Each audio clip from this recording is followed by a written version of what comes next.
Yeah.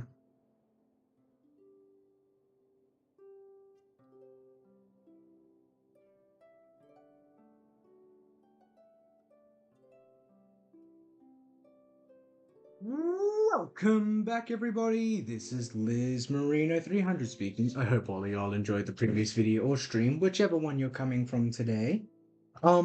Today's stream will be a long one because we are going to be doing the rest of the Natlan quest, or until it reaches 2 a.m. the next day. So let's jump right into this, on everyone.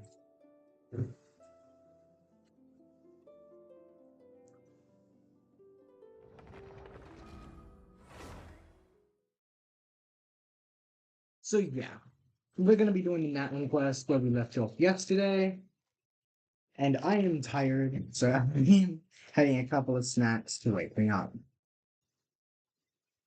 A lot of sugary stuff. Um, where's my bin? There it is. Whoops. So yeah, also some of you may know. Right. I might reach Adventure Inc. 50 today. I claimed that yesterday. So yes, today we'll be doing a little bit of gambling. At the end. Let's go. Chaska. Nice to see you again, Wyna. I'm afraid we don't have time for pleasantries, so I'll get right to it. We're here for the Spirit Speaker Stone. Whoa, hold on a second. At least tell me why you need it first. My friend Kachina is trapped within the Night Kingdom. We need the stone to find her ancient name and rescue her. Rescue her? From the Night Kingdom? That's right. I'm sorry, but someone needs to tell you what you don't want to hear. Going there, a mature warrior would never make such a foolish decision. The nature of battle is unpredictable. You never know how it's going to end. Losing a friend is tragic, but when that happens, the best thing you can do is focus on how to prevent further casualties. I appreciate what you're trying to say, Chief Wyna. But if the price of maturity is abandoning a friend in need, I'll choose foolishness any day. If Kachina's still holding on, then so will I. I thought you might say that. Is something wrong, Wyna? This doesn't seem like you. Life isn't complete without taking risks. That's always been your mantra. It's nothing. The Night Kingdom is a dangerous place. Can't blame me for checking if you were up to the task. If you're that determined, far be it from me to stop you. Here's the stone. Ooh, Keep it that safe, looks pretty. okay? It's not like we have a spare. Thank you. Huh. Seems like you two go way back. But aren't you from the Flower Feather Clan, Chaska? Oh, Chaska's a peacekeeper, so she's famous throughout the tribes.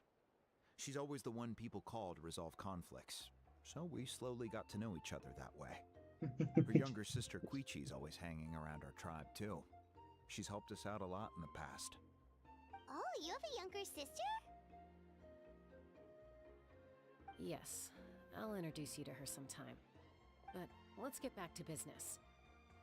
Wyna, how do we use the stone? As you probably know, your intended destination is completely different from the real world. The Night Kingdom is like a river flowing with concepts, and the ancient name you seek is like a tiny fish swimming downstream. In that sense, the stone is like a fishing boat drifting down the river, but the boat alone isn't enough. You need a fisherman experienced enough to steer it in the right direction. We couldn't do that ourselves? With a little practice, I'm sure you could. You have the strength and the talent. If you want to make sure this works, though, I could recommend someone to you. Who? Vichama, a legendary warrior and scout from our tribe. He's got a keen eye and a well-honed intuition. Even his ancient name means to seek. If you're fishing for a name, you're gonna want him on the boat. Bichama? Why does that name sound familiar? He's one of Auntie Atea's hot spring buddies. I've heard stories about him. Where can we find him? Ever since Malco passed, he spends most of his time gazing out at the scenery from the cliff tops. Follow the path that way, and I'm sure you'll find him. Okay. We'll go look for him there. That's because I'm a mess. Good luck. I hope everything goes well. I hope it does too. Thank you. I forgot your name, Wanya. Thank you, Wanya.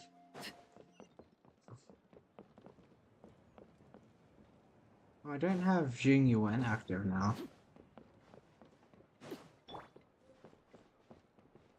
Okay. Someone admiring the scenery from the cliff tops. Ah! That must be him! Hello there, are you Vichama? That's me. Did you need something? Yes, we did.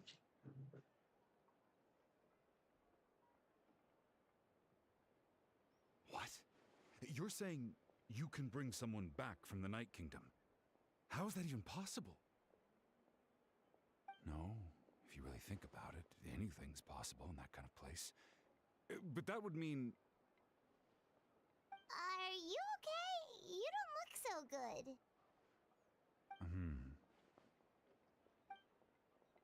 Everything's fine. I'll help you, but I do have a small request. Yeah. After I help you find Kachina's ancient name, I want to use the stone to look for my friends as well. Your friend?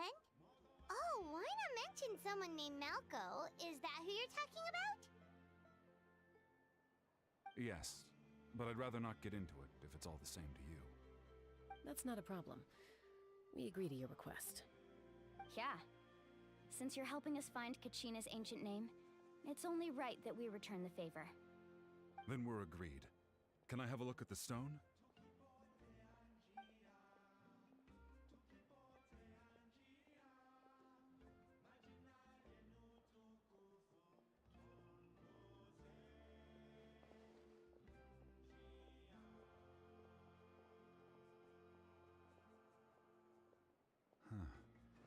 I see.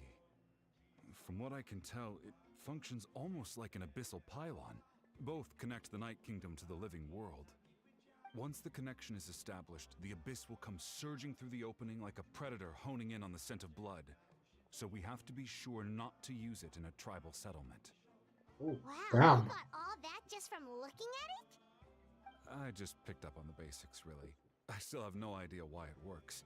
You said someone named Lali invented this. They must be a genius. I'll go find an open area and start setting things up. In the meantime, I need you to get 2 things for me. Radio? We'll go right away. What do you need? First, I'll need some hook ropes. Pretty much every store around here carries them, so no need to go anywhere special. Oh, and I need to build a net out of them, so make sure you get a good amount. Wait, are you saying you're going to use a real net to catch Kachina's ancient name? How does that work when one's tangible and one's not?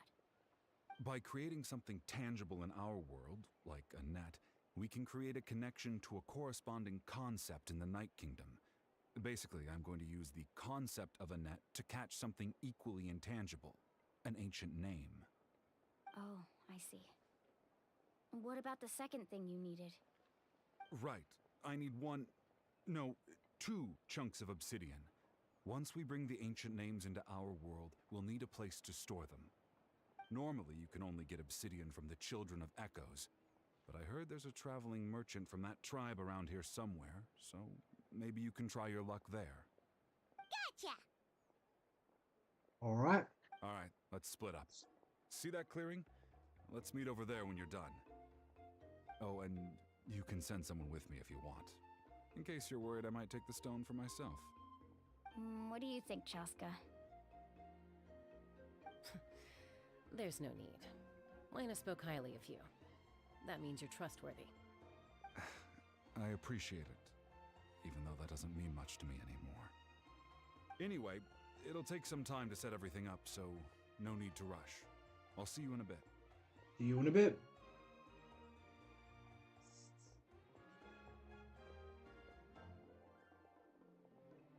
What an odd guy.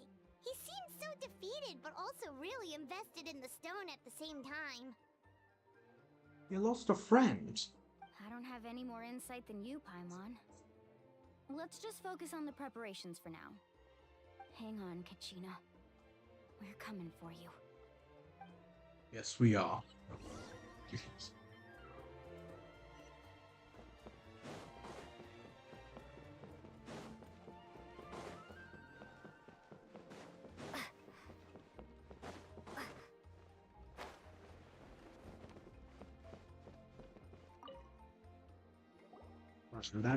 Hello? Do you have any hook ropes for sale? Hook ropes? As in rock climbing equipment? Yes. How much for your whole stock? Oh, the whole thing? Let me see. That would be 30,000 mora in total. Deal? Deal. Wait, really? What, you want me to drive down the price? We just need these as fast as possible. Thanks. Oh, no problem at all. I'll even pass along some information on the house. These ropes are usually used by rock climbing enthusiasts. If you want to learn, Roka's the person you want to ask. All right, that's everything. Here you go. Thank you. Now we need the obsidian. Let's go talk to the traveling merchant Bichama mentioned. I would rather go to the Children of Shadows. No, it's not of Shadows. I'd rather talk to the other one. Excuse me, do you sell obsidian? Why, yes. I've got a chunk for sale right over there. Perfect. Is that the only one, though? We actually need two. That might be tough. Tell you what, I'll take a look through these boxes over here and we'll see what we can find. Thank you so much. We'll wait here.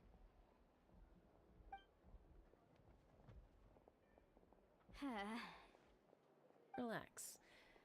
Everything's going according to plan. I know, it's just... I could tell Vichama feels the same way about his friend that I do about Kachina. I hope this chunk of obsidian isn't the only one. Kachina always carries all sorts of shiny stones with her. If I was the one trapped in the Night Kingdom, she'd have a whole pile of obsidian ready in a heartbeat. Well, would you look at that? I did bring an extra. Here you go, young lady. How does it look? Perfect! Thank you. How much do I owe you? If you hadn't shown up, these stones would have just sat here collecting dust. I'll take 3,000 mora for both. Here you go. By the way, I heard you mention Vichama just now. You running an errand for him then? Yes. Technically. How's he doing? Malco's been gone for 5 years now. It's about time he started to move forward. Do you know what happened between them? I heard about it in passing while I was out drinking one night, but I don't know all the details. Bichama and Malco grew up together, and even made a name for themselves together. Malco was an amazing fighter, capable of knocking out multiple opponents in a single hit, while Vichama excelled at scouting and analyzing the battlefield. The two made an excellent team, and managed to beat back the Abyss several times. 5 years ago, they both emerged triumphant in the pilgrimage, and were placed on the same team to fight the Abyss. But on the eve of battle, the Abyss launched an attack on their tribe, and Bichama suffered an injury to his leg while attempting to rescue someone. Then what happened? The team agreed that he couldn't fight the Abyss in his condition. Bichama didn't argue.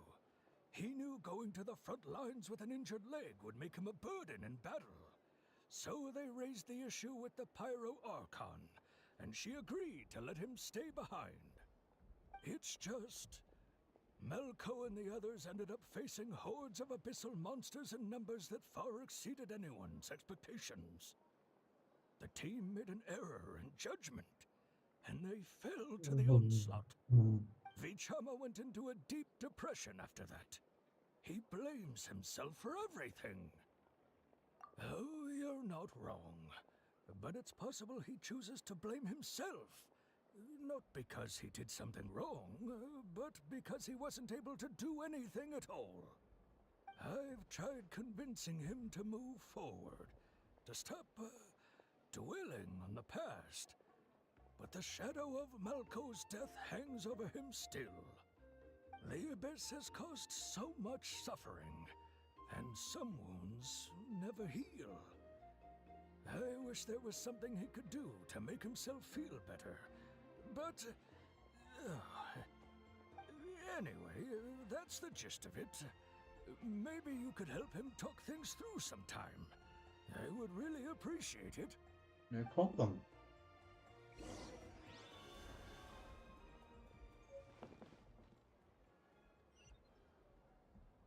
Be best to get up there. Hold up.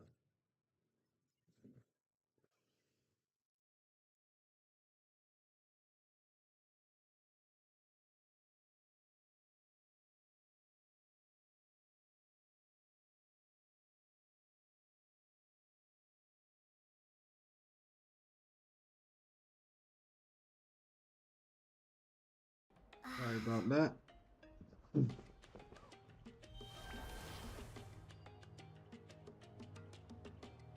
What's this ominous music?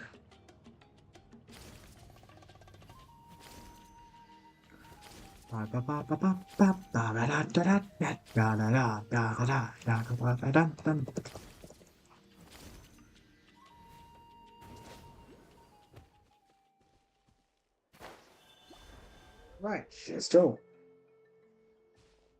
Did you get everything? Yes, we did. Yep, it's all here. When do we start? I've made all the necessary adjustments, so we're good to go. As agreed, I'll help you find Kachina's ancient name, and then you return the favor. Go ahead.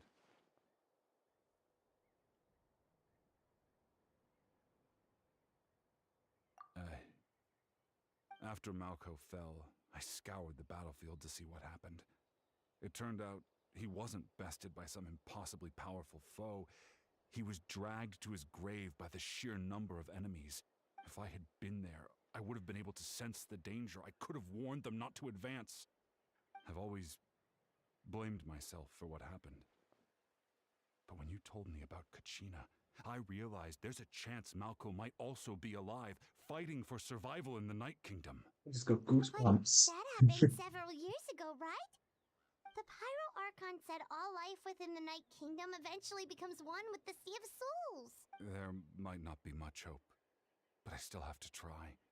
Malko and I promised each other, even if we never managed to root out the Abyss for good, we would fight together until the end. All right, let's get to it. I'll start searching for the conceptualized version of Kachina's ancient name. If you see any fragments scattered around the area, please collect them. Will do.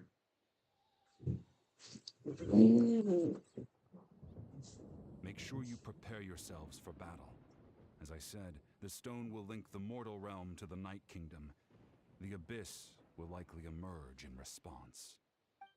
Right, let's go. I recently upgraded Alakino, so... Look at that golden thing. It must be one of those fragments Vichama mentioned. Let's get closer. Japan!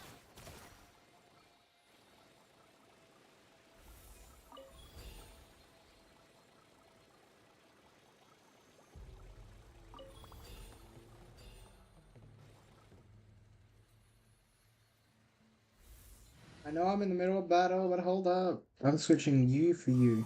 My contraptions are I know you don't do high damage. But you're able to travel the arena.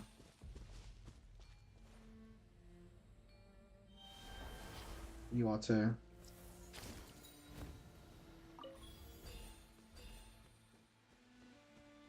Whoa, monsters incoming! Watch out, everyone!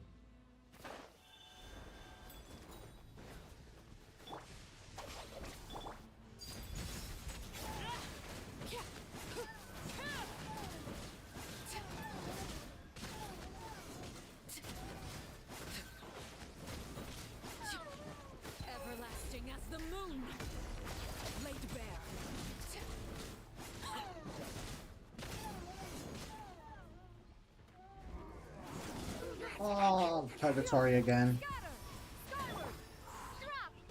Ha! Dissipate! I'll settle this. Seize the skies! That doesn't do high damage anymore.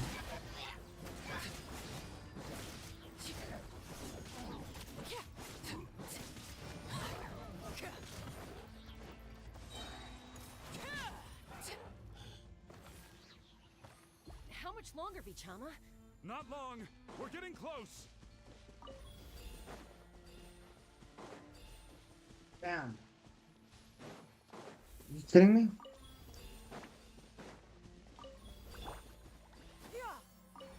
Skyward! Scatter!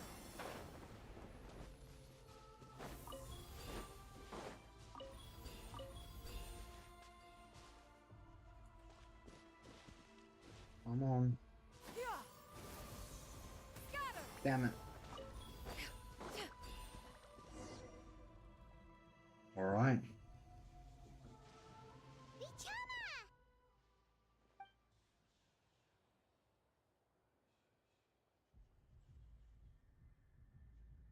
Quick, take it!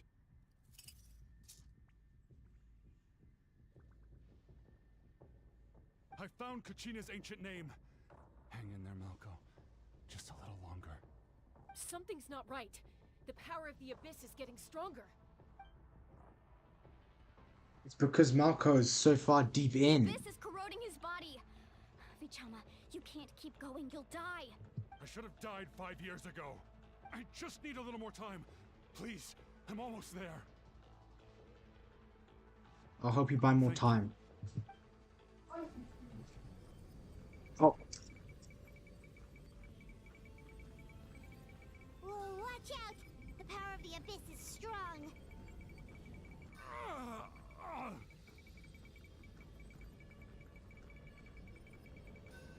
okay. Oi! This Yep. power. Hanging in there?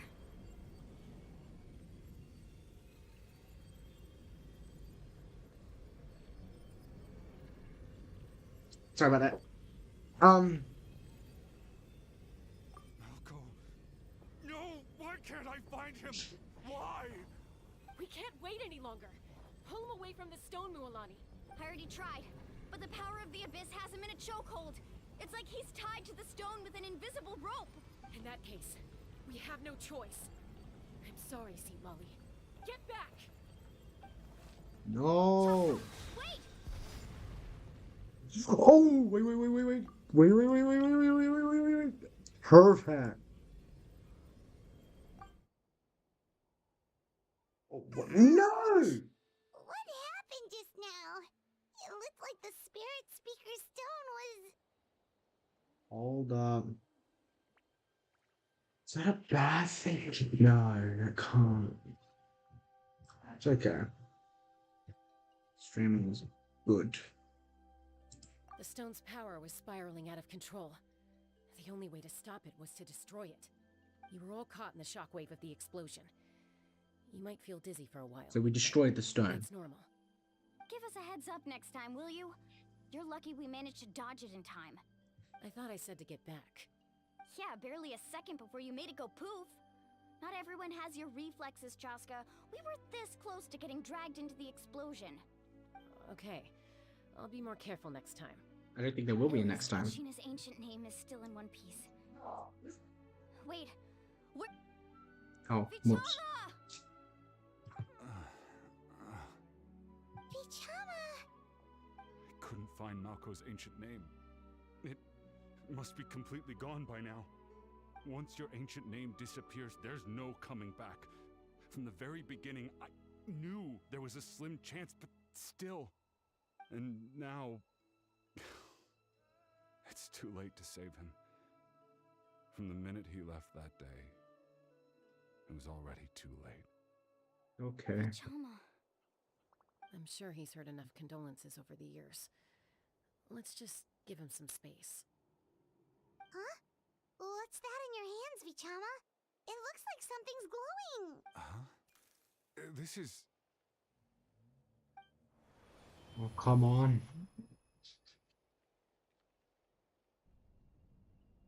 Oh? Hey, Malco. Got any strength left? Not enough to swing a sword, but to say a few last words? Sure. Too bad. No one will get to hear them. I never thought I'd actually die on this mission. Not that I'm afraid to die. It's just hard thinking about my mom's face when she hears the news. Guess I have something to be thankful for then. My parents died a long time ago.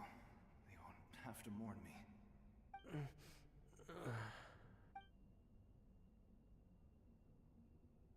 Pisak!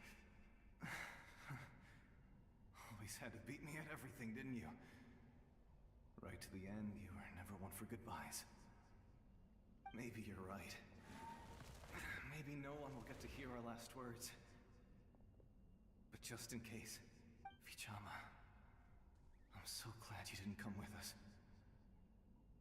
Don't be sad. Just keep on living.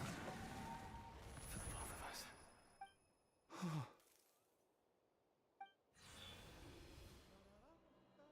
Was that a memory? Seems like we were able to salvage something after all.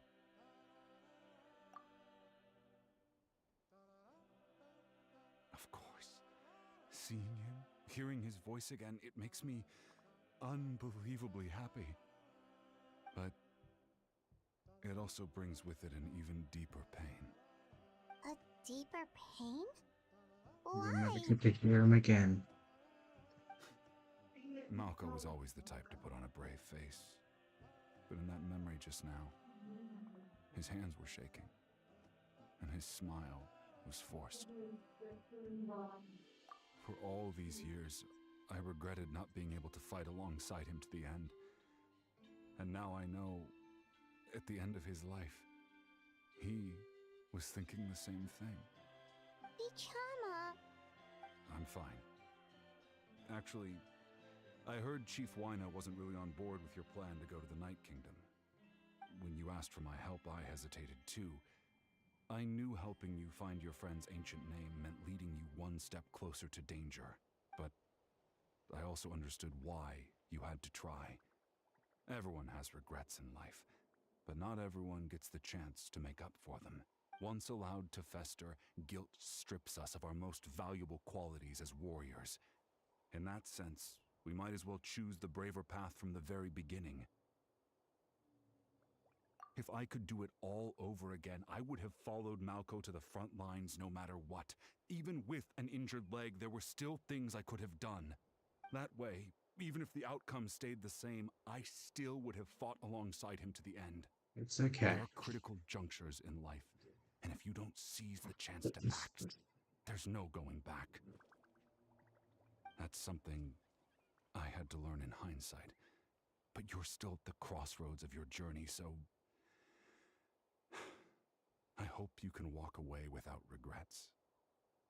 Thank you, Vichama. I feel even more determined now. Kachina will come back to us. I'll make sure of it. I promised I would find her, and I intend to keep that promise. That's good to hear. Strange. My body, it's... Once abyssal corrosion enters the body, a portion will fuse itself to your internal organs. Even though the Traveler possesses powers of purification, the corrosion can never be fully eradicated. Thanks to her, though, you were only briefly exposed.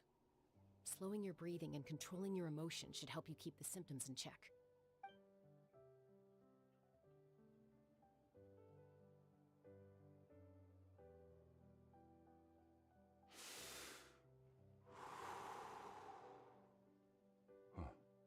That does make me feel better.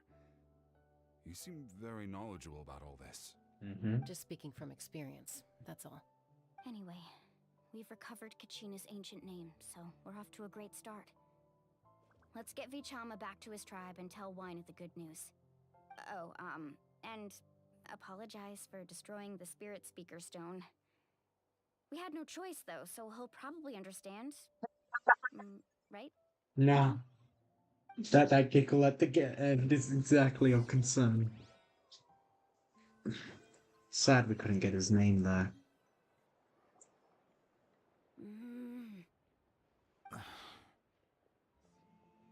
Koichi, are you really gonna just stand there like that? I don't know what you want from me. I think you know exactly what I'm trying to say, Uncle Wina. I can hear it in your voice. Honestly, it's just one thing after another with you two. They're back. Koichi? What are you doing here? Don't play dumb with your own sister. You know exactly why I'm here. My apologies, everyone. I just need to borrow Chaska for a few minutes. You come with me. Siblings. I'll be just a moment. Who is that? Koichi, Chaska's younger sister. Although the two aren't actually related by blood, it's kind of a long story. It's not really my story to tell, but I guess it's not a secret. You see, Chaska was actually raised by cuckoo sores. She was afflicted with a rare disease when she was a child, and abandoned in the wild as a result. The Abyss found her out there, all on her own, and tried to devour her. But in the end, all that did was trigger her will to live. That strength of will pushed her to survive. But it also planted a seed of conflict within her. Eventually, she was adopted by the cuckoo source. Wherever they went, she followed, getting into fights right and left. For some reason, Paimon can totally imagine that. Well, when Chaska finally returned to human society, it was Koichi's parents who adopted her.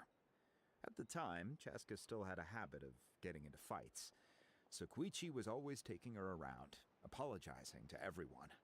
Ah, I remember those days. One of those fights was definitely with me. But, you know, kids.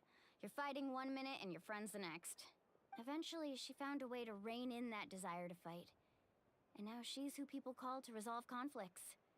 She's known as the Peacemaker. It sounds like she still argues with Koichi, though. Don't siblings usually stop fighting when they get older? I believe. That's partly my fault. Koichi asked me to stop Chaska from doing anything dangerous, but you probably know by now, once Chaska makes up her mind, there's no changing it. Yep. Oh, I get it. No wonder you tried to talk us out of going to the Night Kingdom. Chaska even said that wasn't like you. I'm all for your adventure. You need to take risks when you're young, because by the time you're my age, you couldn't attempt something like that even if you wanted to. Better try now than live with regrets later. That's what I say. Still, I can understand where Koichi's coming from. In the end, nobody wants to sit back and let a loved one put their life on the line.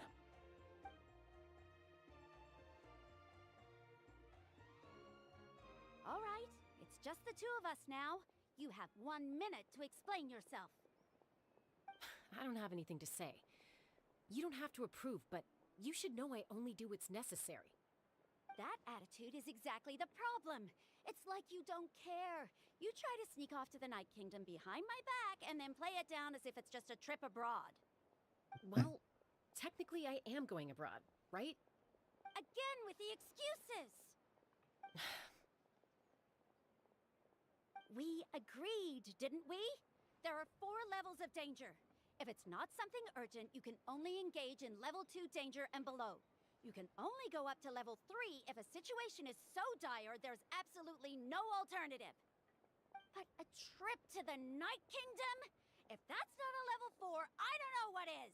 And you were just going to sneak into the place without saying anything.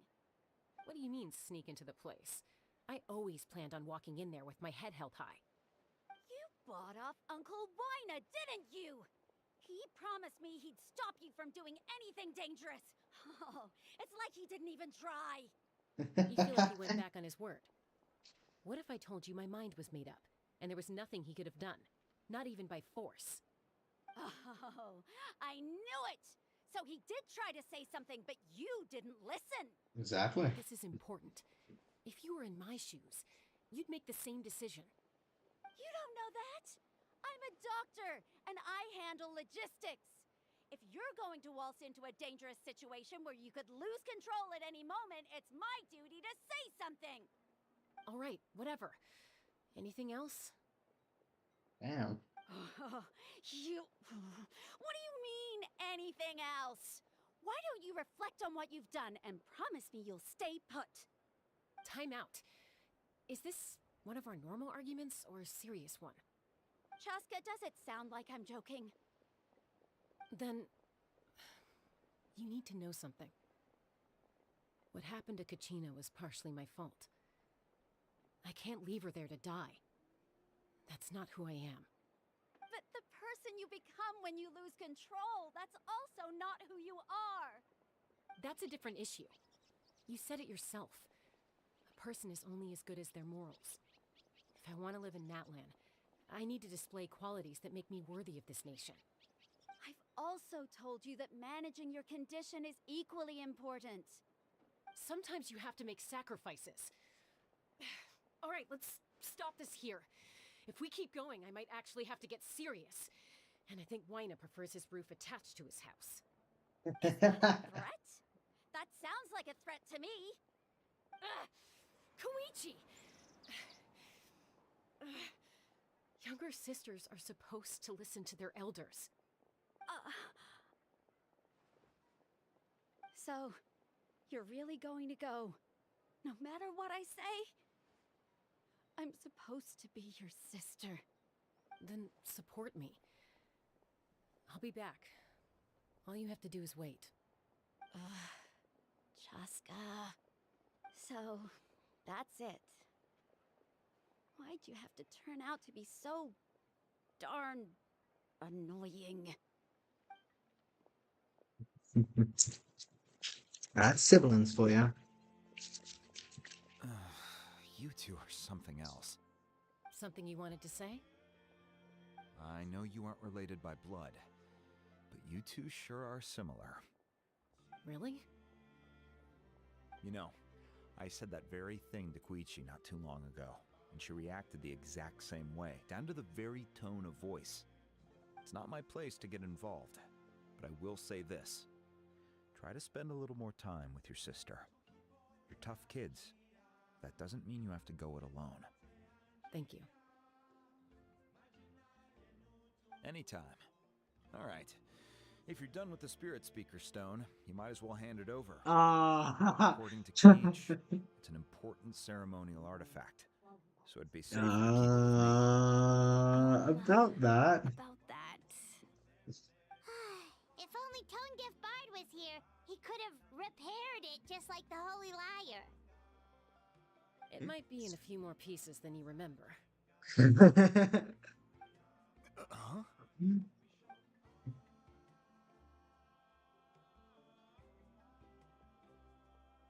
I see. Sounds like it was an urgent situation. If someone's life was on the line, then you had no choice. Okay, thank goodness. Still, Citlali's going to be a nightmare to deal with now that you've broken her stuff. I'll explain everything to her later. Stay safe out there in the Night Kingdom, okay? I'll wait here for your safe return. Yep. What's that? What was that? I'm gonna keep Bali, whatever that is. Here, no, here. Yes. Oh, yeah. No, that's her name. Yeah. What else do I have? Yeah, 6. That's nice. Those. I want to do a stream to get everything eventually. That's new. No, it's not.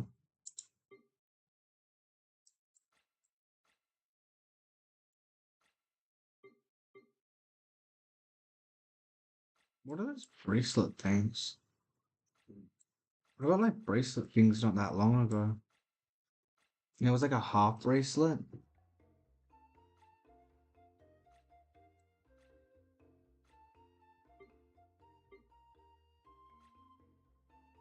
No. Yeah, that. So I'm turning up back. Shoots. Throwing it up.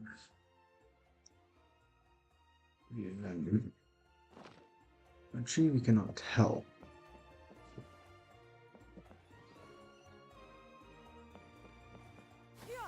Skyward! Scatter! It's just down there.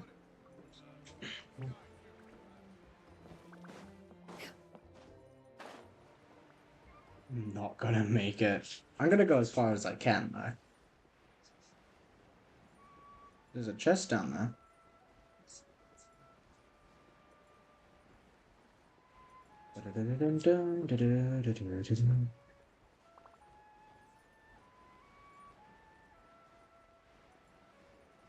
And another one. I wonder what this place looks like with high graphics. I can't handle that though. PC can't.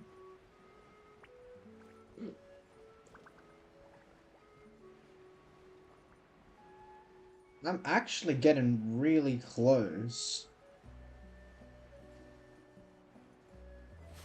I got really close.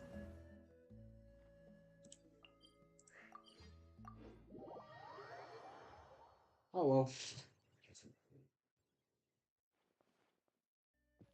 Adventure ranks apparently well. Add Astra assaults.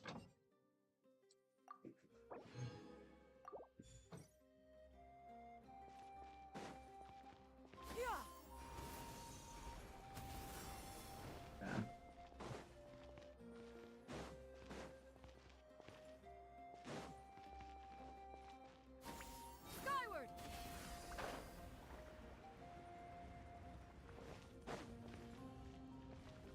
Oh, okay, there's no sitting prompt. Skyward!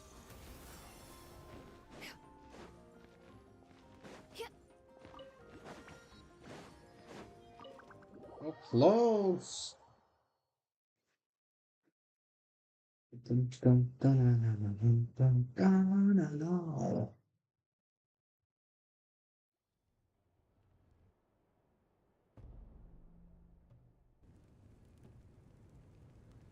We're back! We found Kachina's ancient name, too! Well, it's fairly complicated. Let me give you the condensed version. The Fatui again? We can't go anywhere without them causing trouble. But what if the Fatui finds out you've lost your power? Won't they try to take advantage of the situation? That's why it has to be our little secret. No one else can know, or we're asking for trouble. Yep. Look, I wish I could offer you some sort of consolation, but I won't lie to you.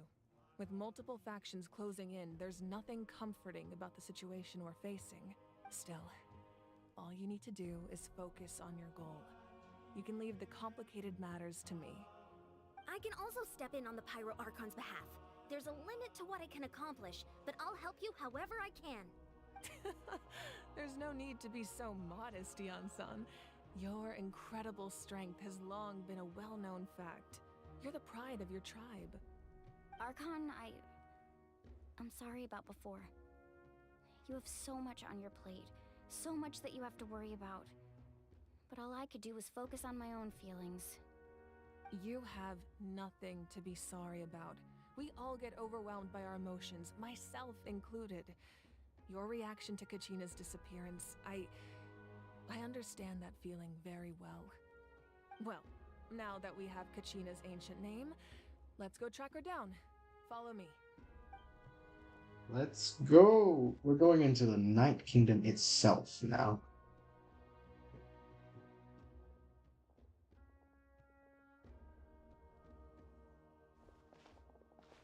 This place looks cool. Oh.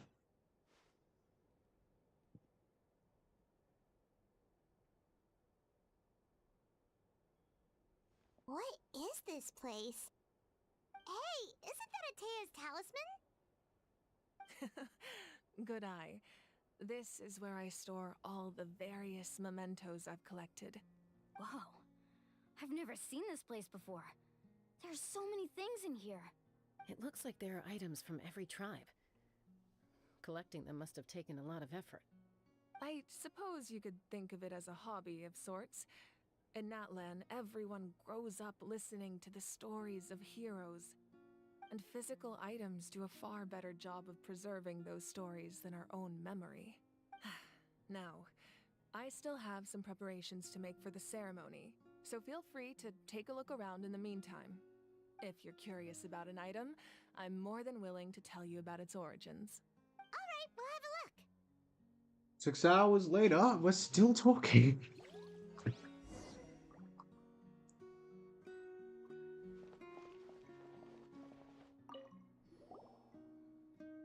Whoa, that belt is bigger than Paimon's head! The Collective of Plenty are known for their bodybuilding competitions and contests of strength. This belt is a symbol of great honor within the tribe. The association with strength might also have been the reason the original belt was extremely heavy. It was difficult for even 2 people to lift. And even if a warrior had the strength to put it on, wearing it for any length of time would still leave them gasping for breath. Sounds like it. So the owner of the original belt, Kitera, commissioned a craftsman to make a copy identical in appearance but far lighter in weight. That is the belt you see before you. He would often wear this version when training in order to protect his waist. Or he made a lighter version so he could wear it all the time and show it off. The hammer here as well. Make sure to handle everything with care. This cup, for example, it's heavier than it looks.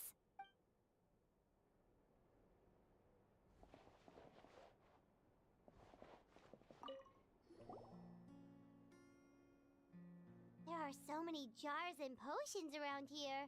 Do they have anything to do with alchemy?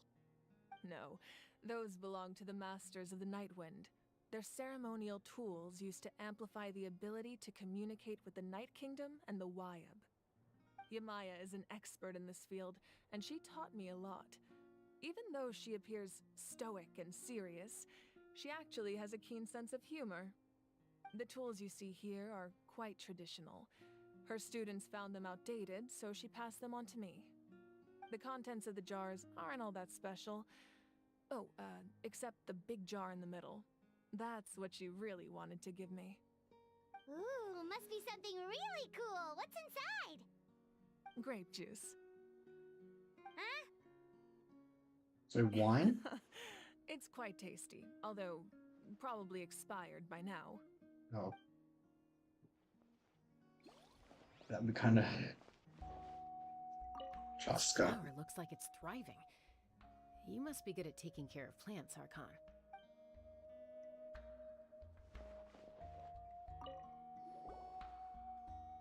Hey, there's a fishing rod here. It must have belonged to the people of the springs. That's right. It belongs to a legendary fisherman named Matavaru. I have his entire set of fishing equipment, actually. He and I met in a tavern. He told me about a particular kind of giant fish and his meticulous plan to catch it. In his eyes, I saw a hunger and a strong fighting spirit. To him, the sea was the battlefield upon which he staked his honor. So, did he do it? The next time I saw him, he was covered in scars. It turned out the fish he sought had been corroded by the abyss. He Oh. managed to kill the fish, but sustained a serious injury in the process, which meant he could never go deep-sea fishing again. Can a fisherman claim victory if he fails to bring back his catch?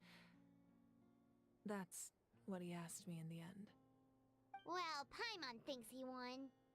That was my answer as well. The experience was far more valuable than the prize itself. In the end, he didn't want his tools to go to waste, so he gave them to me. Wait, that means you also know how to fish. Maybe we can go head-to-head sometime. Ooh. Mulalani? This fishing basket looks familiar. Oh.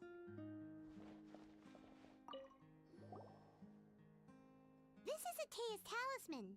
I'm sure you're familiar with this one already. Atea was rarely ever without it. The talisman brought her a lot of luck in battle. Right. That's everything. Hold up. Whoa, this weapon is huge! Which tribe did it belong to? Ah, that weapon belonged to Tenoch, a hero from 500 years ago. Strictly speaking, he didn't belong to any single tribe. That's because even before the disaster with the Abyss broke out, he had already been exiled. What? Exiled? It was a punishment imposed out of necessity, but he accepted it all the same. He believed it was what he deserved. When the Abyss attacked, the tribes found themselves in urgent need of a powerful figure to lead them into the battle, and there was no one more courageous or resolute than him. He united the 6 tribes and accomplished great feats throughout the war.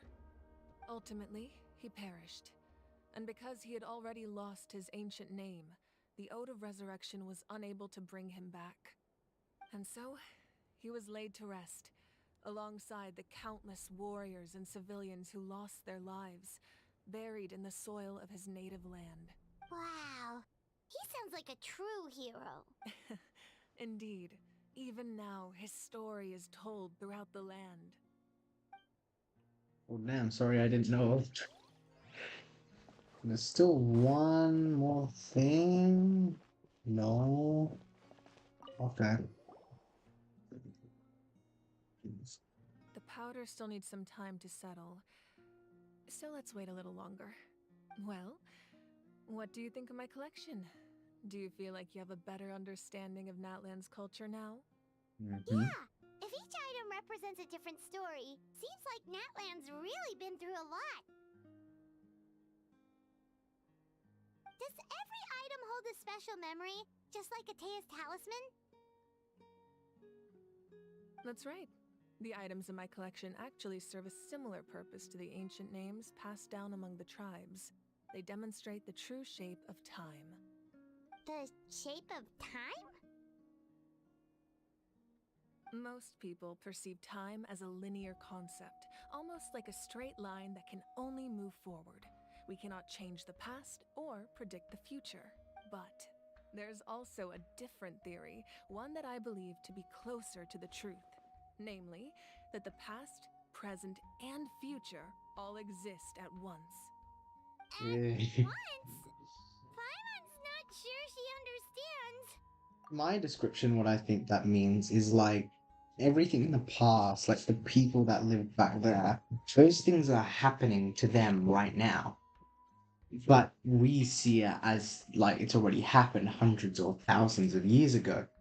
So even in the future, things we've done then, we're doing then, like at this current time, but we are yet to reach that point. It's confusing. Let's say your journey ended right now. Thinking back on your experience in each nation, which one would you say was the most important? Exactly. Even at the end of your journey, the things you experienced along the way don't cease to exist. They become part of who you are. Take out a portion of that journey, and you would likely make very different decisions, and eventually arrive at a very different destination. The future is the same way. It exists even though it has yet to come to pass. We just lack the means to perceive it. Of course, there are those with the power to foresee the future. They simply call it by a different name. Fate. You're quite familiar with that concept, I would imagine. That does kinda make sense. The future hasn't happened, but already exists. Humanity Yep. excels at living in the present, but too often we forget the past and neglect the future. While the pilgrimage and the Night Warden Wars lead us to a better future. Only by uniting the people of Natlan across countless eras can we fight back against an enemy as formidable as the Abyss.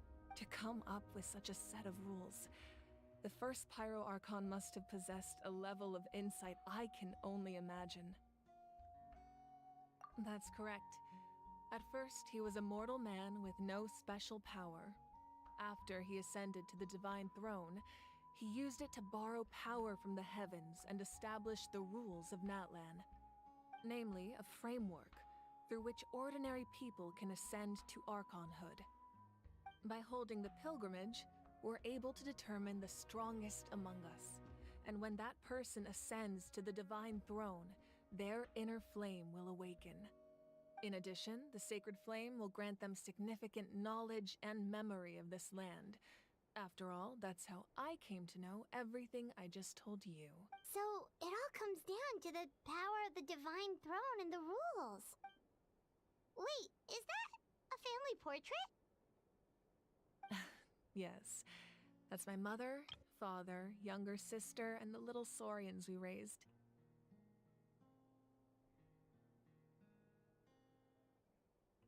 I turned a piece of my dad's leather armor into a canvas and commissioned a famous artist to paint our likeness.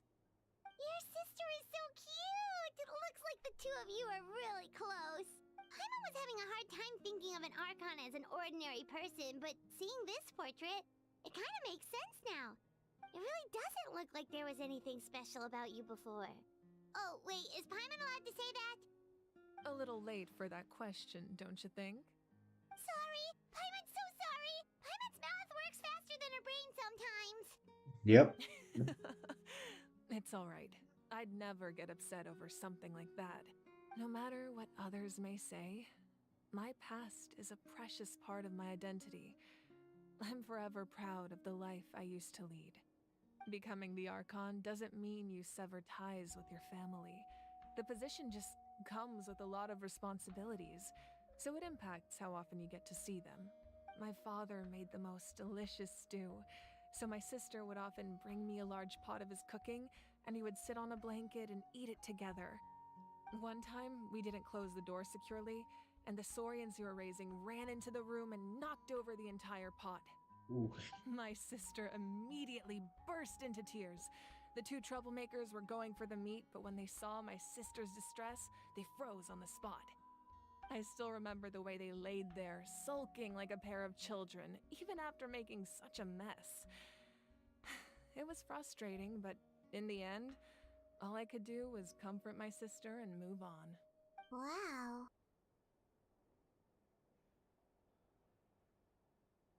Isn't that what being a family is all about?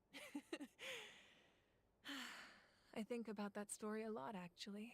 As the Archon, I made a vow to defend this nation, and experiences like that, they remind me exactly what I'm trying to protect. Well, what happened after that? This portrait looks pretty old. Your sister must be all grown up by now, right? I believe she ended up working as an architect and artist. She built many houses and crafted many beautiful works of art.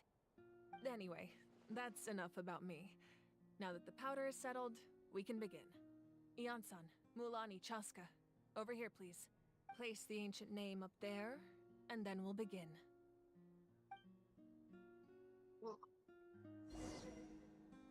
Okay.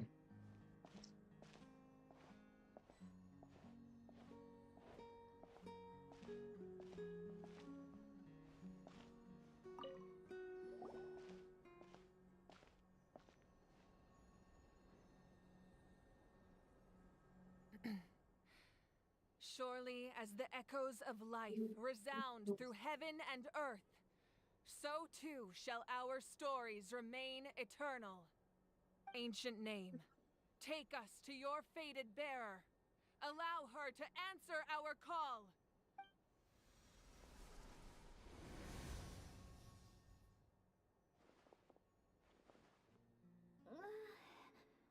Am I hallucinating again? Kachina, are you okay? Huh? I'm not seeing things, am I?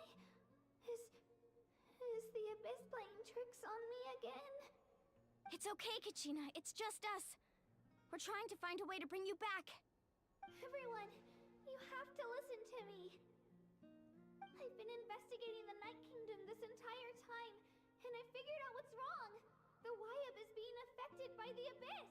I was waiting for the Y-Up to send me back, but then this really strong came in and it almost killed me. The Y-Up saved me, even though its power is weakening. So I've been hiding from the monsters while trying to find a way to help. The Night Kingdom has become a huge mess, though. I keep hearing these awful sounds and seeing really horrible things. Don't listen to those sounds, Kachina. The Abyss is trying to strip you of your sanity. All you need to do is stay safe and wait for us. We'll be there shortly. It's okay. I feel so much better now that I've had the chance to talk to you guys. You don't need to worry about me. I've never been strong or special at all, really. So I don't blame anyone for forgetting about me or leaving me behind. Just knowing you care is more than enough. I'll find We're a gonna way save back. you. You don't have to put yourselves in danger to come rescue me. You're always like this, Kachina. Now's not the time to act tough. We're coming for you, and that's final. I don't know what lies the Abyss has been feeding you, but I'll tell you something right now. Nobody here sees you as a burden. You're a victor of the Night Warden Wars, a hero of Natlan. All you need to do is wait for us to rescue you, and you'll get all the applause and recognition you deserve. I'm really scared. Everything's so dark and creepy here. And I want to go home. Still, I don't want you to put yourselves in danger because of me. I don't want to hold anyone back ever again. All you need to do is place your trust in us, just like you always have. No one fights alone. We're not leaving you behind. Not ever. Yeah, we're so close. We can't call it quits now.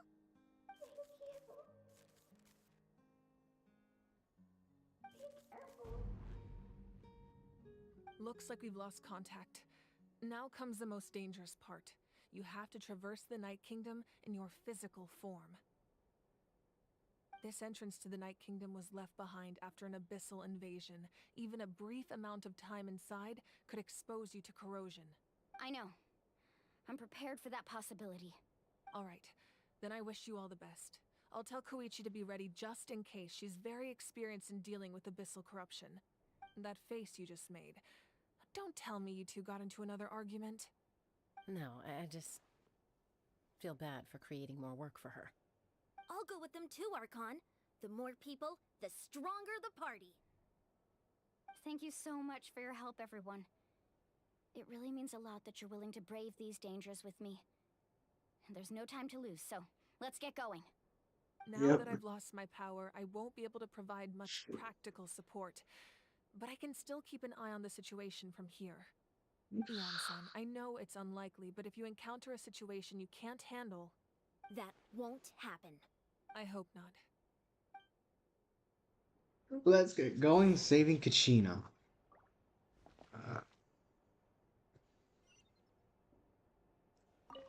Be careful out there. I'll observe the situation from here.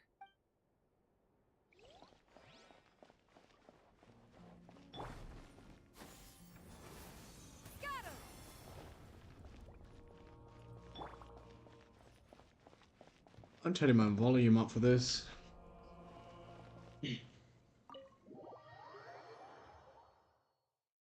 Rightio. Volume should be much higher. Don't know what this is gonna happen, but I think it's gonna be cool. Not much higher, but about like 3 decibels. Skyward! Scatter!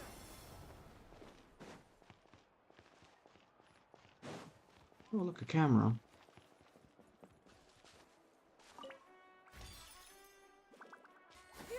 Skyward! Scatter!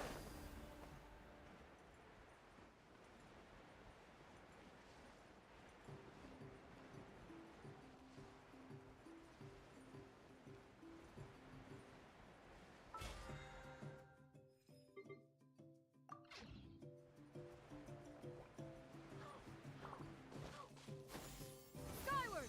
Scatter!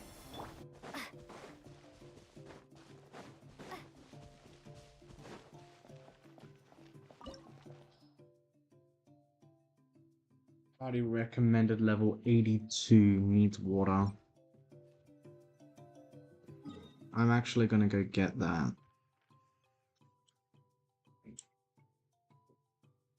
Because of two reasons. I don't know if Mulani is going to be coming with us for a trial character.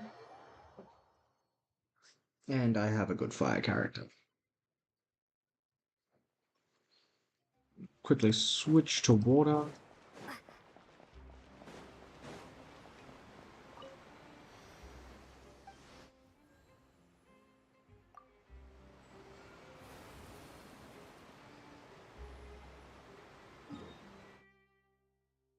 I'll go back down.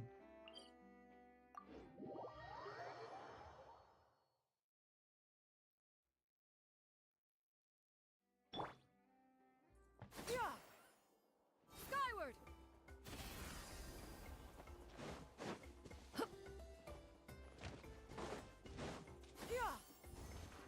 Skyward!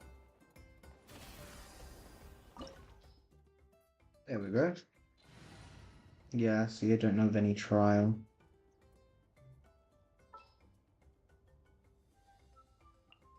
No, not a Sheena. Something I will do is give you your artifacts back. I already do. Weapons good. Yours would be. Alright. Let's get going.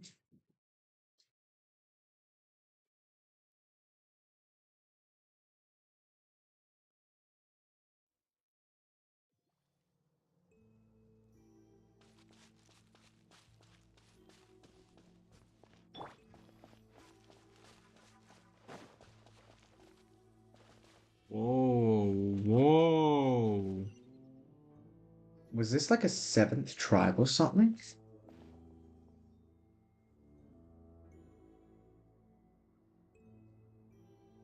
So we're underneath Natlan right now? It looks nothing like Paimon was imagining. That's because in the distant past, Natlan was home to an incredibly advanced civilization ruled by dragons. Humans only established their own society after the fall of the dragons. So these are Saurian ruins? Wait, you mean like the elemental sovereigns? They had their own advanced civilization? Yes, a really long time ago. Very few records have survived until now, so no one really knows what the devices here are for. These ruins have been abandoned for a long time, but with the recent increase in Abyss activity, the installations around here have somehow been activated again. So what you're saying is, we're not in for an easy trip to the Night Kingdom. No, it's going to be obstacle after obstacle from here on out.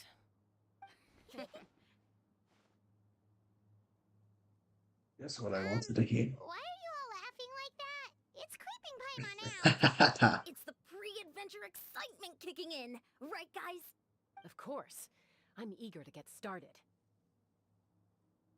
Then let's go. We won't let anything stand in our way. Okay. Like,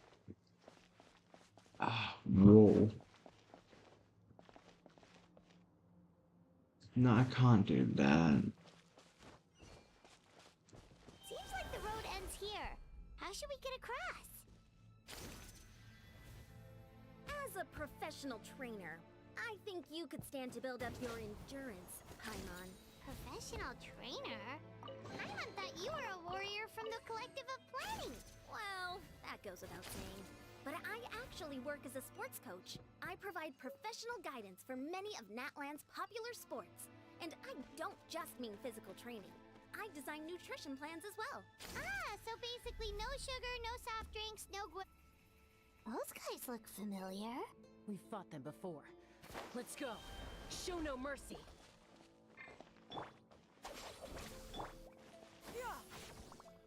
Skyward! Scatter! Overrule!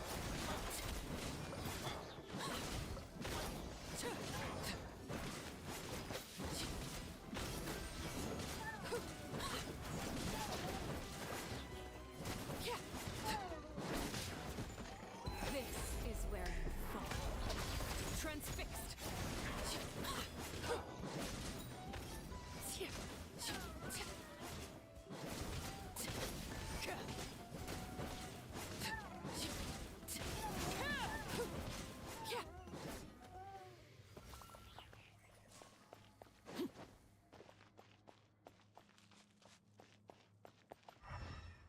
Come on. This barely works.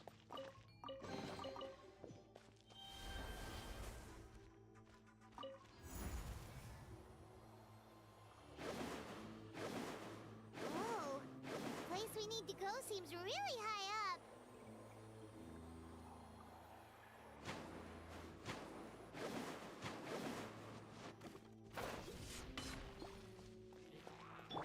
Our bond is strong. Yeah, skyward.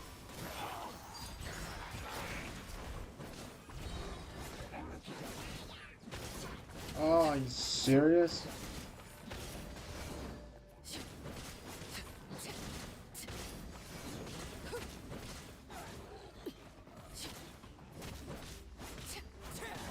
Lady Bear.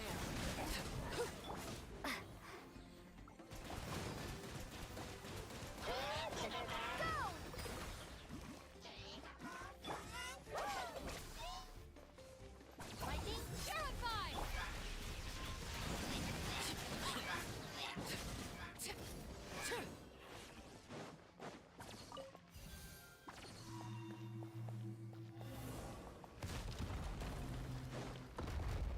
Ooh.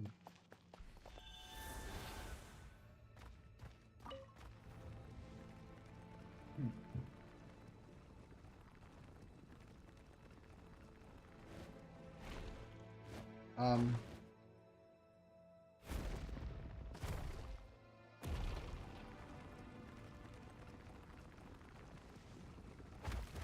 Oh.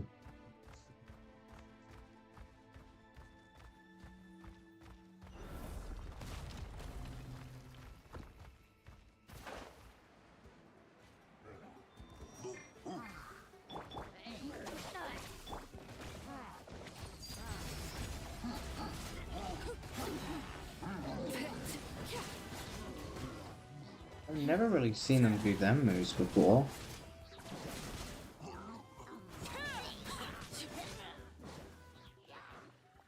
Witness my rise.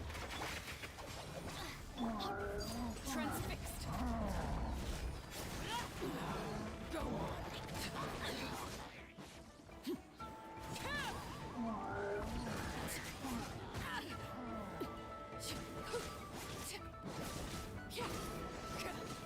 Out of my way. Overruled.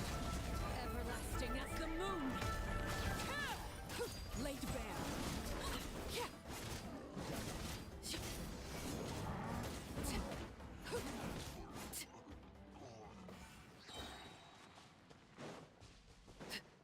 So many chests. Right.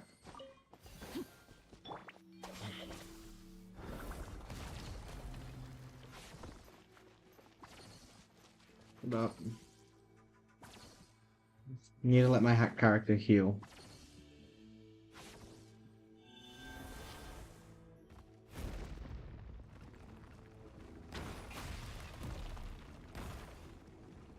This is the final stretch. We just need to climb up, and we'll be there. Nothing to it. Easy for you to say.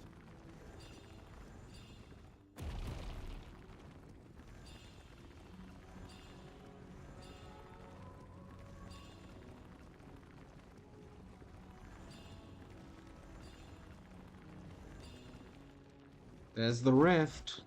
This must be the entrance the Pyro Archon told us about. The one ripped open by the Abyss. Yes.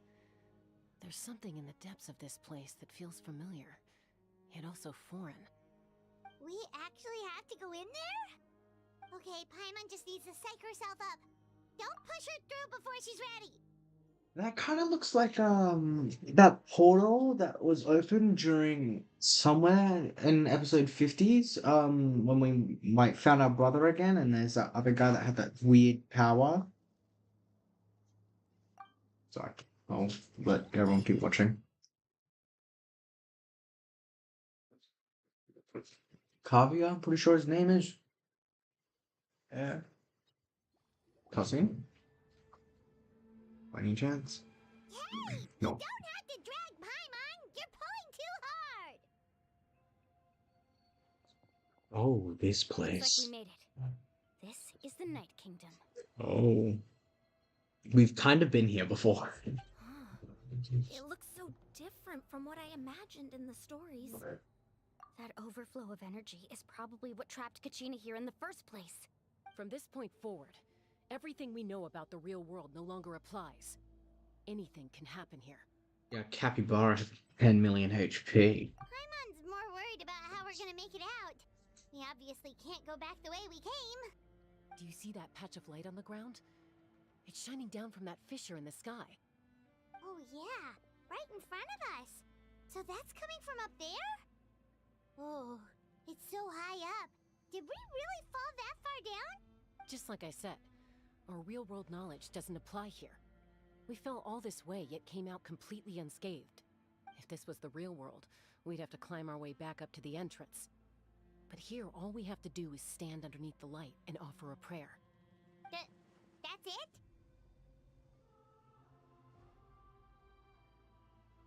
You really think that little of Paimon? That's not even why Paimon asked.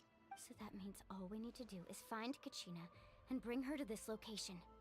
Exactly. This light is streaming in from the real world. It's a link between the two realms. The terrain looks difficult to navigate, and the visibility's not great either. How are we supposed to find Kachina in these conditions? Yeah, these floating black things don't look super friendly either. Those are all manifestations of abyssal power. Be careful. Ghost! A talking ghost! Calm down, I'm here to help. You're the ones who helped Vichama, right? Yes, I'm Vichama's friend, Malco. I was completely lost to this realm until I sensed a mysterious power calling out to me. It's like it was seeking me out, attempting to reassemble the pieces of who I used to be. Of course, it could only do so much. I'm sorry I can only appear before you in this imperfect form.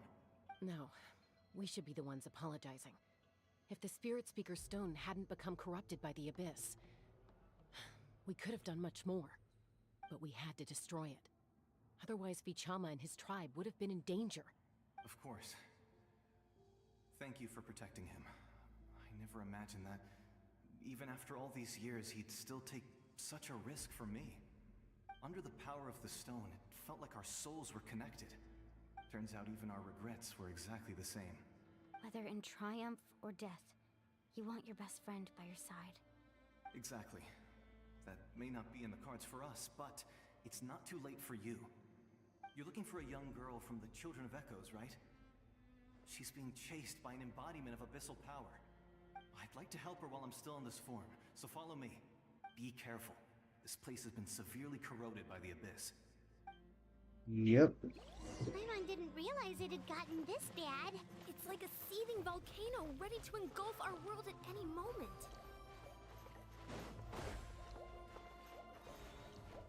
Stick close to me. My power will be able to ward off attacks for the time being.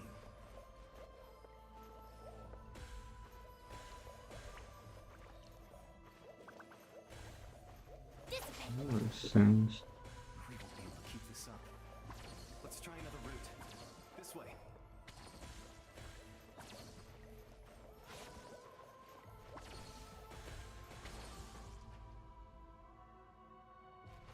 Does it hurt? Quick, get back here. You can't go wandering off. It's too dangerous.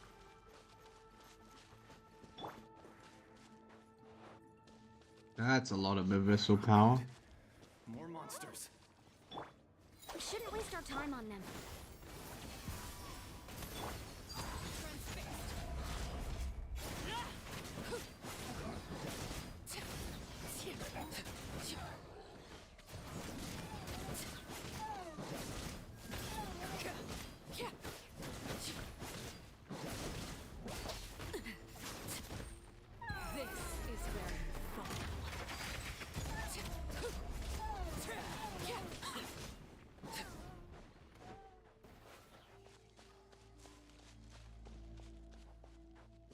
Right.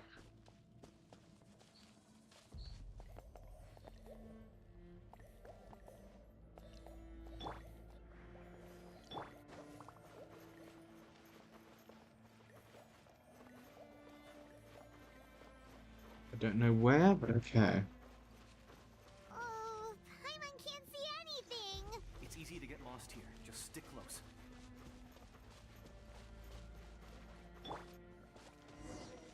Okay.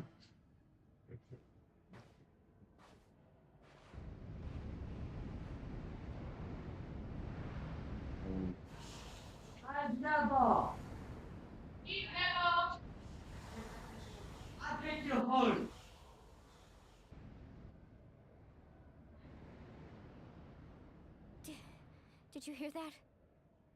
What? Never mind.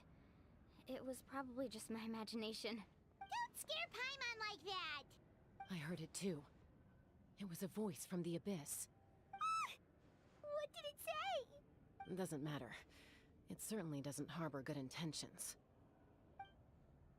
Hmm.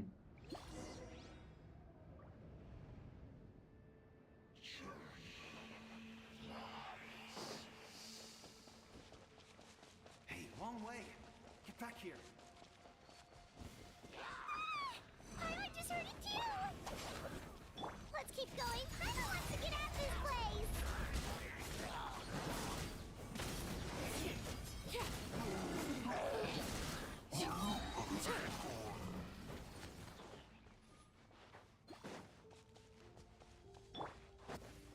Stand with me!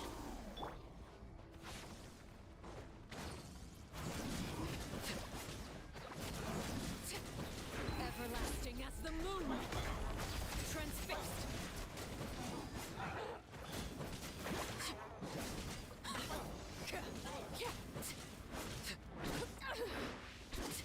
Damn. Our bond is strong! Overruled!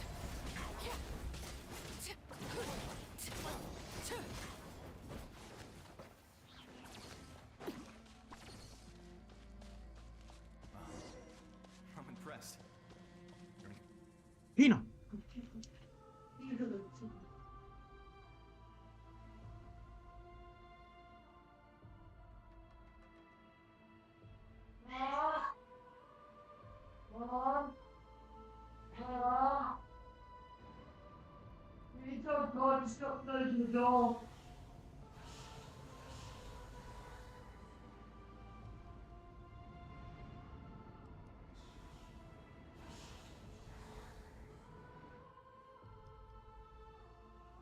We're here, Kachina!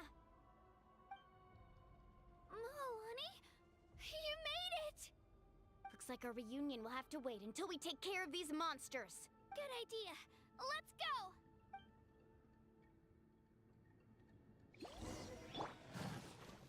Something feels off. This is way too easy.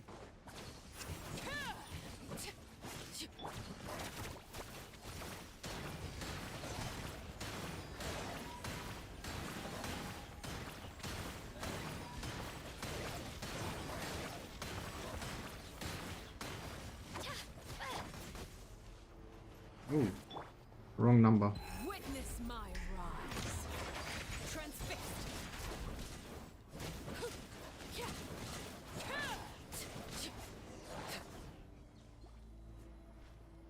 There's the health of my characters right now. You're finally here! Thank you so much! That monster can appear from anywhere. It almost caught me a bunch of times. The Wyap's power helped keep me hidden, so I just tried to stay out of sight until you got here. Had a girl. You did so well. And most importantly, you weren't hurt. Should we start heading back then? Actually, I have a request. Will you come visit the Wyap with me? I can't exactly put it into words, but something's wrong with the Ode of Resurrection. And I know it has something to do with the contamination from the Abyss. That was the Pyro Archon's theory as well. Everything we've seen here certainly seems to back it up.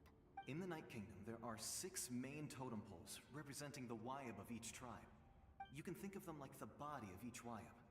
Additional totem poles, like the ones around here, serve as proxies to which the Wyab can extend their consciousness.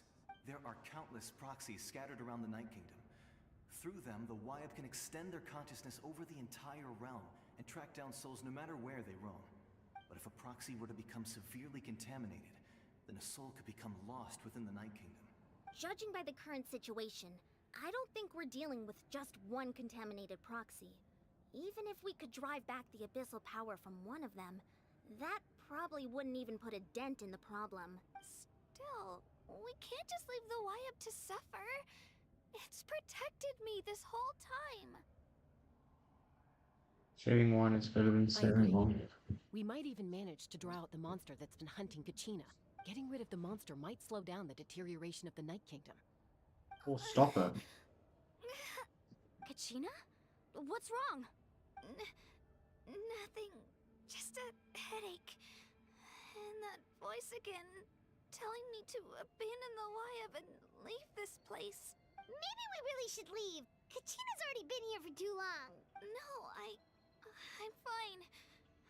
I don't plan on listening to that nonsense. I can hold on.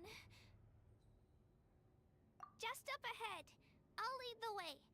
Besides, I can still fight, so please, help me out a little longer. Sure thing. Listen to me, Kachina.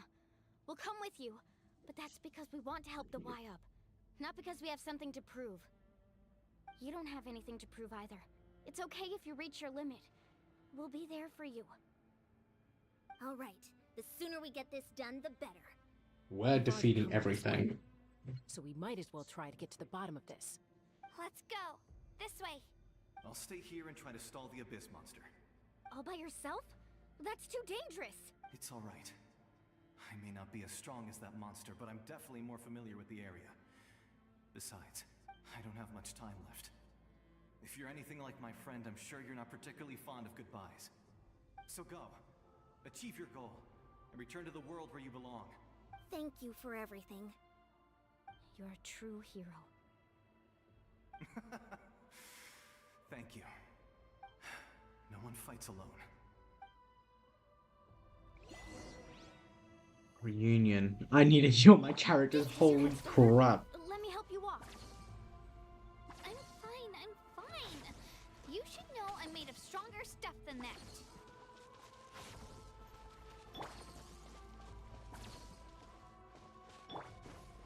Our bond is strong.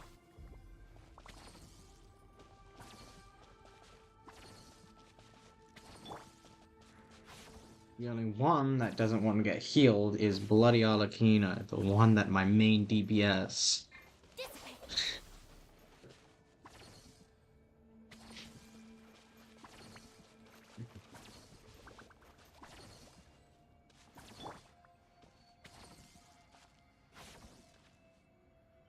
Hold up. Stand with me. Does she get healed out of battle? Oh, no way. Looks like I can heal Arlecchino. But it has to be in between battles.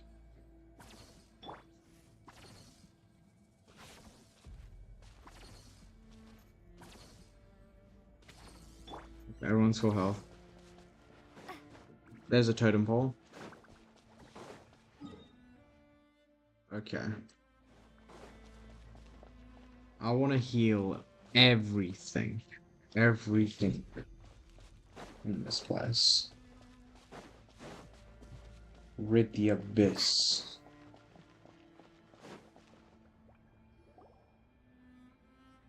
Seize back control. Wyab? Wyab! I'm back! My friends and I are here to heal you. Wyab, can you hear me? Wyab? So we were right. The contamination is already too severe. It's preventing the Wyab from answering our calls. All right, get ready, everyone. Time to purge the abyssal energy from this place. Careful. We've got company. Already? What? You really think that puny soul could slow me down? Courage in the face of futility is pure folly. This is gonna be purgatory. Get in my way, so I disposed of him. You killed Malcolm? He would have dispersed with or without me. Rather than worrying about him, I would urge you to focus on yourself. You may have defeated others of my kind in the past, but underestimate me now, and it will be to your peril. No, the power of the Abyss is intoxicating. The destruction it seeks captivates like a masterful work of art. I strive only for the opportunity to see it up close. He kind of looks like an old Pyro Archon. Like, you know what I mean? I thought this naive little girl was an exception, but it turns out humanity is full of lambs willing to offer themselves up to the slaughter. That is the tragedy of your short lives. You understand nothing of all-encompassing power. Ancient names, pride, friendship, all empty ideas invented to give you a false sense of self-worth. They possess no power at all. The Pyro Archon created those grandiose ideals out of pure selfishness. Anything to avoid sharing power. Anything to avoid handing over the primordial gift to ordinary people like you. Don't believe me? Then ask yourself, why is the Pyro Archon strong beyond measure, while you, Kachina, remain so pathetically weak? Kachina, give me your hand.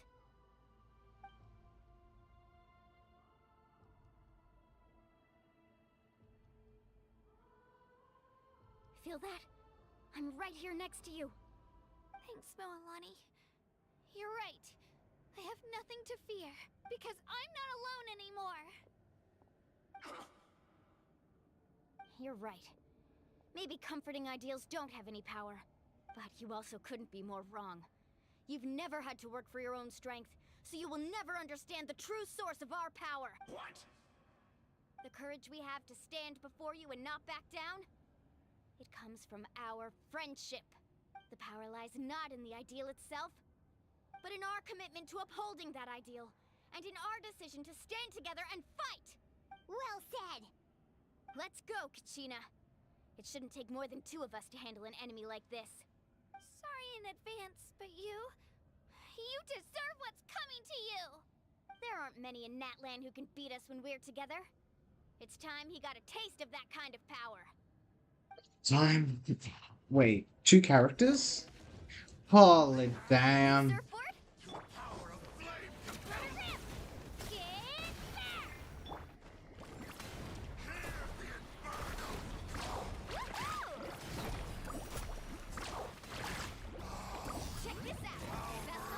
Oh, damn, hold up. You're almost dead already.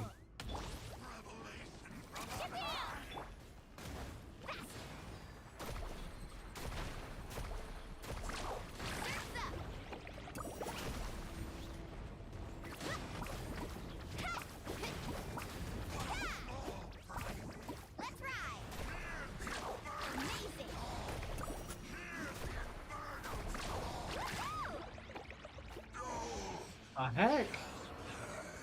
He looked so powerful. We won! We actually won! Wasn't stronger than any of the ones we have fought in the past. Underestimating you two. Fantastic work, Kachina. Absolutely fantastic. This makes me so unbelievably happy. I'm happy too, Moalani. Together we really are unstoppable. Huh? What's happening? My ancient name is glowing? But I thought I didn't bring it with me. It's probably a projection from the real world. But that doesn't explain why it's glowing all of a sudden. Wait, does that mean you're...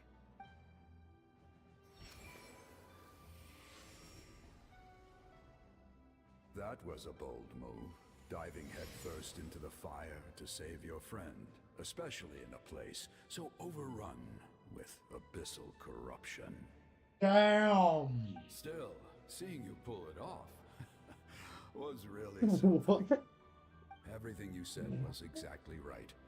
As isolated individuals, we stand no chance against the power of the Abyss. It's so huge. It took years' worth of scars and lots of unnecessary suffering for me to understand that for myself. The Pyro Archon's plan will unite us as one. Everyone has a part to play. Only then will we have the power to defeat the strongest of foes. Who are you? Tupac, a warrior from the people of the Springs. I fought against the Abyss during the invasion 500 years ago. I've heard that name before. You were the giant who saved all of Natlan. Since you were able to awaken my words from your ancient name, that means you have fully embodied the aspirations of the Wayab. Under the name Umoja, you shall unite the tribes and save Natlan from its impending doom. Me? As long as blood still runs through your veins, even the tiniest spark of steel against stone can ignite a flame. Its blaze will become one with our vision for Natlan. Even amid everlasting darkness, our bonds remain eternal. Hold up.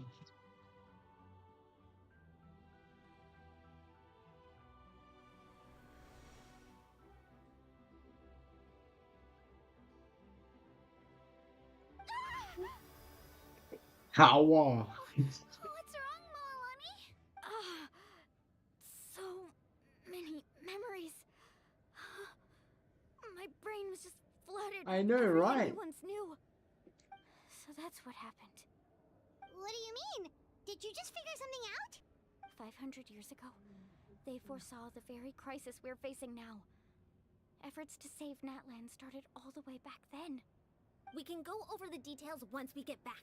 We shouldn't linger here longer than we have to. I know bits and pieces, but I had no idea Mualani was also part of the plan. This sounds like something that's going to need a lot of explaining. Let's focus on saving the Wayab first. Damn.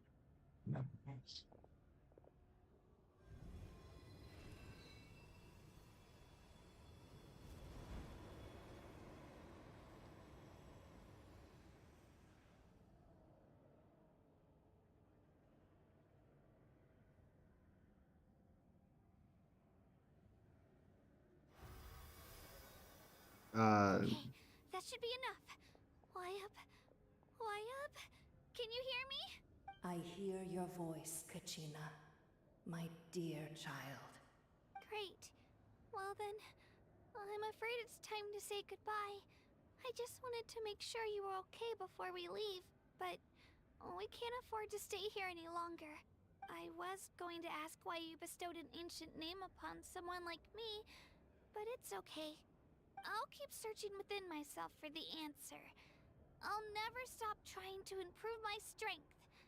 One day, I'll live up to the hero you saw in me. You are already an outstanding child in my eyes, Kachina. No matter what happens. Huh? You are all my most beloved children. It has always been my honor to protect and nurture you. Your ancient name is just that. A name. Much like your parents chose to name you Kachina, I also gave you a name, but it need not define you. Focus on who you want to be.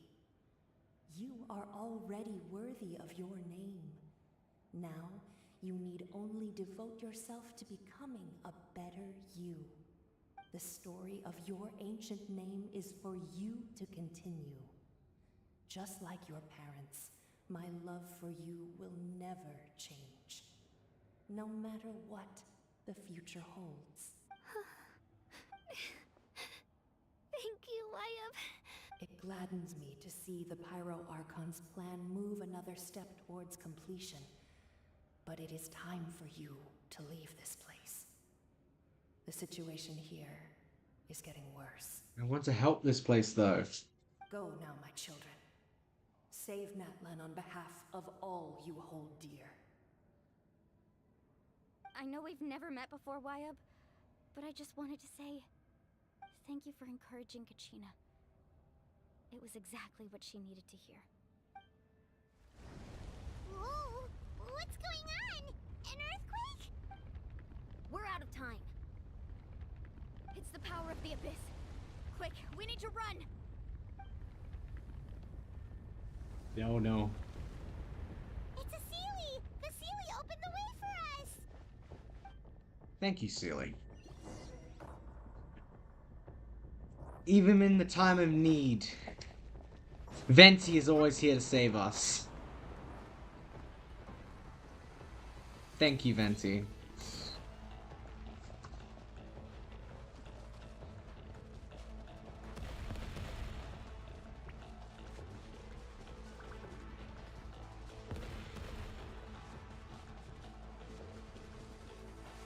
The opening in the sky! It's closing! We need to hurry, or we'll be stuck here! I'm almost out of sprint. Come on.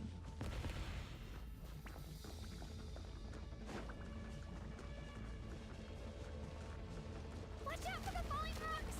Quick, through the middle!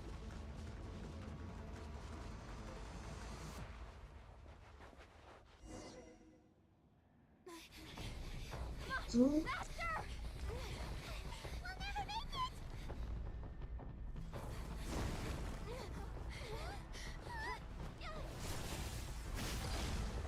Ooh.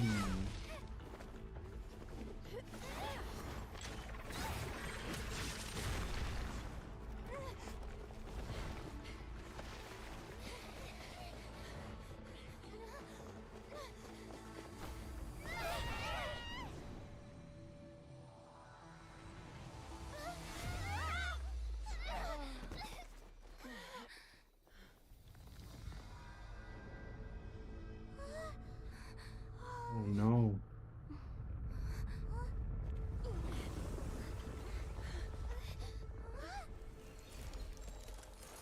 Oh. Pirate Archon? Pirate Archon.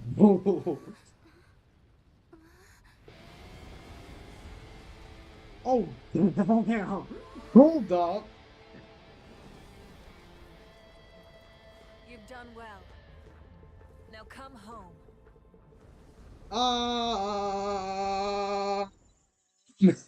She just destroyed it all. That's going to let the abyss come into Natlan itself. That is damn. Sorry for my commentary.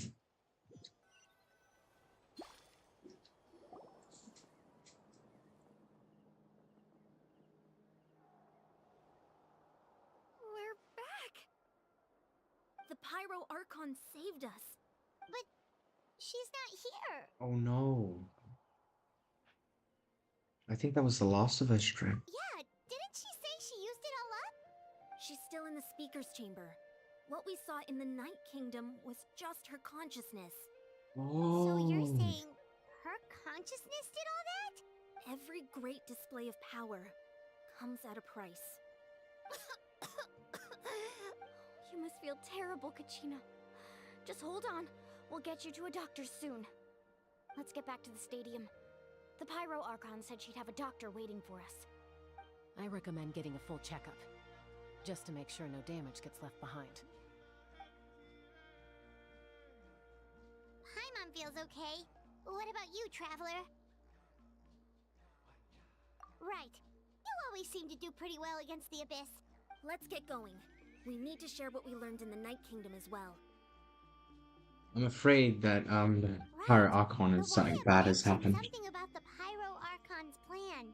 What is it exactly? I'll let her explain everything. We're all a part of the plan now.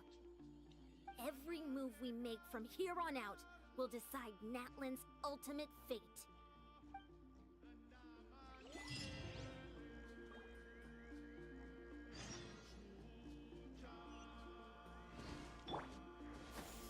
Skyward! Scatter! Damn.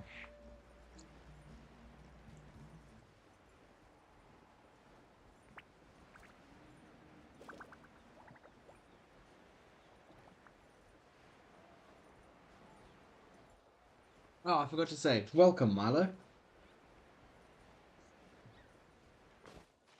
Thank you for joining me today. Yeah! Skyward!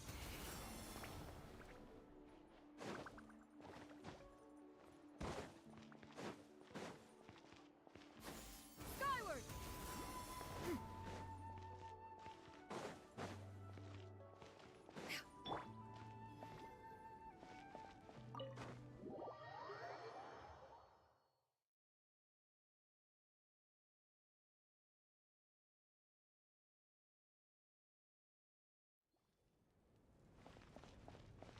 Just hope she's okay. Yeah! Scatter!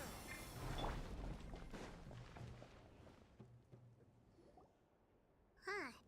There's a lot less stuff here than before. Oh no. It's good to see you all here in one piece. I know you must have a lot of questions, but let Koichi check you over first. Thank Oh. goodness you made it back. I came here as soon as the Pyro Archon told me about your plan. I know you must have a lot of questions, but let Koichi check you over first. It's best not to let any lingering effects of the Abyss go untreated. Take a seat, Okay. everybody. I'll examine you one by one.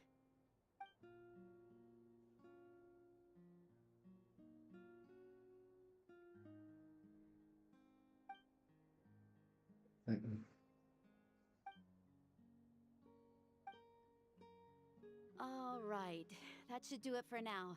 But just to be safe, I'll perform another checkup in a couple of days. I have to say, though, I've never seen anyone react to the Abyss like you, Traveler. It's like you're completely immune to its power. Maybe because I'm not from this world? She's always been special like that. She can even purify its power. Wait, now that you mention it, Paimon doesn't think she's affected either. Given the current situation, that ability will likely play a great role in the events to come. Of course. I still have patients to see, so I'll head out. Thank you, Koichi. All right, all right. We might not see eye to eye, but we both had good intentions. Just give it time. I'm sure we'll figure things out between us one day. Yeah.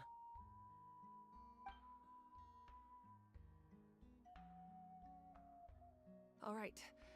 There's so much to discuss, I don't even know where to begin. You've seen it for yourselves now. The devastation in the Night Kingdom. I'll get straight to the point. Natlan is on the verge of destruction. It's very possible our nation has less than a year before total devastation. Huh? Yeah. No, that can't be true, can it? That's right. But I've only ever disclosed that fact to the handful of people working with me to save this nation. Our looming destruction is not a recent development, but the inevitable conclusion of the disaster the Abyss initiated 500 years ago. Mulan told us a little bit about that. 500 years ago, all the nations of Tevat were invaded by the Abyss. Unlike the other nations, Natlan never had stable and deep-rooted ley lines, so we suffered the worst of the invasion. The battle against the Abyss was exceedingly long and brutal. In the end, victory came at the cost of our civilization and countless lives.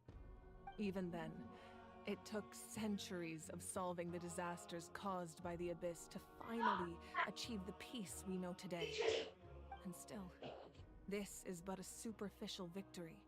The forces of the Abyss have merely been driven back underground. Their threat to Natlan remains as real as ever. I'd never have guessed. The problems plaguing the Night Kingdom are all the more complicated because that realm is essentially functioning as Natlan's ley lines. Immediately after the war, our calculations estimated that we would have a maximum of 500 years before the Night Kingdom was completely lost to the Abyss. But at that time, we were a nation of the destitute. Our people no longer believed in victory, nor did they hold hope for the future. Our civilization was dying, our faith crumbling, and the line of power passed down from the Wyab nearly severed. If we didn't bring the nation back together, it would be foolish to even dream of defeating the Abyss in the future. So, The Archon had a long and involved discussion with the heroes of each tribe, and finally came up with a 500-year-long plan to save Natlan. So that's what happened. After finding Kachina, I encountered a strange figure who gave me a series of new memories. Since the plan was mentioned in those memories, I guess I've been chosen to play an important role in it. But there's still something I don't understand. Those memories showed me the Pyro Archon from back then. And it was you. Huh? But that doesn't make any sense. The Pyro Archon is supposed to be human. It's impossible for a human to live that long. That's right. The hardest thing for humans to overcome has always been time. Or rather, the natural limitations of our lifespan. The photo. That was her sister very long time ago, so that means she's probably dead now. Oh. A god can extend a human's life by using a certain amount of divine power, or subjecting them to a curse. But, as we all know, Natlan doesn't have gods like that. We can only rely on our own methods. A human life is like a flame destined to be extinguished. 500 years ago, I placed my life within the sacred flame. Only by dying before my time could I have the chance to wake up again. So, in other words, this is your second life? Reincarnation. Yes. We only managed to defeat the Abyss all those years ago because the tribes came together as one. If the Natlan of the future was to have a fighting chance, the Pyro Archons that came after the war had to rebuild the decimated tribes. The goal was to reunite the people and restore the strength of each tribe's Wyab.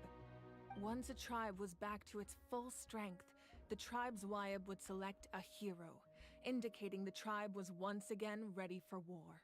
The Chosen would then stand by my side in defense of our nation, just like great heroes of old 500 years ago.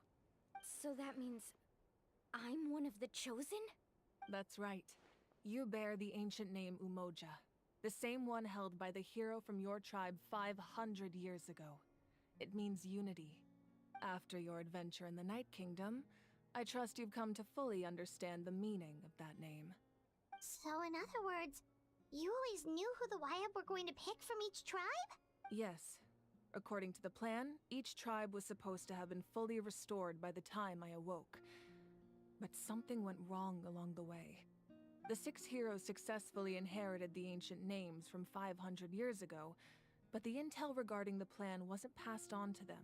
Once again, it comes down to the deterioration of the Night Kingdom. Communication between the Sacred Flame and the Wyab has been blocked. Just like how the Ode of Resurrection failed to bring Kachina back. Exactly. It's just another tactic the Abyss is using against us. The Abyss may not possess intelligence, but its methods certainly aren't easy to counter. If we want to unblock that information from being passed on, my presence alone isn't enough. The ancient name-bearer must establish a greater connection to their name. So, I've tried my best to help them from the sidelines. Currently, Shilonen of the Children of Echoes, Kinich of the Scions of the Canopy, and Iansan of the Collective of Plenty have all been acknowledged by their names. During your adventure, you too earned the acknowledgement of your Wyab, Mualani. In the process, you gained the memories stored within your name. But we have less than a year! Yes, but we have no choice. We cannot start the plan until all the heroes have been gathered. That's also why I haven't been able to take action despite the urgency of the situation. But if you knew this whole time, why didn't you just tell me about my role in all this? Wouldn't that make everything go a lot faster? Perhaps, but the opposite could also be true. Knowing your destiny too early could mean failing to realize your full potential. Just like your determination to save Kachina, I hope your commitment to this endeavor comes from your own strength of will, rather than a sense of obligation. So I suppose you're not going to tell us who the final 2 heroes are then? That's right. Their time is yet to come. Putting pressure on them beforehand will only hinder their development. I can only trust in the judgment of the Wyab. I have never believed I could solve this crisis alone. In fact, it was precisely because I chose to trust and rely on others that we managed to get this far. Natlan's salvation lies not in its Archon or any singular individual, but in us all. You're quite perceptive, aren't you? I thought I might get away with avoiding the topic. Huh? Oh, right! All of the stuff you stored here before, where did it all go? Even though I sacrificed my power, I still needed a contingency plan to ensure you would make it back from the Night Kingdom. After all, I was the one who allowed you to take that risk, and Mualani has an important role to play in my plan. In addition to their sentimental value, the items I stored here held a much more important purpose: fuel. Fuel? So back then, that's why you... Yes. The stories embodied by those items are certainly important, but there's an even more significant trait that over time Ow. they became imbued with a certain amount of Svit. contending fire from being carried in battle. Yes. The stories embodied by those items are certainly important, but there's an even more significant trait they all share. Every item belonged to a hero of Natlan.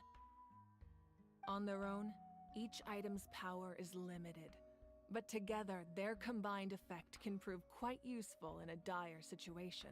By burning those items, I was able to activate the contending fire stored within them to open the boundary between the two worlds. It was a rather crude approach, so all their power was depleted in an instant, as you can see. But weren't they all precious treasures? What about their stories? That's exactly why I dragged you all here. No matter what, I never wanted the Pyro Archon to have to use that power. Oh, I'm so sorry. You have nothing to be sorry for. You all deserve my thanks, actually. If you hadn't saved the totem pole, that area of the Night Kingdom would have been forever lost to the abyss. And then, it would only be a matter of time before the Children of Echoes was met with disaster. Besides, when those heroes entrusted their belongings to me, or the Pyro Archon of their time, it was out of a desire to contribute to Natlan's survival. If they knew those items helped save the present-day heroes of Natlan, they would not mourn their loss. Even when you put it that way, I still feel bad. There's no need. Remember what I told you about time? The people and the events of the past are never truly lost to us. We simply carry them with us in a different form. In that sense, we didn't lose anything at all. If you still have regrets, let them fuel your resolve in the battles to come. Your deeds will become new legends and nurture new forms of power just like the items once stored here. Well, we'd still like to return the favor. Well, if that's the case, just treat me to a drink sometime. Now that Kachina has returned, we can finally hold the victory feast and celebrate your team's triumph in the Night Warden Wars. And we could all use the rest, that's for sure. Plus, you'll be able to silence everyone who doubted you once and for all, Kachina.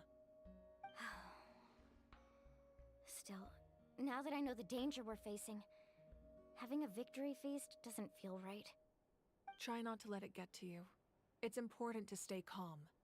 Worrying about it will only affect your judgment. All right. You should head out. I'll join you in a bit.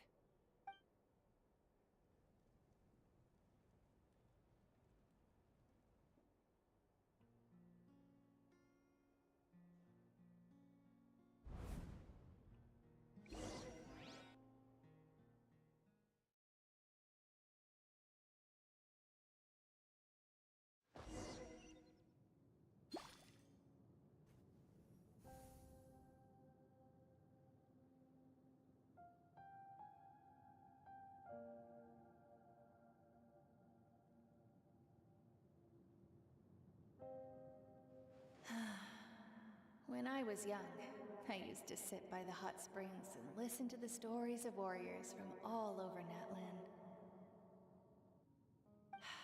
They attract people from all walks of life. Friends come easy here, no matter what tribe you're from. The people of the springs have never claimed the hot springs as their own private property. They are there to bring all hot spring buddies together. It's been really nice seeing the children of my tribe get older. It's helped me gradually understand the true value of the springs.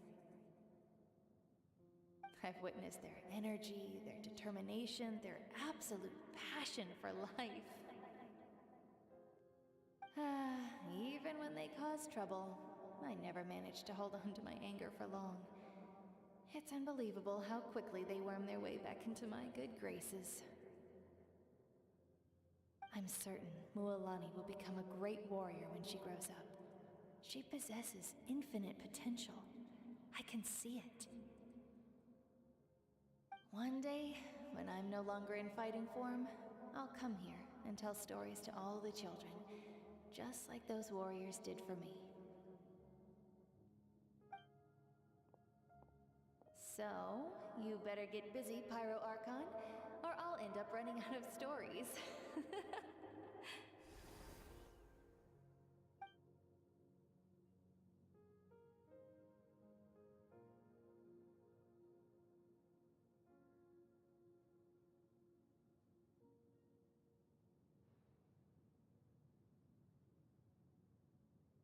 It's that change of expression.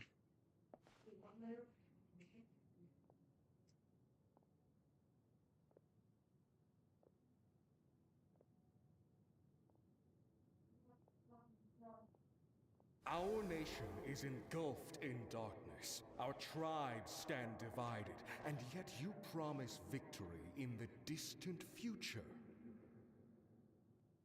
The Abyss is a cunning enemy, one that I faced in battle many times.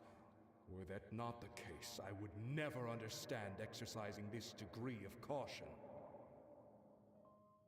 My rage will never know absolution, and my power will no longer aid you in victory.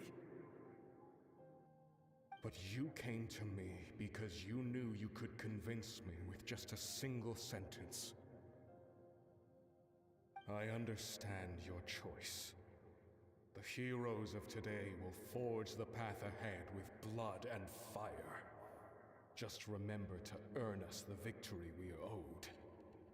Otherwise, rest assured, I'll find a way to collect the debt.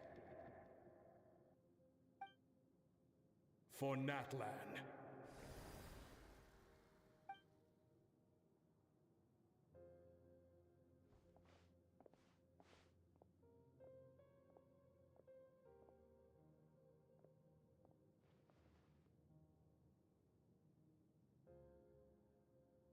So, you're gonna head 500 years in the future to serve as the Pyro Archon again? But what about the you from right now? You're just gonna die? You can't ask her those questions and expect her to answer, my dear. The decision is hers to make, and she deserves our support. We will do everything we can to rebuild the tribes. Don't you worry. Even across time, we will all do our part to fight for Natlan's future.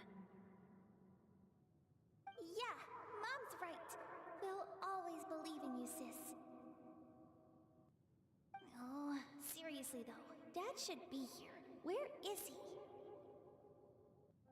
I imagine he didn't know what to say, so he chose not to come at all. Don't take it to heart, my dear. That's just who he is.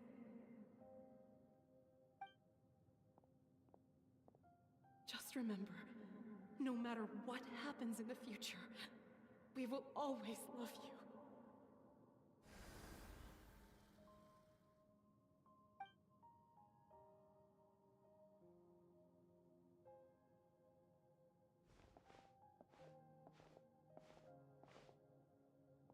I'll come find you one day. I know I can't live that long, but I'll think of something.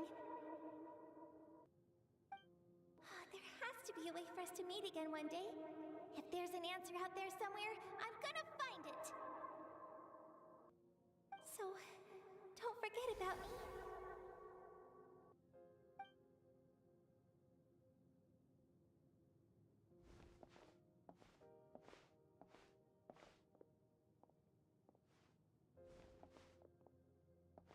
If that's your decision, then you have my full support, Archon. May our children live to see such a lovely son. For Natlan! No one fights alone.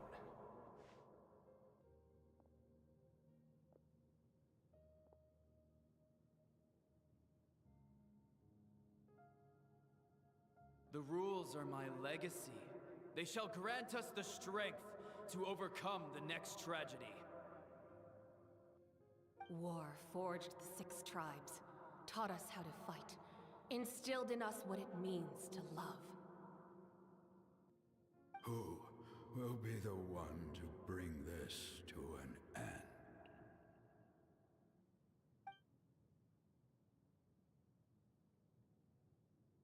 We are the inheritors of memory and legend. Those who grew alongside sun and wind. Those who forged our own destiny and future. That is Natlan's fire. The lifeblood of our nation.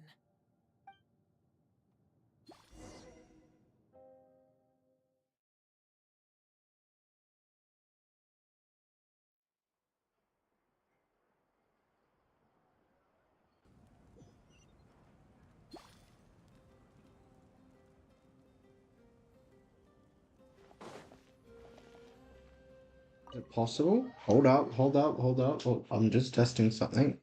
Hmm. Yeah! Skyward! Scatter!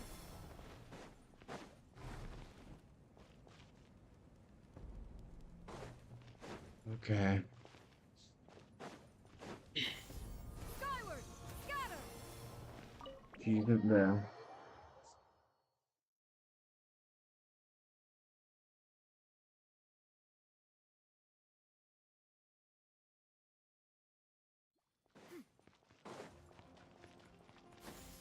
Skyward!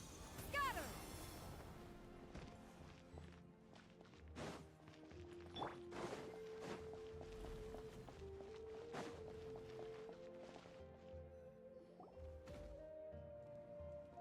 Hey, Koichi! You here for the victory feast too?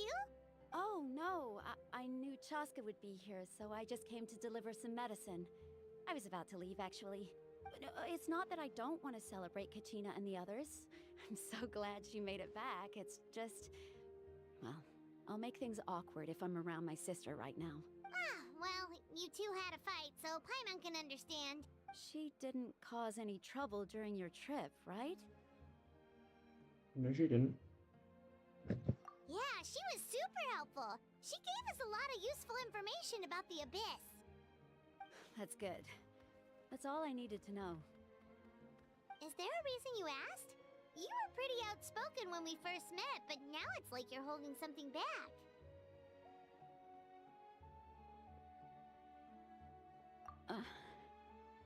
Maybe it seemed unreasonable, picking that fight with her before you left, but I did it for a reason. Her impulse to fight is extremely strong. Her mental strength helps her rein it in, but she still loses control sometimes. I had no idea what you might face in the Night Kingdom, so I didn't want to take any chances. So, what you're saying is...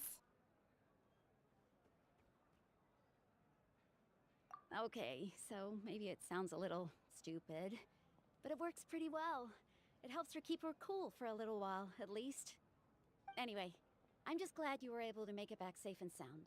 That's all I wanted. But do you really have to go that far? Can't you just talk it out? No way. Chaska never opens up about her own pain, especially to her family. She can't learn about this, or it'll be even harder to help her.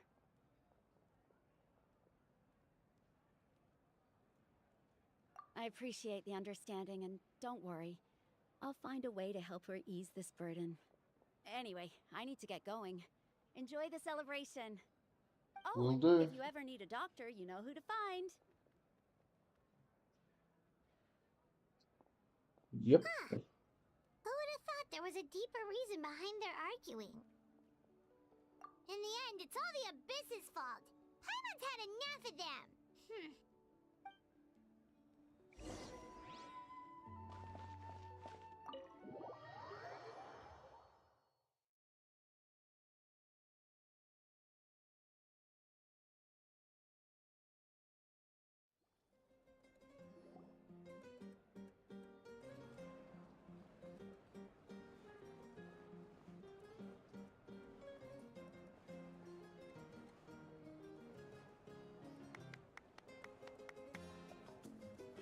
Let's give a huge round of applause to our brave young warrior, Kachina!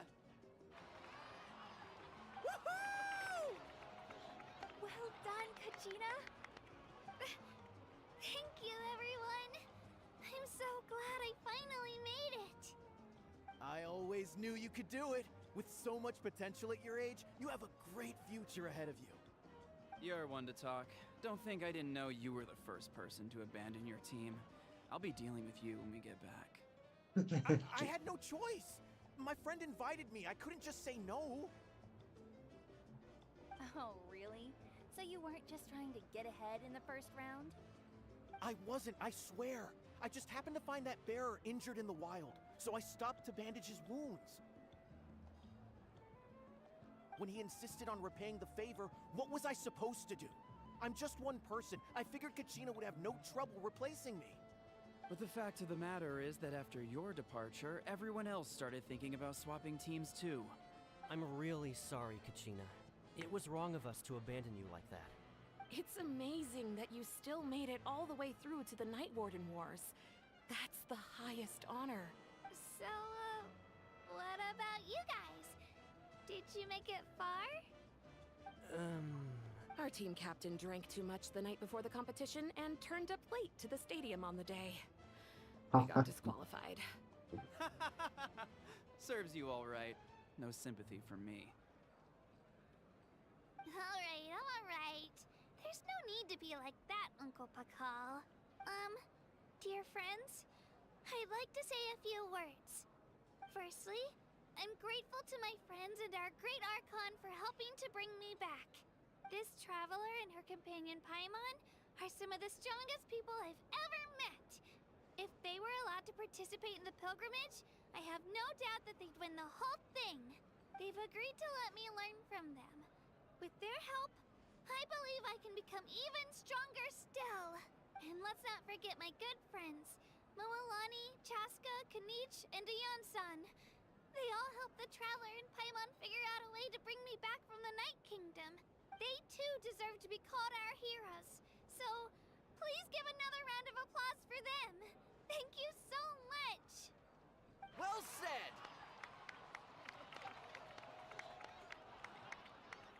I'll drink to that.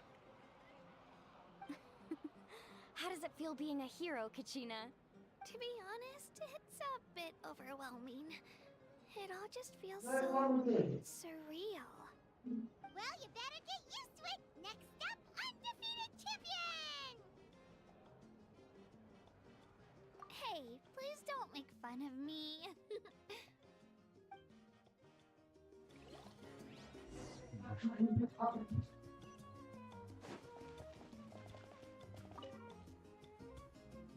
Ah, you're here. Have some fruit juice. I got it specially for you two.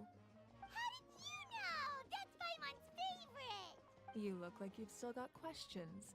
Ask away. Because they had their own lives to live. The thought of telling them, abandon your families and everyone you love, and come with me to the end of time.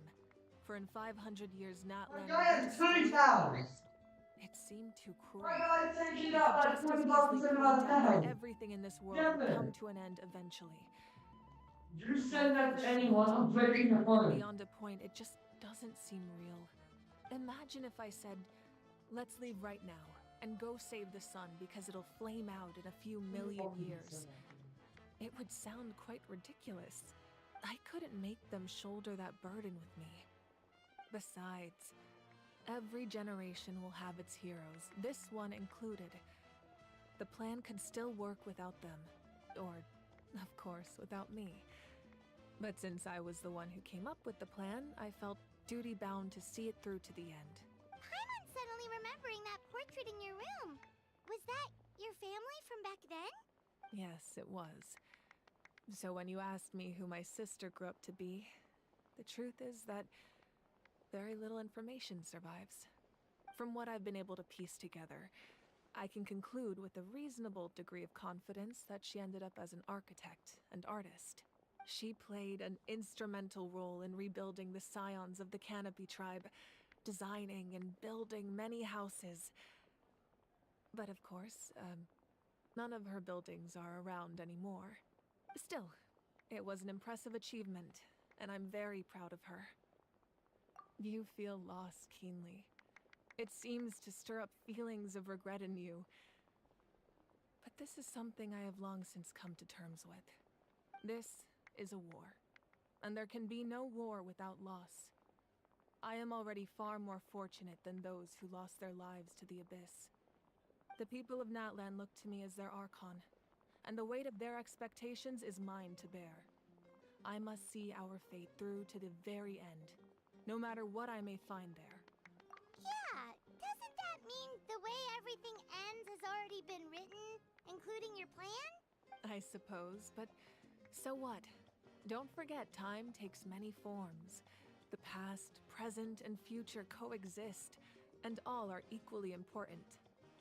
Even if the future ends in destruction, there's still no reason to give up on the here and now. And it's precisely because we humans cannot know our fate that we will never give up on our struggle.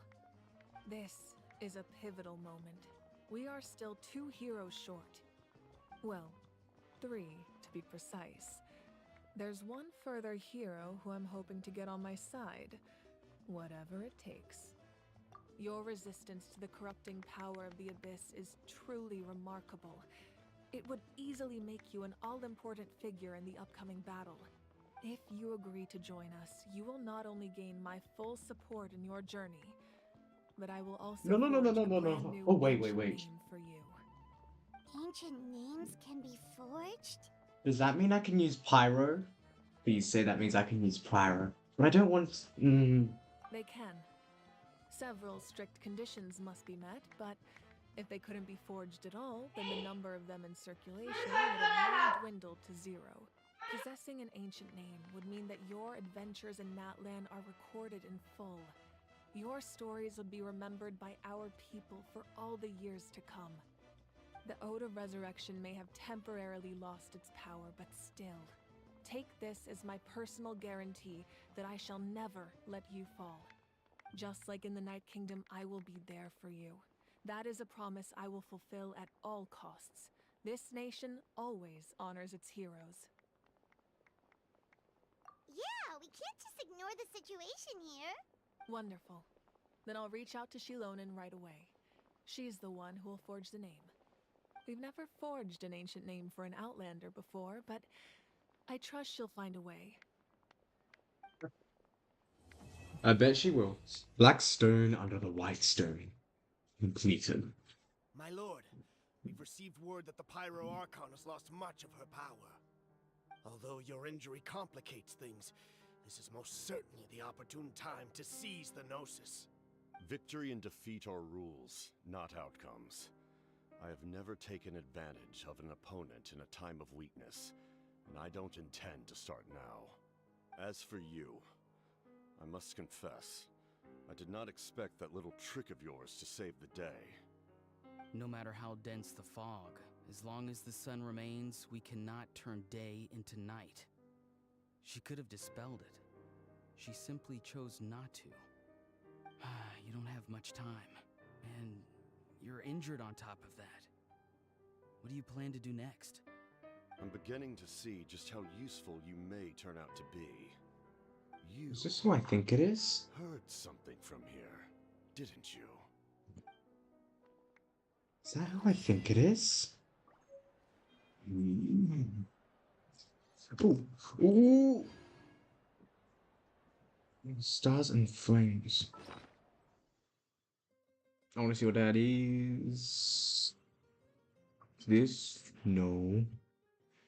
It's a legendary, so it will be at the top.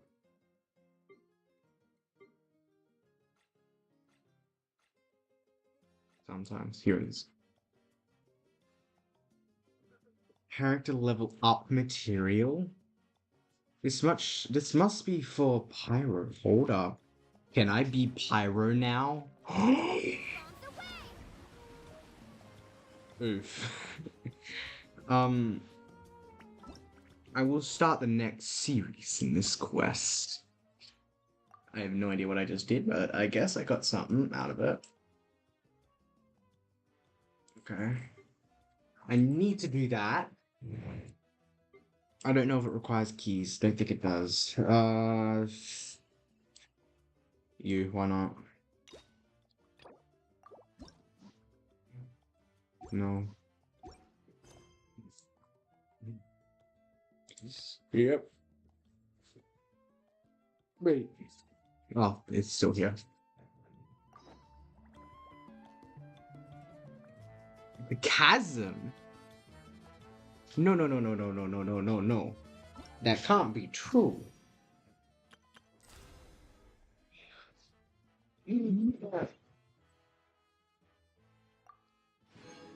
That finished fast. Only 2 hours, 22 minutes, and 22 seconds. Alright, I'll be right back. I need to go to the loo.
Radio, I'm back.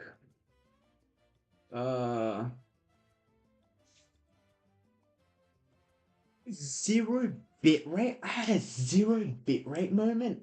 Damn. Well, it looks like we have completed it.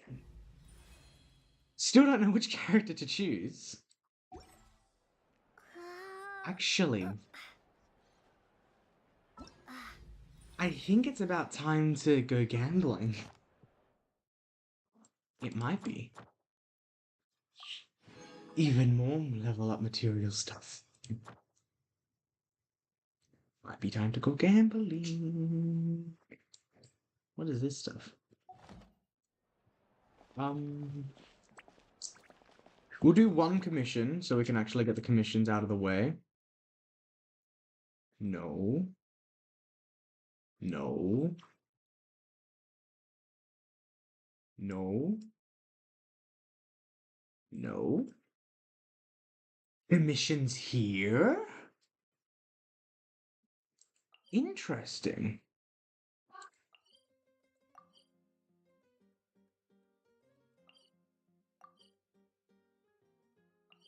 I think that one will be best. So yes, we will be doing all of these little things as well. To make the stream longer. And then, at the end, we will do a little bit of gambling.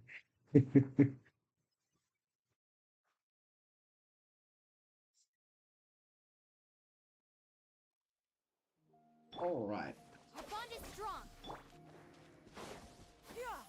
That went a lot faster than I expected. I fully expected to be playing this for like 10, 11 hours. But it does not seem that way anymore.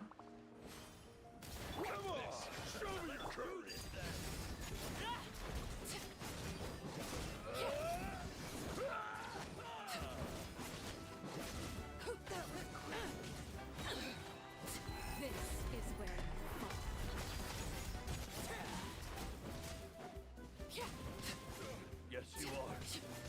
That was quick. Okay. Very, very close. Right. Now let's go down here to claim my rewards. We need to get all of the primo gems. Do as much gambling as we can.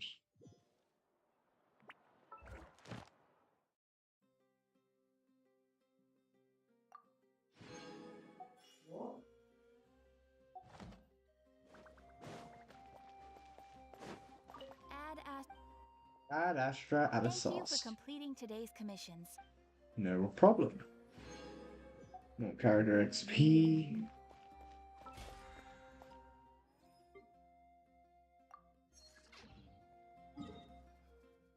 Right, let's start with these ones over here.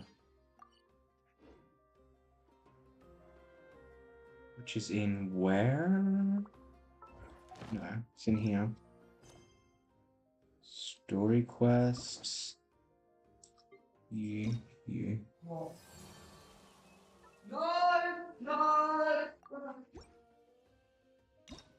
This was fair.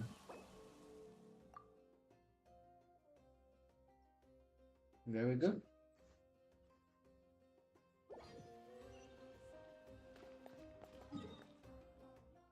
So now we do all of them, then we do a little bit of gambling, and then it ends faster than I even thought it would.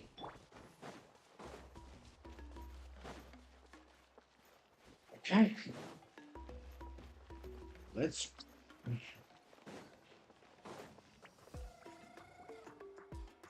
She's not back yet. Oh, I hope nothing bad happened to Master Cheffin. Hey, that little kid is crying. Wonder what happened. Let's go check what's wrong.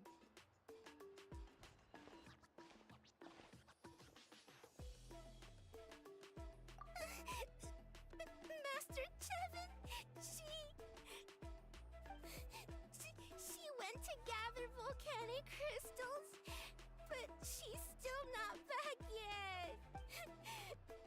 I told the guards, but But they said they don't have people to spare. Plus, that area's super dangerous, with tons of monsters and bad guys. They have to finish making preparations before they can try to rescue her. But it'll be too late by then. So, you'll help? Great! I'll just make a quick sketch to show you where the guards went earlier.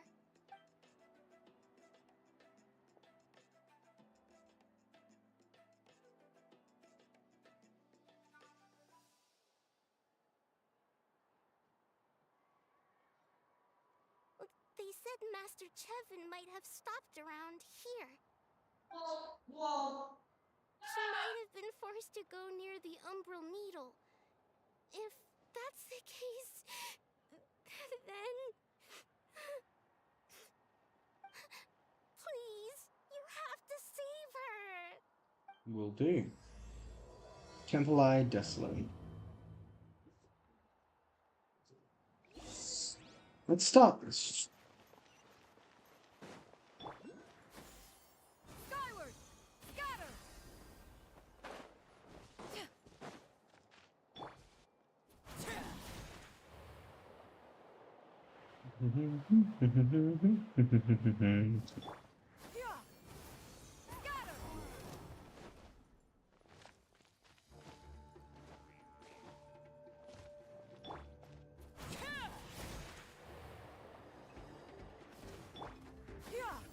Skyward! Scatter!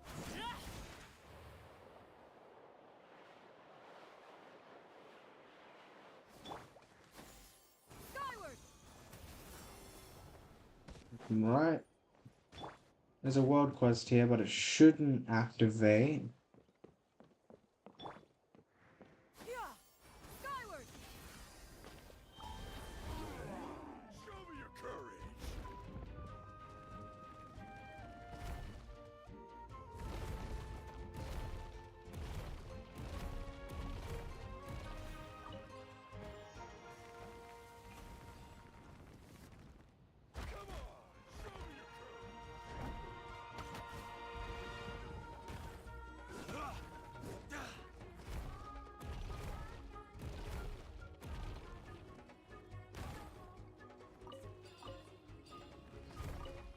According to the map... Get away from me! Look, over there! Is that Master Chevin? Laid bare.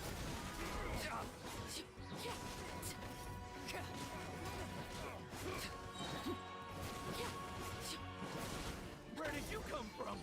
So strong! Well, they didn't put up much of a fight.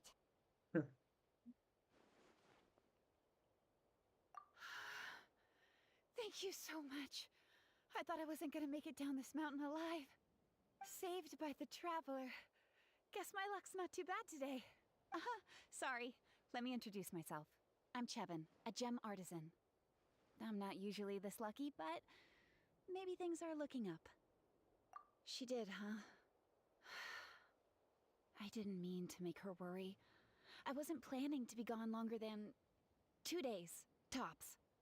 But then, I discovered a new seam of volcanic crystal near the Umbral Needle. It's a large deposit and the purity is exceptional. I dug up a whole bunch of it and was getting ready to head back. But the phlogiston within the crystals attracted monsters. I panicked and ran up a narrow path to avoid them. But by the time I was in the clear, I ended up running into those bandits. You showed up in the nick of time. If the situation was so dangerous, why didn't you just drop the crystals and run? I left most of them behind, believe me. I only kept the purest chunk. I have to bring it back no matter what. For Tlasoli and poor little Nachka. Ah, right, you wouldn't know. Tlasoli is a former ancient name artisan, and Nachka is her daughter.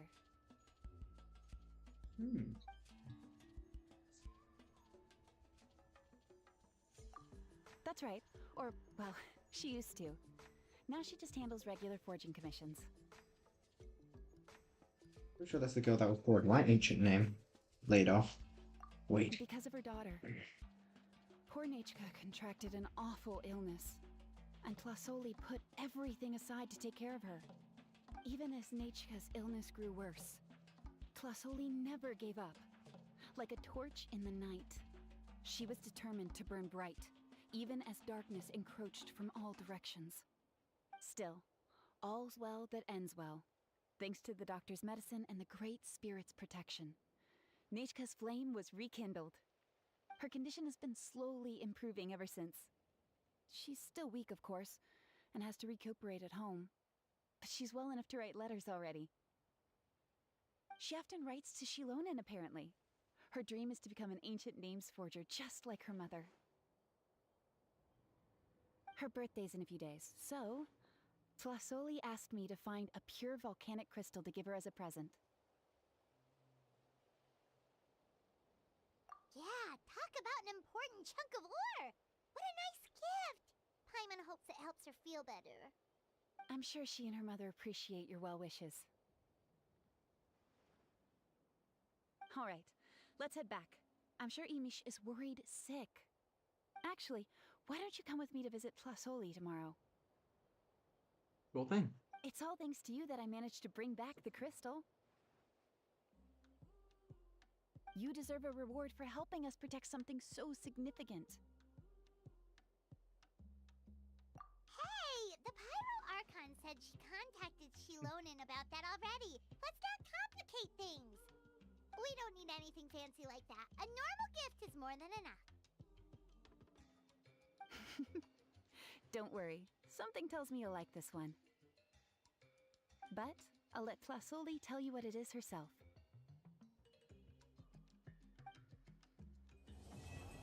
Feel bad. That was quick.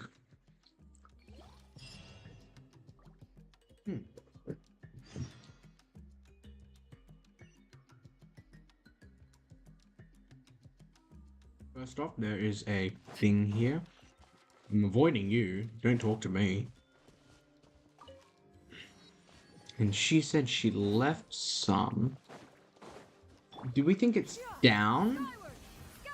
Or up? Ooh, that's a crack.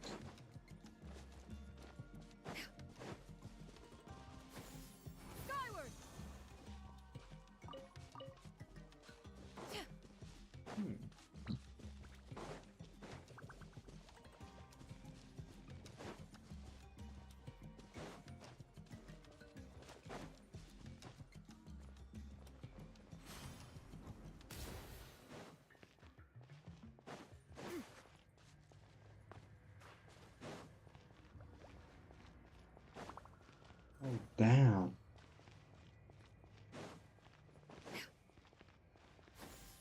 Skyward!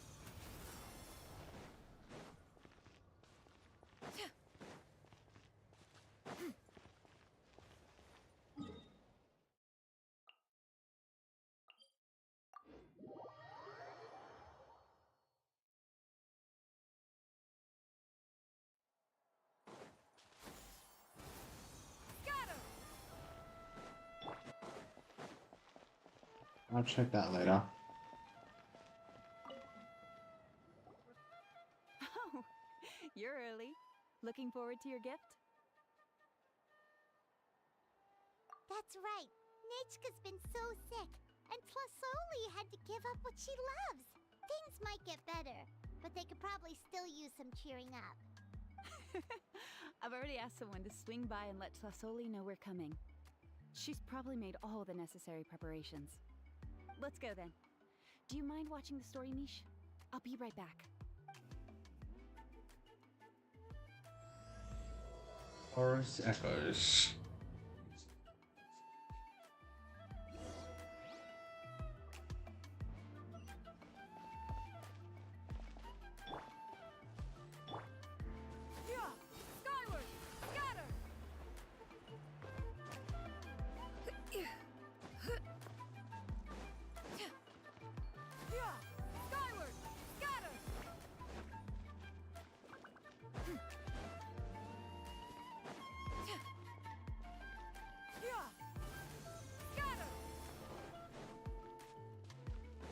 Looks like I can test it out earlier than I expected.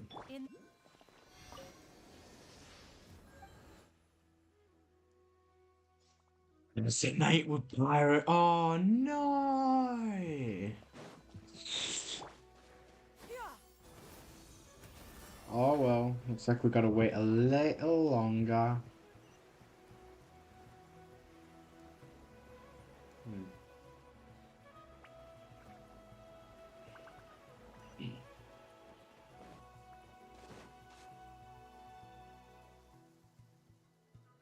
Here we are. Nice house, right? Give me a sec, I'll go knock. Flasoli! Open up! They're here! Flasoli? Are you home? Open the door! That's strange. Huh. The door's locked. But she shouldn't be out at this time of day. Hey, Nechka! Nechka! It's me! What if something happened to the two of them? What if Nechka got worse again? Let's not overthink things. They were doing just fine the last time I was here. Nechka was sleeping soundly in her room. Still, I told Flasoli we were coming. Maybe she had to take Nechka out to get some medicine. Hey, what's that over there? Looks like a Tapetlosaur nest. That's right. Flasoli has a Tapetlosaur companion. If I remember right, its name is Iengu? When she was still in the forging business, she'd often have Iengu help with some digging work. But since Nechka fell ill, she hasn't let it dig much recently. Wait a minute. What the... This place is a mess! Iengu's nowhere to be seen either. Whoa, look at all these broken boxes! Something terrible must have happened. Oh... Alright, I'll just... find a place to hide for now. How is it that every single time Emish tells me not to go someplace dangerous, I end up running into danger? It's like her words have some sort of power over me. Maybe it's the Wyab's doing.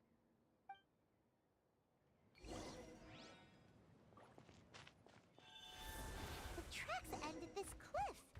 Could the Tapetlosaur have climbed up the mountain?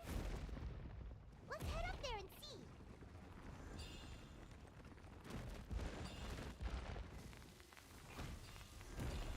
That's a bad thing.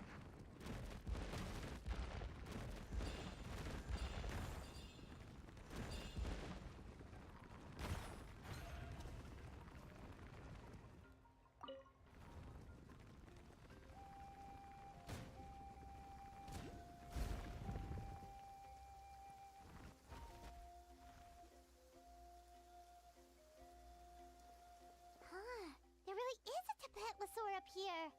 Might not be Flasoli's companion, though. Paimon still doesn't see any sign of Flasoli. Hey, Traveler! Paimon! That's Chevin's voice! Come down, quick! Flasoli's here! Huh? We just got up here and Flasoli's back already? What a coincidence. Well, guess this means we should head back down. Why is the Tapetlosaur coming along? Hello! Whoa, hey, don't run! You'll hit us!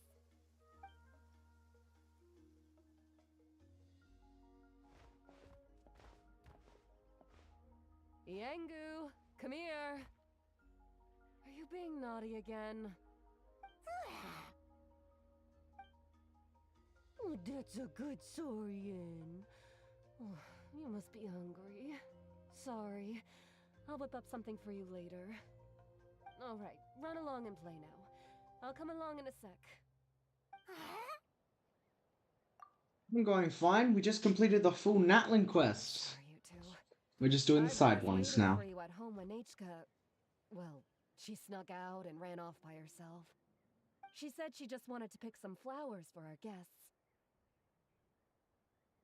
But she ended up getting lost along the way. Luckily, I managed to find her before long. How about you? Yeah, Chevin told us she was just starting to get better. She's still very weak.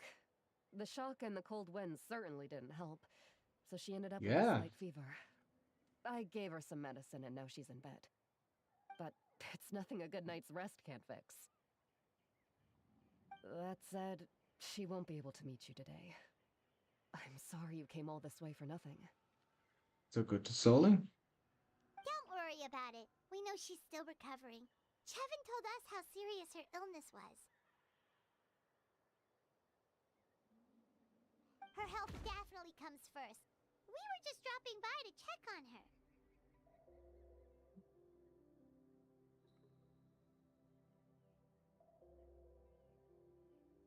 Yes, and to run away from eating her vegetables.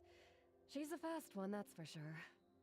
She jumps over chairs, hides under the table, then runs all around the house. I can hardly catch her. Seeing how she is now, that's already enough. I really couldn't ask for more. Hey, cheer up! This is supposed to be a happy occasion. We do appreciate that she tried to welcome us with flowers. Anyway, Tlasoli, about the thing I was telling you before. Yeah, what did you get us? Well, it's a blaze gem inscription. I made it from the purest ore, so it's almost completely resistant to erosion. The techniques used to make it are all rooted in ancient name forging.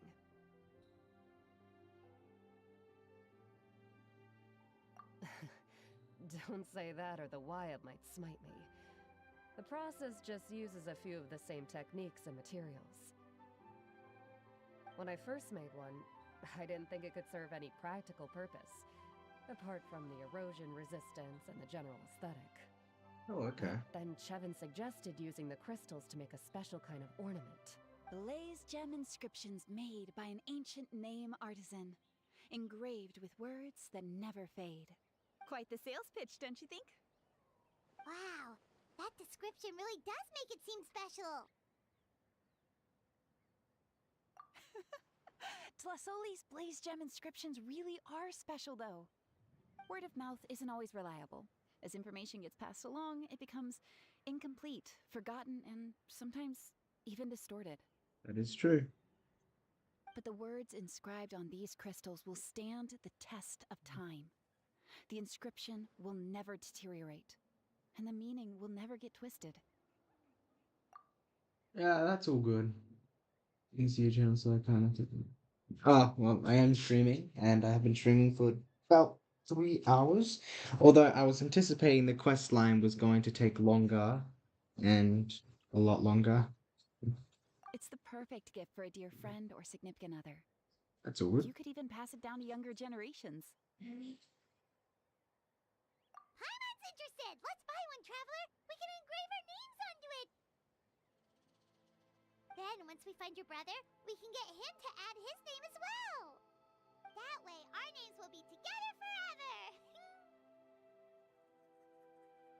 You deserve it. You saved me. And Nechka's birthday present. It's the least I can do to repay you. Chevin, I thought I told you. Don't you start acting shy too, Tlasoli. It's a great gift. I know how much work goes into one of your blaze gem inscriptions. Well then, thank you both. I'll have it ready as soon as possible. Then, I'll have you do the inscription yourself. Nechka should be well by then. She'll be very excited to meet you. I'm streaming a bit longer. I need to finish like 2 more quest lines. Whoa, let's not get ahead of ourselves. We don't even know how expensive that would be. You sure we have enough travel funds? I have like 10 million. I think I will be fine. This isn't part of some scheme to make us spend all of our mora, right? Chevin? You never know. You do look like you have some savings to spare. Just a little bit. No, don't listen to that, Traveler. You'll end up losing all your mora. In any case, it's up to you. Oh no, it's I'm guessing about an hour and a bit. Quick, someone stop it! Paimon doesn't want to get run over again! But I do still need to do like the normal daily things I would have normally done. So I would say about 4 more hours, I think. Maybe. But also I want to like end this stream, then immediately start another stream to start like collecting the little gems and stuff to offer to the brain's not working. To offer to the statues of the seven, and that will take a long time, probably all night, maybe even longer. 2 streams Also, worth. if you don't mind, Tlasoli, I'd like you to help me repair my blaze gem inscription. I dropped it when I was attacked earlier. The rope and clasp both snapped, so I haven't been wearing it. I tried fixing it myself, but I just couldn't get it to stay. Could you help? Just leave it to me. I'll make it as good as new. He looks tired. Thank you, Chevin, for going all that way and... It was nothing. We all just want Nachka to get better. Well, I am. You're right. I'm just gonna have fun streaming. Yangu, behave yourself. I'll feed you in just a second. I'll have Chevin contact you once everything's ready, Traveler. No problem. Maybe we'll even line it up with Nachka's birthday. We can even have a little party. Oh, that sounds great! We'll look forward to all the good food, and we'll make sure we're ready to eat. Anyway, see you around, Tlasoli. I hope Nietzsche gets better soon. So yeah, if you stay a part of the stream just even a little longer, wait. So happy to meet you. If you stay a part of the stream just a bit longer, you can see which quests. These quests are taking about 10-ish minutes each, and I am a dinosaur. Okay.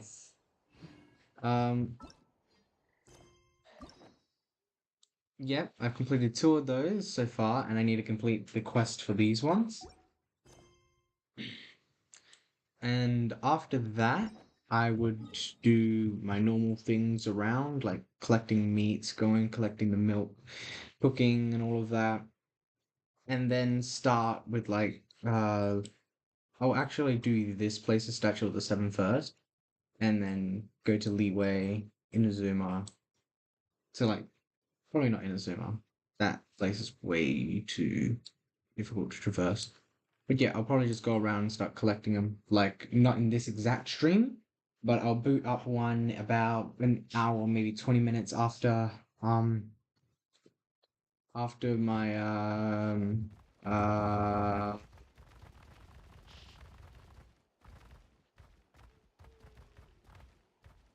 there's so many of them. There's a child one somewhere.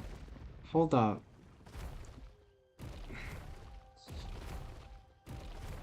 I need to find it. It's like, oh, hello there.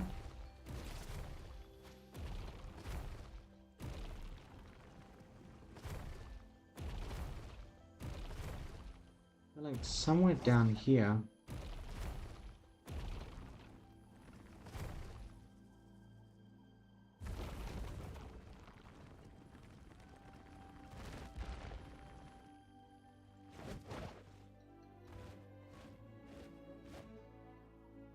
Ooh, I actually have a little dino as well. Where is he?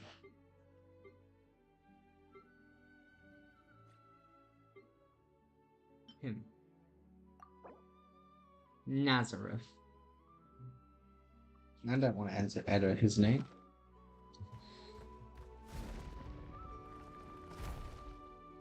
See, look, look, look, look. There are little ones. Little tiny ones. No, no, no, no. I don't want to fight you. Alright, I'll get continuing with my missions.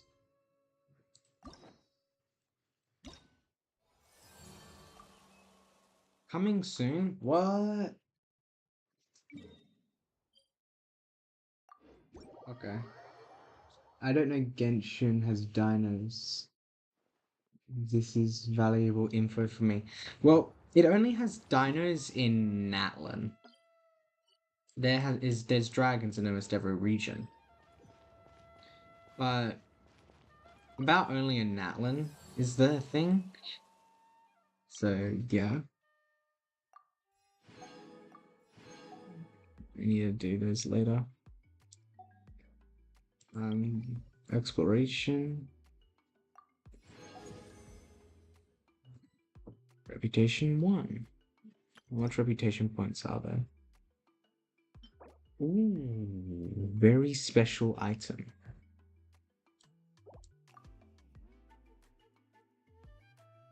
Ah.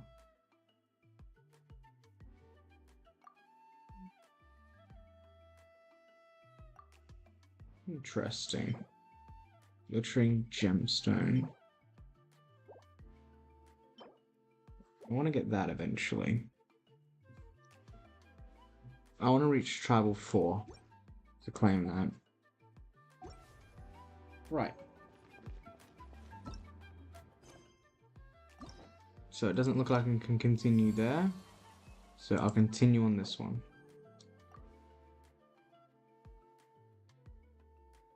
Wait, do you not play Genshin?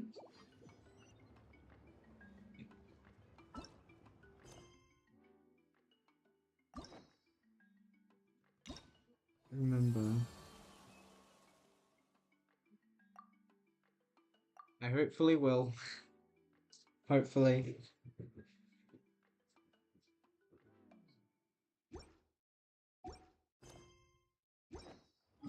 I'll try to remember. So if I'm not too much into a rush.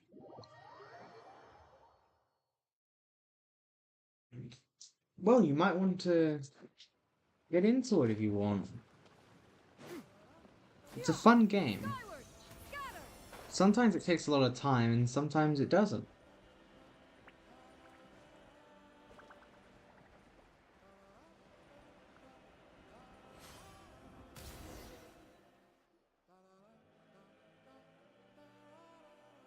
Hi, I'm Huni.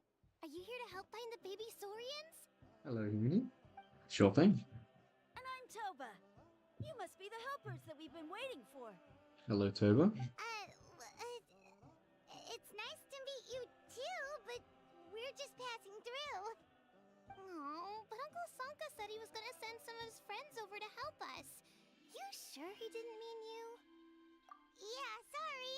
Whatever this is about, it sounds like you've got the wrong end of the stick. Wrong end of the stick? Darn it! We've been tricked, Huni. Waiting to play for over a year. Pawn artist. What are we supposed to do about the baby Saurians now? Time's running out. It's okay, Huni. Don't worry. Why don't you tell us what happened with these baby Saurians, huh? Well, you might want to get into it. Don't have any space for it though. Sad. Ah, that will definitely do it. Rest in the trial lately, and my dad's Saurian got injured. Her name's Nana, and she has 3 little babies. After what happened to Nana, her babies were so scared that they ran off and hid. I'm really worried about them, so I decided to go look for them. If Nana is your dad's Saurian, why isn't he the one looking for them? My dad's one of the elders, so he's busy getting ready for Turnfire Night. It's a really important ceremony, more important than this, anyway. I'm not supposed to be out here either, but I snuck out without telling him. I didn't think it would take very long, but then that guy we ran into made us tell him loads of stories, and it wasted so much time. Yeah, he was so selfish. He doesn't have a heart. It's all right. Don't let him get to you.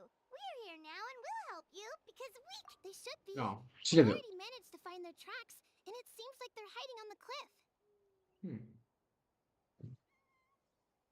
Really? Wow! Thank you so much, Miss Traveler and Miss Paimon. No problem. Awesome. You gotta be careful out on the cliffs, though. They're really steep. Even grown-ups have trouble climbing them. A mysterious visitor from Hudson-land. No idea who that is or what that is. Saurians are on the cliff, so let's find a way up. Okay,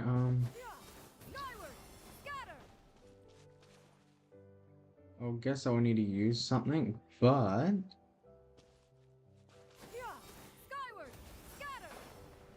I can just climb it. I've been thinking of waiting until I finish school before starting Genshin, but I'm not that patient. Well, a lot of... Do you have a favorite Genshin character? Well, currently it's Arlecchino because of the high DPS, Although Sayu was a good one for traverse and traveling, and I have been trying to pull for Mulalani, which is what I'm going to be doing at the end of this stream, which it looks like I have a lot of wishes. Oh, damn. 17? We might be able to do 2 pulls. Something you wish to report?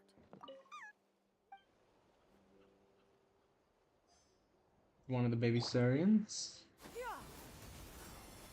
But yeah, if you wait until after you finish school, then I don't know how long that's going to be, but the game might change variously. Like, at the start, when I started playing, like, actually started playing, I hope I am able to get that, but I think I have about 50. Yeah, it might have to be a hard pity. I don't know. Oh well, though. Wait,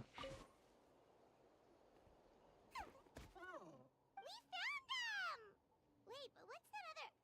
A how? Well, You know, that's it why I didn't isn't want to the wait. gruesome twosome who wormed their way into our servant circle of friends. Still awestruck from the last time we met? Would that be why you hastily scrambled up here to pay your respects the moment you saw us? I suppose we can't blame you. Such is the spell that our majesty casts on our minions. Okay. Very well. You heathens leave us no choice. The almighty Dragon Lord, Kahula shall grant you the audience that you seek. See you later. Come, pucker up. You may now kiss our feet. Wait, aren't you like Kenichi's sidekick? What the heck are you going on about? You're somehow managing to be even more annoying than the last time we met. Silence! Who are you calling sidekick? We are the Dragon Supreme, sovereign ruler of the Nation of Flame. We shall have you know that last time, were it not for Kenichi's earnest pleading on your behalf, you would have received not a single word of mercy. Oh, come on. You talk big, but Kenichi clearly has you under lock and key. That's great, Sovereign, to you. You dare invite the wrath of the almighty Dragon Lord, Kahula How. You will burn in turn fire for 1,000 years for your blasphemy. If you must know, our humble servant begged us to investigate an abyss incident near Hoytsidlan, and we chose to grant his request. Abyss incident? See this little lizard? Its mother, a medium-sized lizard, came under the influence of abyssal power. In her confusion, she attacked my servant's tribe, then assailed her own offspring. Yikes! So how is she doing now? She was but a lowly bug fighting against the power of the abyss. Naturally, she has departed for the Night Kingdom. Oh. Such a fragile creature. Apparently, she ended her struggle by leaping from a cliff. Leaping from a cliff? My dear anemic flying ant, as addled with questions as your head may be, please keep them to yourself and wipe that absurd expression off your face. We are the almighty Dragon Lord Kahula How, not a wish-granting fountain. Anemic flying ant? Just you wait. Two can play at the ugly nickname game. We sense a faint abyssal energy. An evil sorcerer must be lurking nearby, but they are well hidden. If you encounter any suspicious outlanders, be sure to give them a robust interrogation. Suspicious outlanders? Wait, are you mocking us? Ha! How dare you cast aspersions on your ruler, heathen! You're just lucky that our servant has such vile taste in friends. Otherwise, we would beat you black and blue, and then purple, then black again! If you're not here to kiss my feet, then get out of my sight. Do not impede the work of the almighty Dragon Lord, Kahula How! Potty mouth on that guy! Paimon is furious! Still, good to know about the abyss threat, huh? Wasn't expecting that. Let's not get sidetracked.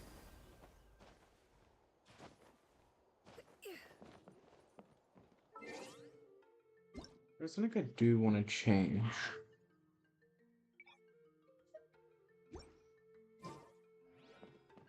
That's much better.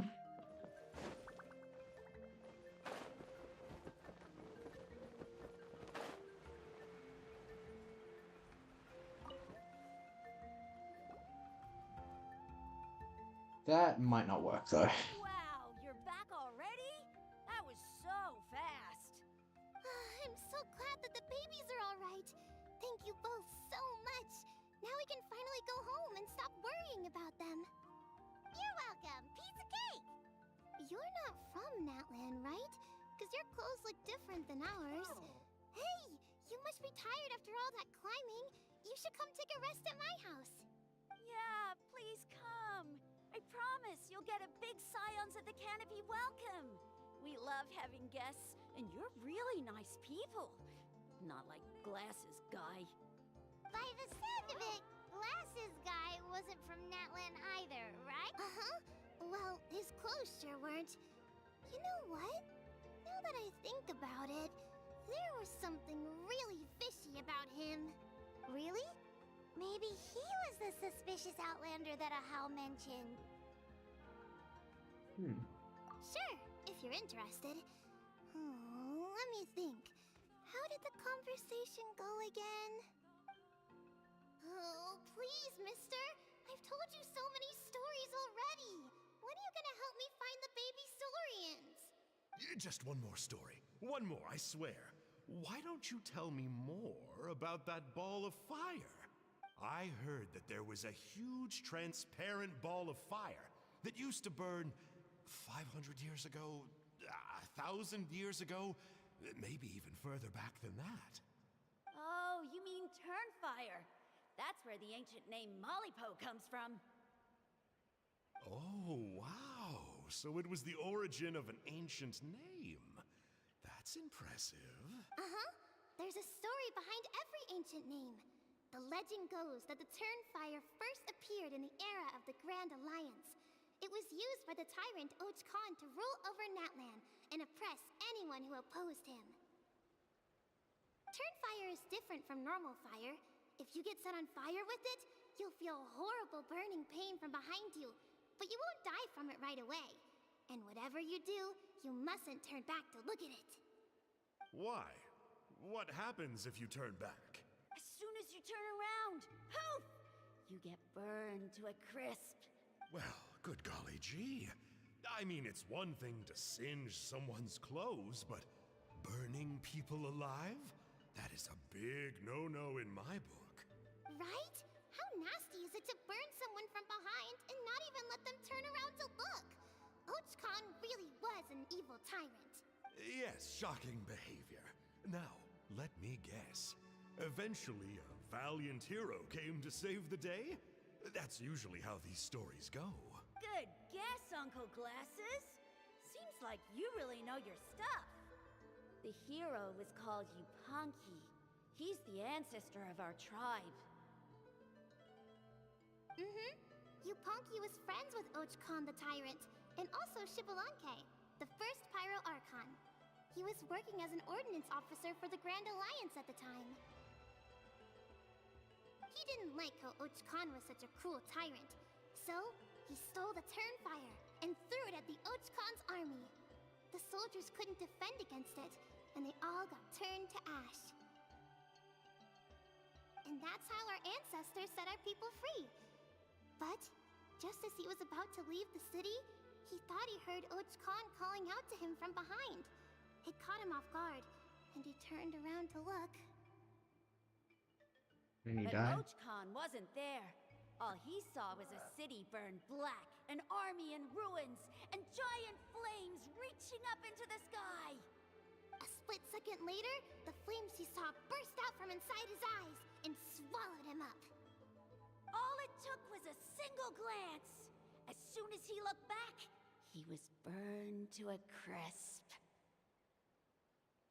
The question is, was this the price he paid for stealing the Turnfire?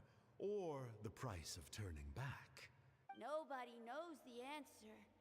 But the fire that consumed Yupanqui burned more fiercely than any other.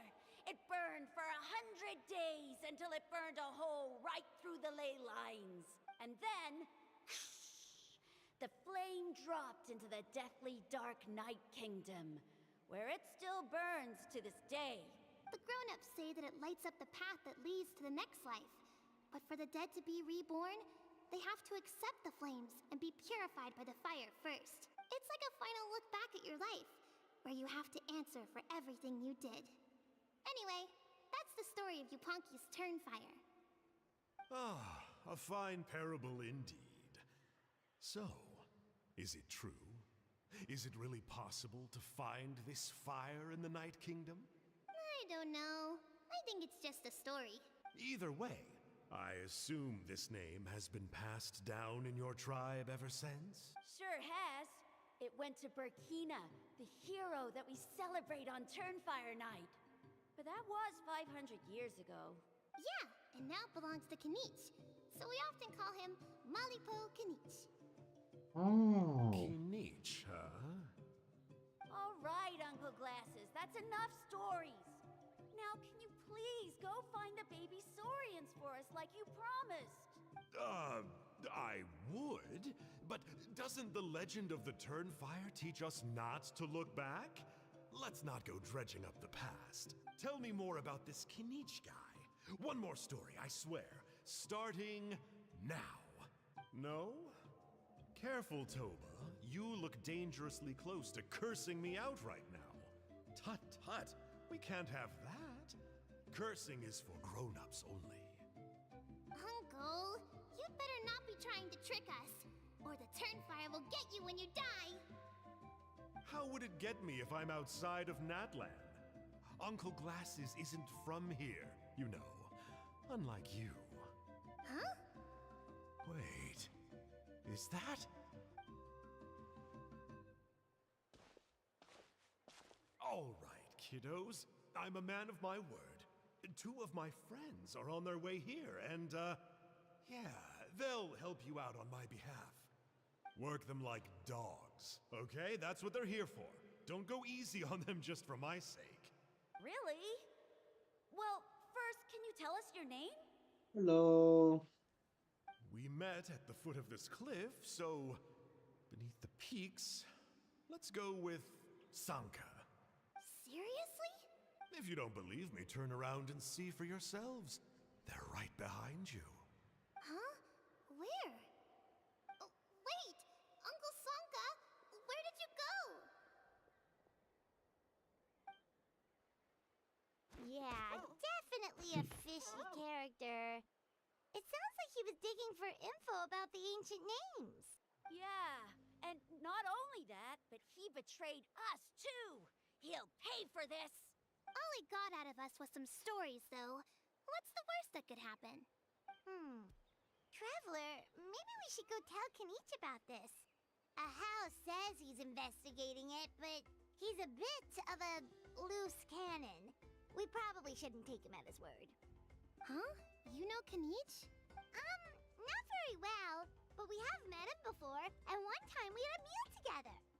Aw, man, I'm so jealous. I never even spoken to him. He's so cool. He's the Saurian hunter, and he has a really awesome ancient name. Me neither. I don't think my dad really likes him, though. He always tells me to stay away from him. Probably because of that little creep he always hangs out with. He's nasty, and he's so full of himself. Oh, the creep who calls himself Kahul Ahau? Yeah, we've had the pleasure of meeting him too. He sure loves pushing people's buttons. Exactly. I don't know why Kinich partnered up with him. Why didn't he pick me instead? Oh, Huni, look how late it is. We've been out way too long. We better get home now or we'll get yelled at. Oh, yikes. You're right. Okay, well, this path here leads to our settlement. If you decide to visit, remember to come to my house. If there's anything you need, my dad can help get it for you. Hope to see you soon. We gotta See you run. later. Bye for now.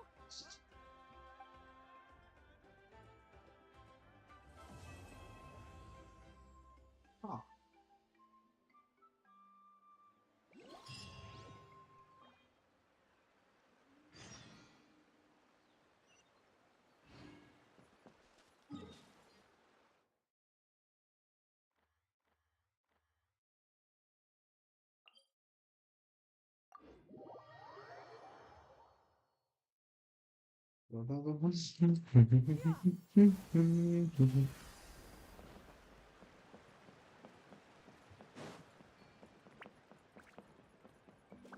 Yeah, skyward, scatter.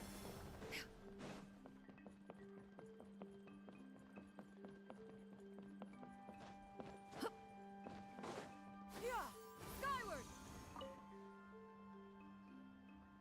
Huni, what were you thinking, going out by yourself? Don't you know how dangerous it is? It's okay. Toba helped me. And we met some kind strangers who helped us. And Kind strangers? What made you so sure they were so kind, huh? Oh, I suppose they had kind stranger written on their foreheads? yeah, actually, they did. In big, bold letters. Don't talk back to me. The Mountain King problem still hasn't been solved. What would I do if I lost you too? No? They were good people, Dad. Dinner or no dinner. Hello again, Huni. It's Miss Paimon and Miss Traveler. Dad, it's them. They're the ones who helped me. And I promised we'd take care of them if they came to visit. Oh, so you're the kind strangers. Well, I'm Trinidad. Apparently, you helped my daughter today, so if there's anything you need, just ask. As an elder of the Scions of the Canopy, I've got some influence around here. Now, I trust that you're sensible people who know better than to take advantage of their host's generosity. Yep, just helping a neighbor. We're not looking for anything in return. Oh? Well, let's hope so. Dad, please! They're not bad people. They've eaten at the same table with Kanich before. Be nice to them. Kanich? Wait! I heard that two mysterious travelers from afar showed up at the Stadium of the Sacred Flame. Are they you? And Paimon's the other. Change of tone. I do apologize. A lot's been going on in our tribe lately, and I suppose the pressure must be getting to me. I can't believe I was so rude to you. I feel ashamed. We got off on the wrong foot. Can we, start over? Oh, now we're talking. Seriously, though, don't worry about it. Already forgotten. We're just happy to see Huni got home safe and sound. Oh, you just arrived, I take it, and it would be my honor to give you a hero's welcome tonight. Careful now. That's quite an about face. We've heard that kind of thing can lead to spontaneous combustion around these parts.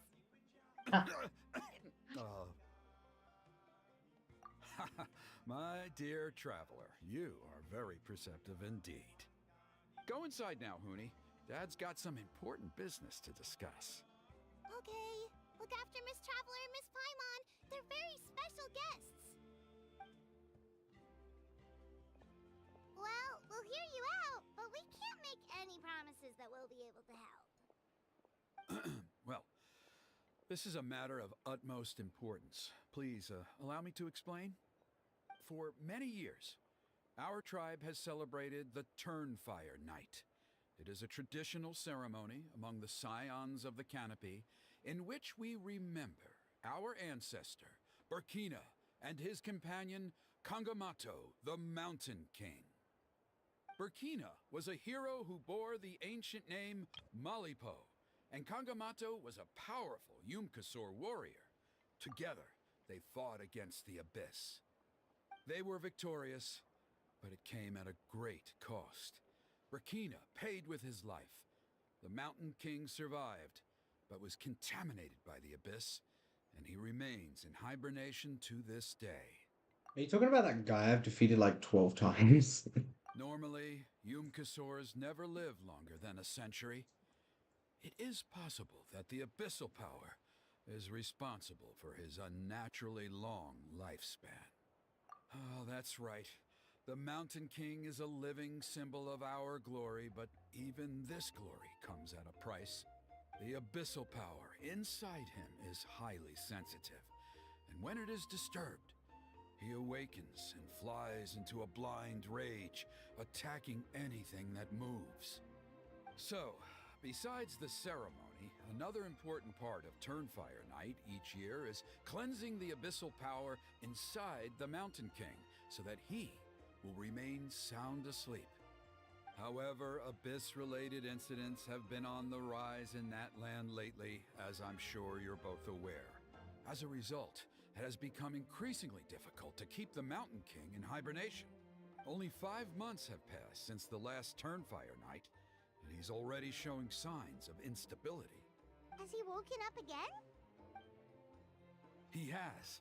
We managed to contain the situation by performing a makeshift ceremony right away, but it was a close call. He could reawaken at any moment. Also, he attacked and wounded my companion, Nana, during the ceremony. She became contaminated by the Abyss as a result, and... We heard. Such a tragedy. We're really sorry for your loss. Yes, and Nana wasn't the first. Anyway, right now we're preparing for an exceptional Turnfire Night ceremony, and we need to find a suitable flame bearer. From what I've heard about your adventures, I believe you would be perfect for the role. Of course. Plus, he's a bona fide hero who inherited the Malipo name. Oh, you mean Kinich? Yes, he's the one. A hero, worth his weight in gold. And unfortunately for us, he's all too aware of that. No prizes for guessing what he said when I asked him to host a Turnfire Night outside of the annual schedule. An exceptional ceremony? Oh, I'll have to charge an exceptional price. I swear, no other concept exists in that boy's brain.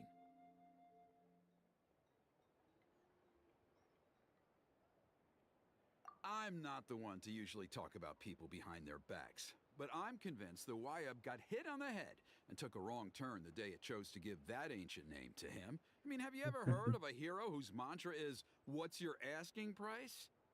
Oh, and don't get me started on that insufferable Ahau he hangs around with. Thinks he's God's gift to mankind. Pompous fool. Yeah, Paimon has to agree on that last part. Anyway, the fact is, the ceremony can just as easily be done without him as long as we can find someone else. And besides, you two seem like much better candidates. So, what do you think? Wonderful! I can't thank you enough. Huni was right about you. You have kindness in your hearts. Come with me to the other side of the mountain. I'll bring you up to speed on each step of the ceremony. As experienced warriors, I'm sure you'll pick it up in no time. Yeah, I'm gonna go fight him real quick as well.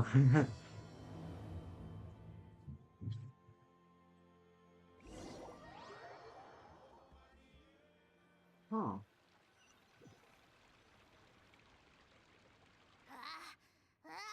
Achoo! Curses! Who dares insult the great Kahul Ahau behind his back? Oh, great Kahul Ahau, bless you.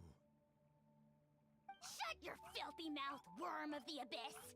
Your putrid words defile the air we breathe. You make the almighty Dragon Lord, Kahul Ahau, sick to the stomach! Speaking as a member of the Abyss Order, that's music to my ears. Exactly the kind of reaction we're going for. But on a personal level, I gotta say, it's pretty hurtful.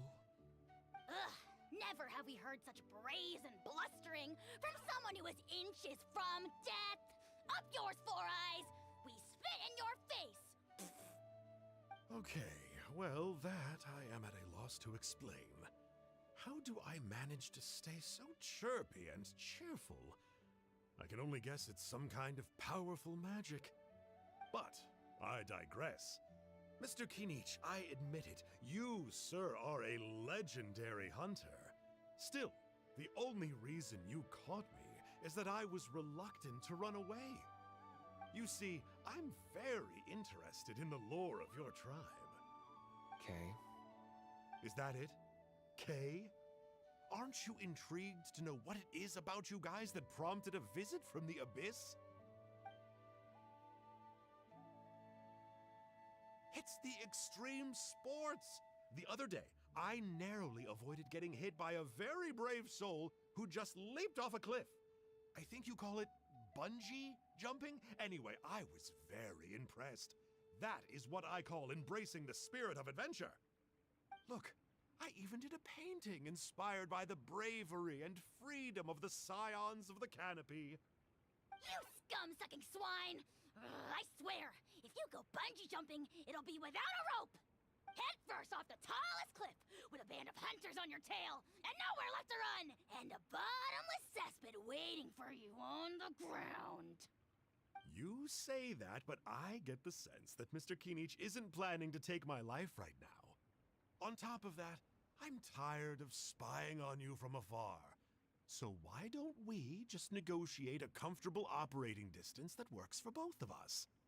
I've heard that the most important thing in human relationships is to respect each other's boundaries.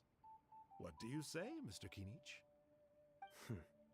Or you could tell me what it is you're really after. What? And then I'll name my price.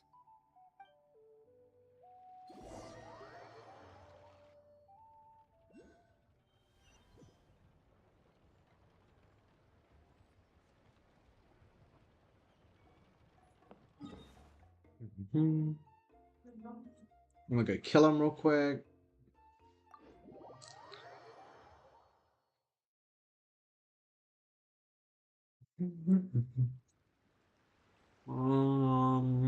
Mhm. Skyward!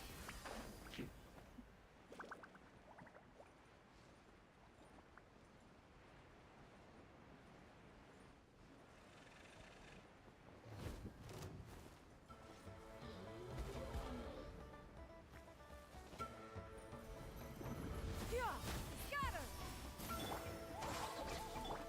Transfixed!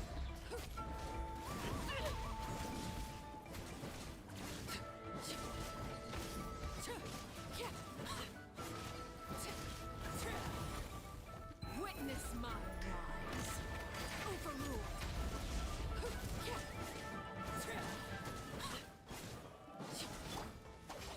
I'll settle this.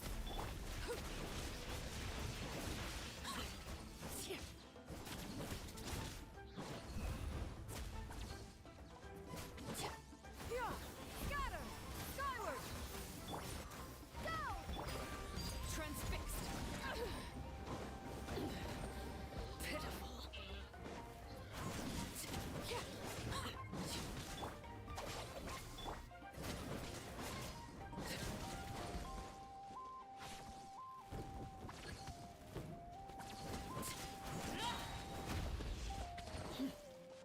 Overruled.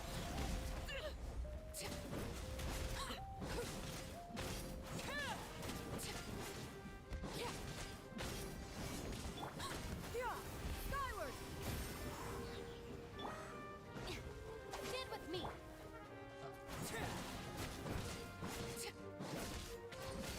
This is where you fall. Transfixed.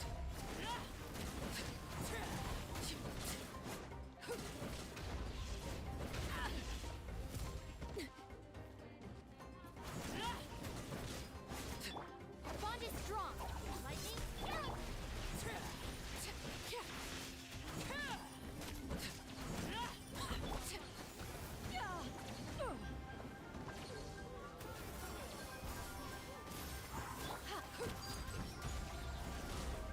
dissipate.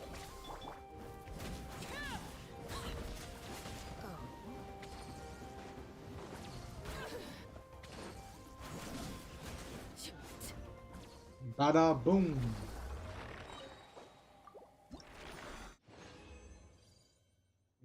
Damn, it's a lot. There rafter. I think there is one here. Okay.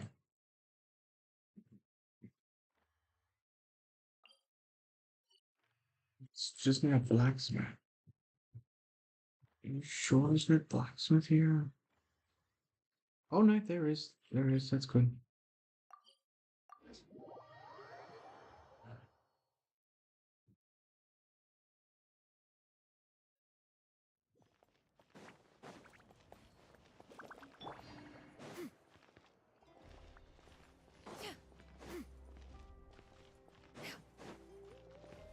Down.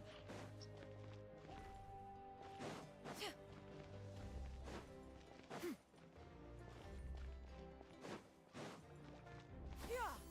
Skyward! Scatter!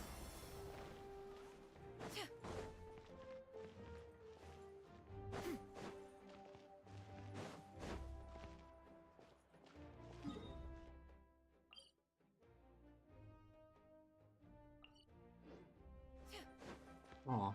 Yeah! Scatter!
So many primos that I can't get, sadly. Because I don't know where to get the sigils. Oh, well. Well. No. I need to get more primo gems. A lot more. For 3 more wishes. Wait a minute, I want to do the math.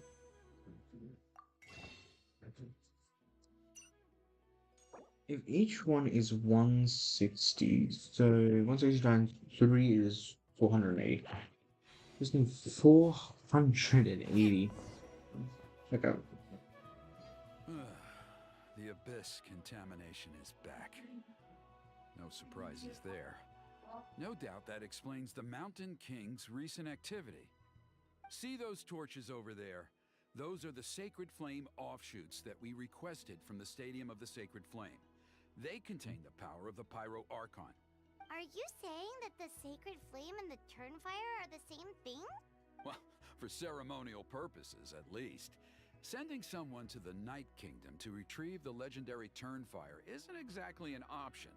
More to the point, though, the Sacred Flame is able to burn away abyssal filth, so that's why we use it in the ceremony. Gotcha! So basically, we just need to clean up the filth with the Sacred Flame. Well, that's one part of it, yes, but the complete ceremony is a bit more complicated than that. First, the Flame Bearer must collect a kindling of the Sacred Flame from the starting point, then use a grappling hook to fly up into the sky and light each of the Sacred Flame pillars. Then, they must go down into the canyon, all the way into the cave where the Mountain King slumbers, lighting braziers and the final altar along the way. The most skilled flame bearers can accomplish all of this without touching the ground once. As much as I hate to admit it, Kanich is capable of this. Wow! He can do all that flying without ever falling to the ground? Well, of course Paimon can. It'd be much harder for you guys. Well, don't worry. It's not a requirement of the ceremony. You're allowed to touch the ground. The only thing you're not allowed to do is turn back. The flame bearer must always keep moving forward. You can't skip a pillar, then come back to it after lighting the next one. To do so would be to disrespect our... So, what actually happens if you do turn back? Surely the fires don't just go out. Well, if you're not careful, you might get burned. What about today then? Does the same rule apply? Oh no, don't worry. Today is just a practice. The order doesn't matter. You just need to take the sacred flame, cleanse the filth, then go light all the braziers. Are you ready? Let's begin. I'll repeat all the key points again. No need.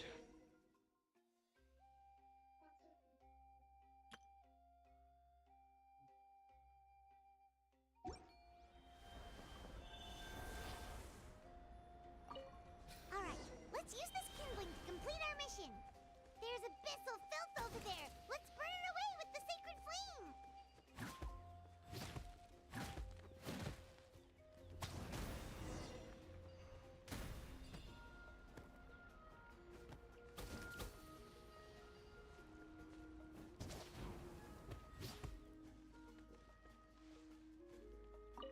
Oh, my brain's not working.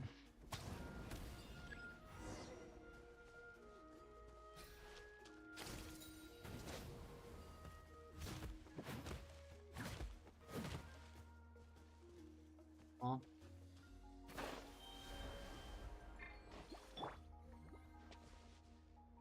Infusion. I don't know how.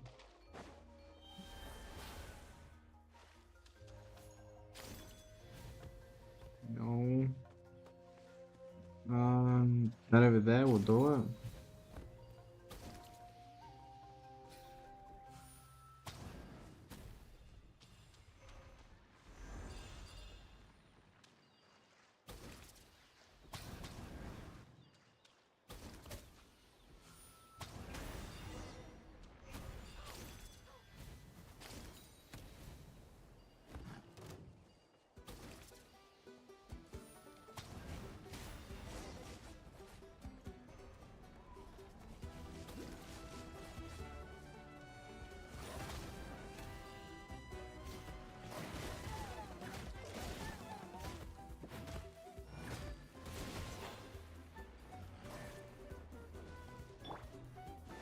Our bond is strong. Overruled.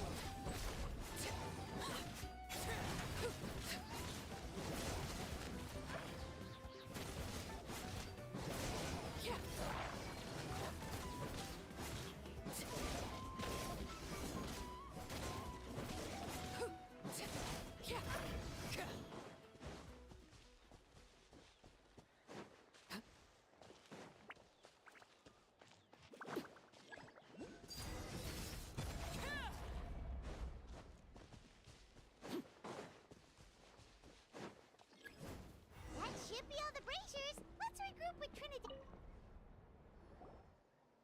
I knew I was right about you. If there was an ancient name for outstanding flame bearers, I'm sure the Wyab would consider you for the honor. Yeah, although it would probably take Paimon quite a bit longer. All right, now there's still a few days left until the ceremony, and I should probably get back so I can inform the chief and the other elders that I have found the flame bearer we need. Oh, you mean they've still got to sign off on it? Some of them are still hoping we can come to an agreement with Kanich, but that's only because they haven't seen you in action. Still, I'm the one responsible for securing a flame bearer, and my recommendation is you. Just for Paimon's own peace of mind, are you sure it's not going to be a problem having Outlanders take on such an important role in your ceremony? See that place over there? There was a time, long before the age of Burkina and the Mountain King, when we, Scions of the Canopy, called that our home. After a period of upheaval, our ancestors were forced to move away. Now, it has become a place where our youths go to develop courage and kindle a spirit of adventure. If we fail to keep the threat posed by the Mountain King at bay, it might not be long before we have to move again and find a new home. So, to answer your question, I think everyone will agree that you are the right choice. Fair enough. Desperate times call for desperate measures. I'll need you to drop by my place at some point before the ceremony, if that's all right. There are still a few final details that we need to discuss. Okay, see you later then. You have my gratitude. We've helped out with a lot of other local festivals before, but this one feels a little different. Anyway, let's take a break before heading back to Trinidad's place.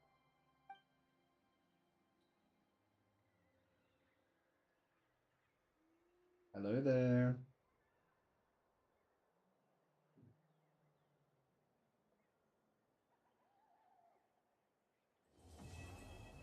A hero's rights.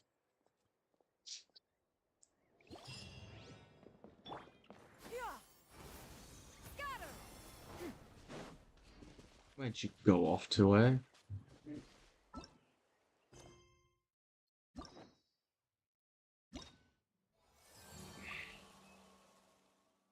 Nine days. Damn. Wait. Complete the previous to unlock. Okay. Not that much longer to the end of the stream. I was surprised completely on how short this took. Damn. Sadly, I don't have that waypoint. So.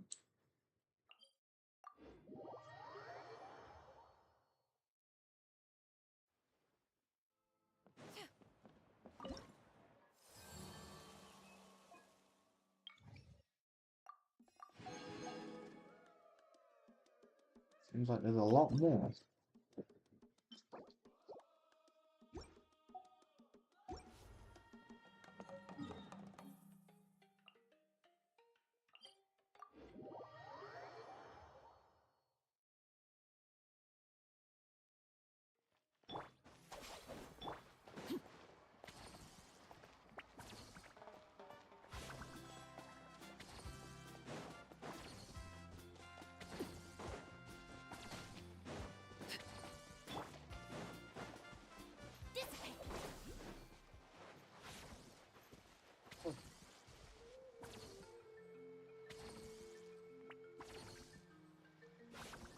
After this fizzles out, on max health going in.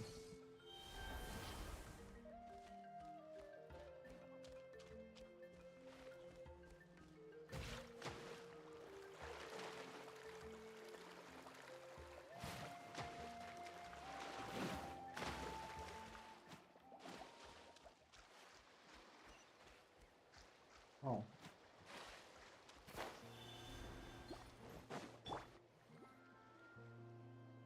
Wow, what an amazing view! And we can even see some Kaholosaurs here and there. Hey, why don't we try to get a picture with one or two of them in the wild? Well, they're so cute. They probably won't do that. Right? Probably. Probably not. What's happening over there?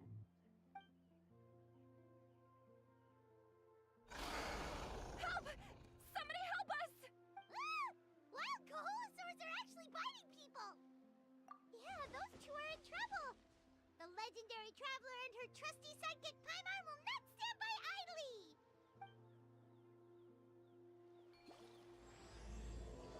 They're searching for a mysterious land.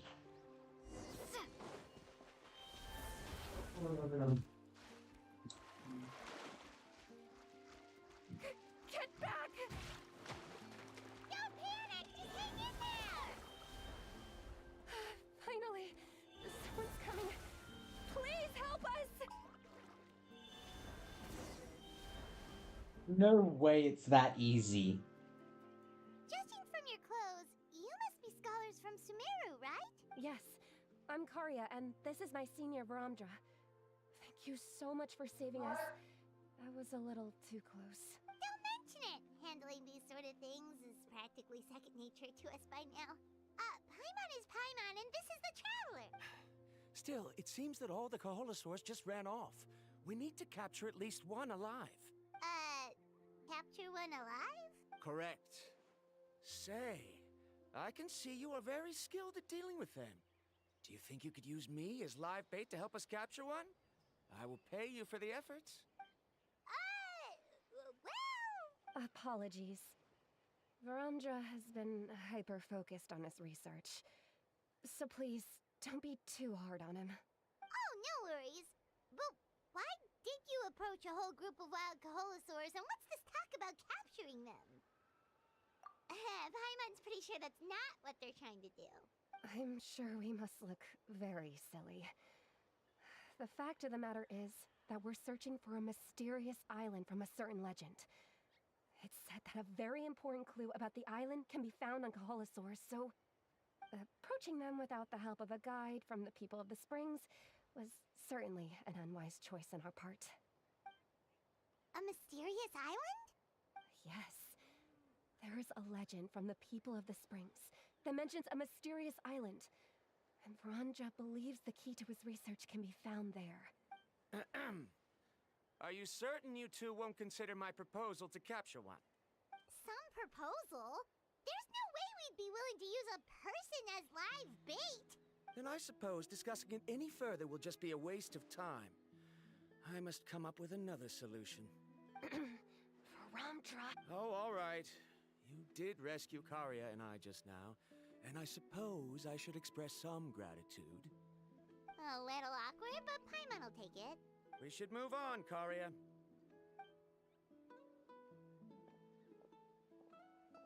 Yes, thank you again. My apologies. Verandra really doesn't have the best people skills. That's all right. Bye now.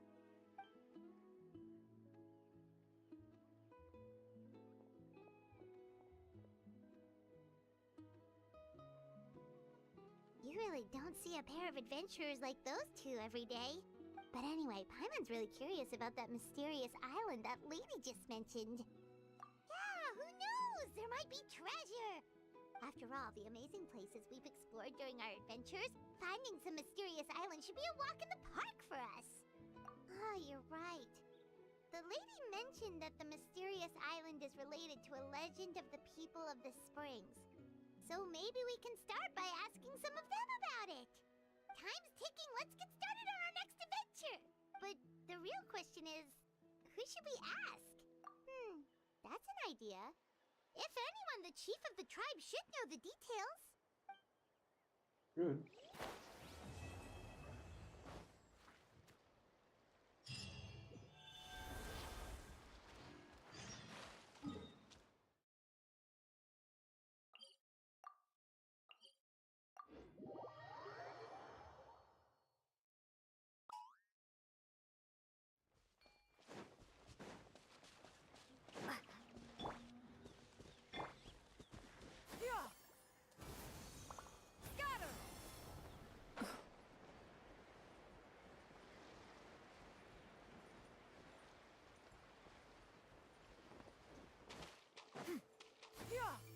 Skyward! Scatter!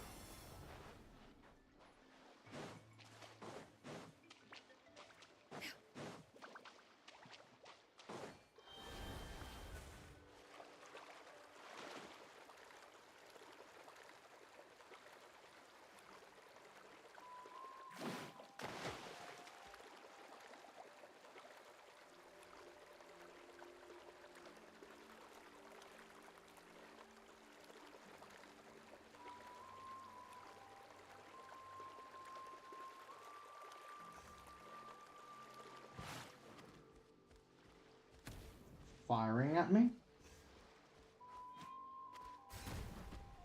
That is firing at me. Hold up.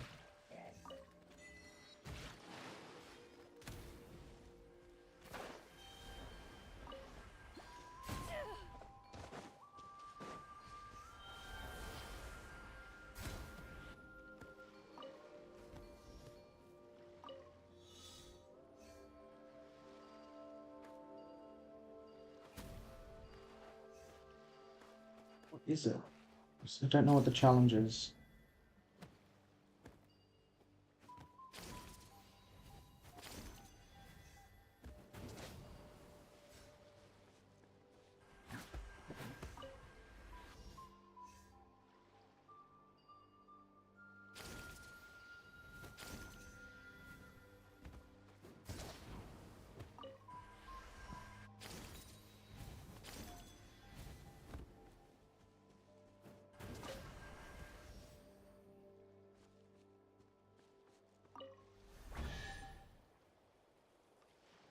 One out of 4? So it looks like there are 4 challenges on this island.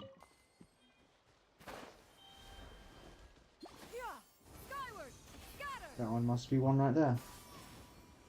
Requires this one, eh?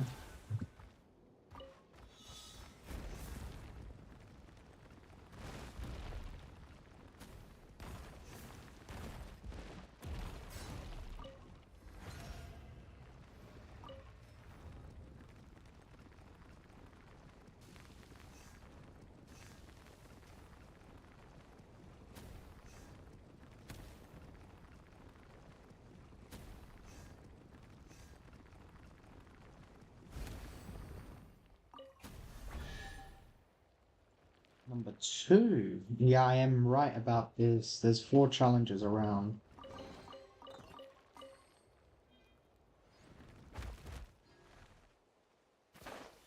Where are the others?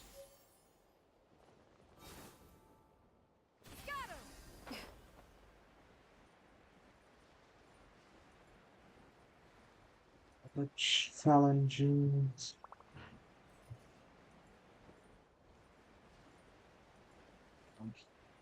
Challenging.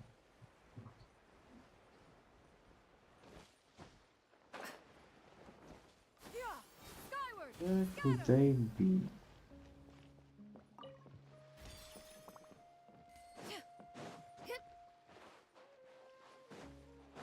I think I found one.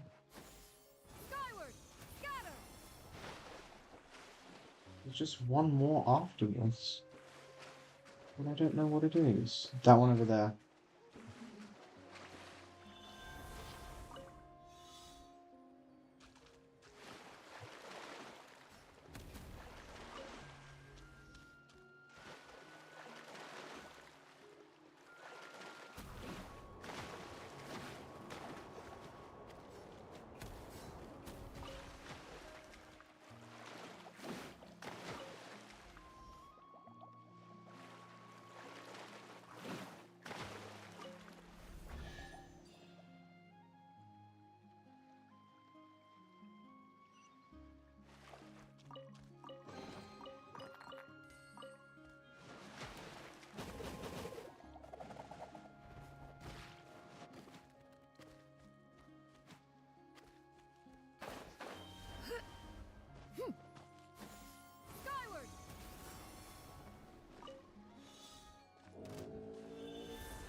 Everlasting as the moon, laid bare.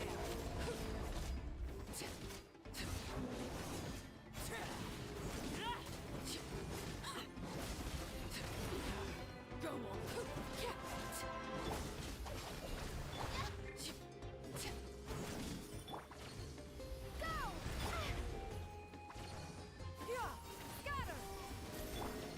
Transfixed.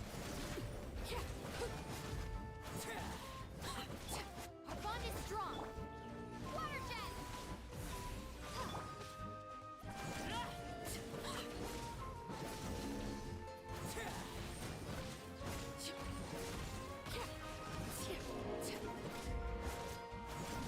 Laid bare.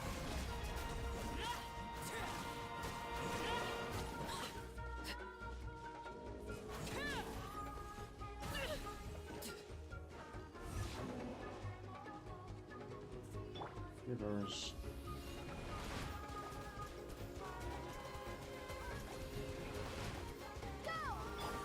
Stand with me. Transfixed.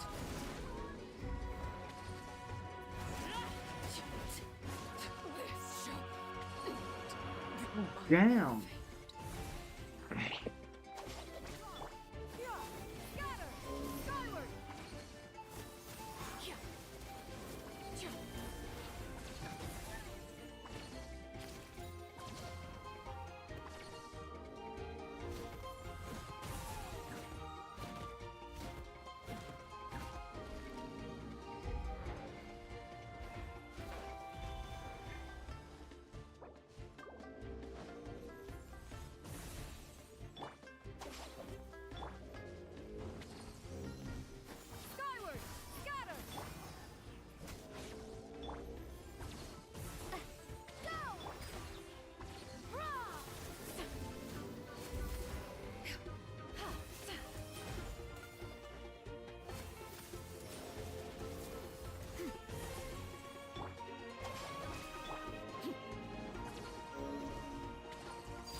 What?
What?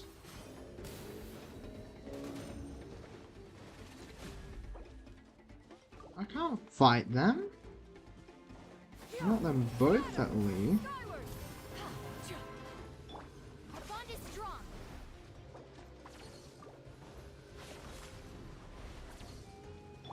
Some of the Geo ones are just attacking with heavy attacks.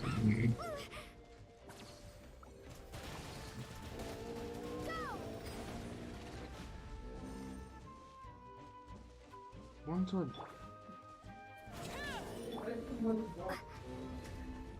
I physically cannot do this.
fucking down.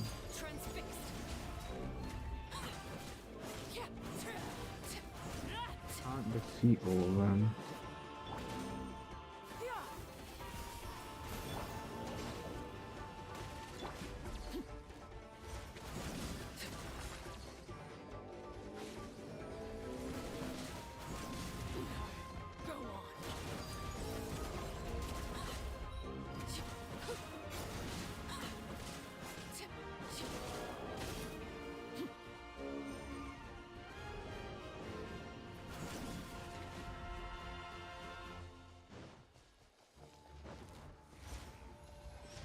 I'm gonna regain the shield, that's open. What did I realize it was today? I can still attack you, I forgot about that.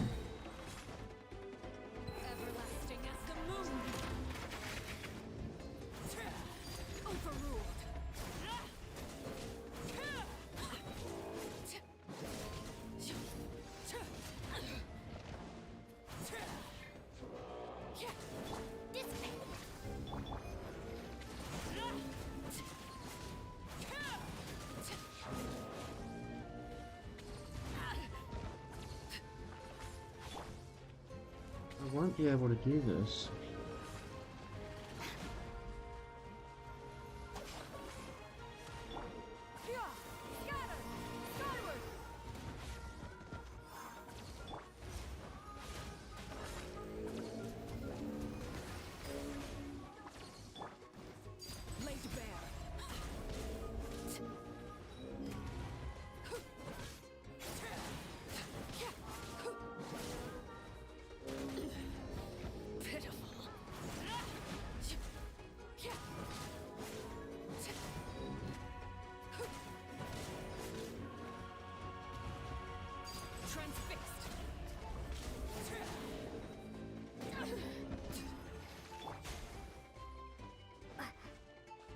That is severely annoying.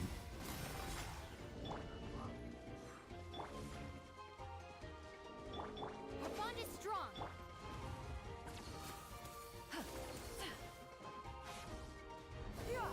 Skyward! Scatter! Witness my rise. Overruled.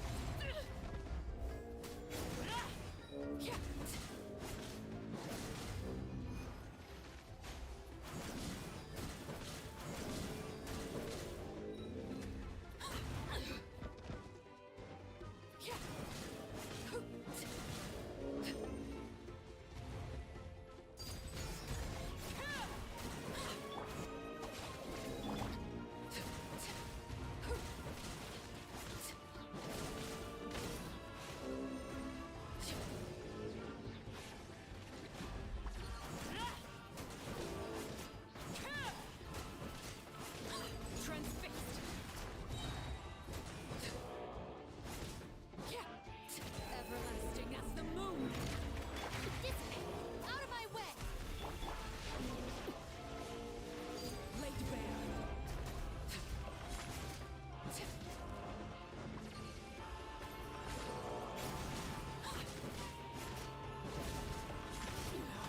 Go on.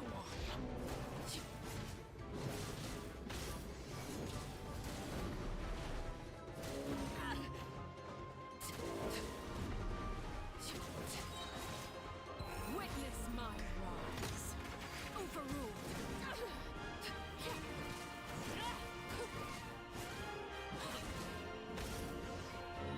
Our bond is strong.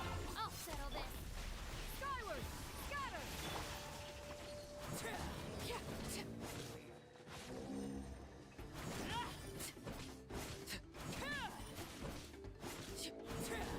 Transfixed.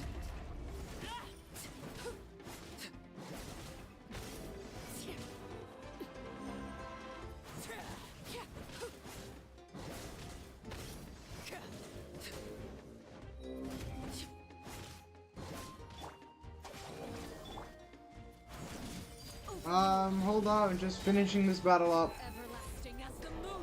I'll just be with me a couple of moments. That is the final one down. Hold up, everybody. I need to meet myself.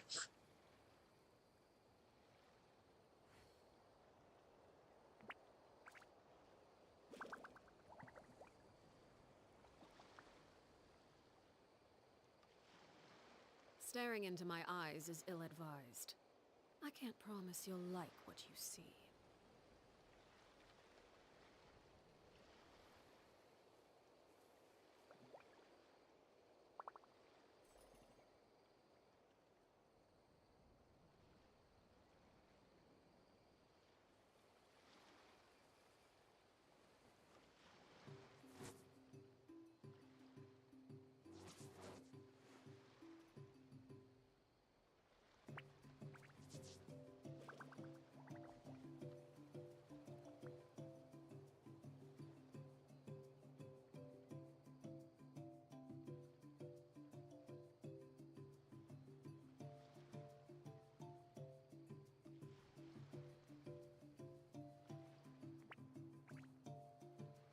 What could the children be up to? Never mind. Let them do as they please.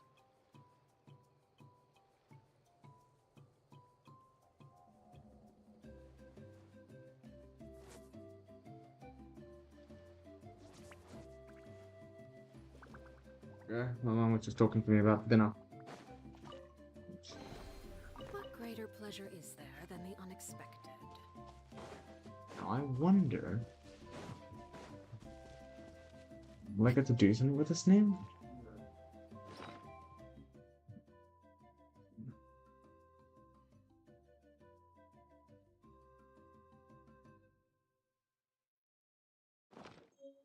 Ah. Oh. Wait, where's the quest gone? Here it is. There is. Almost done. This one and then a little bit of gambling.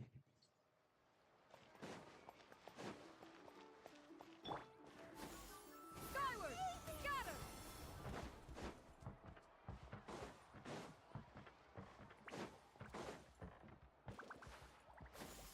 Skyward!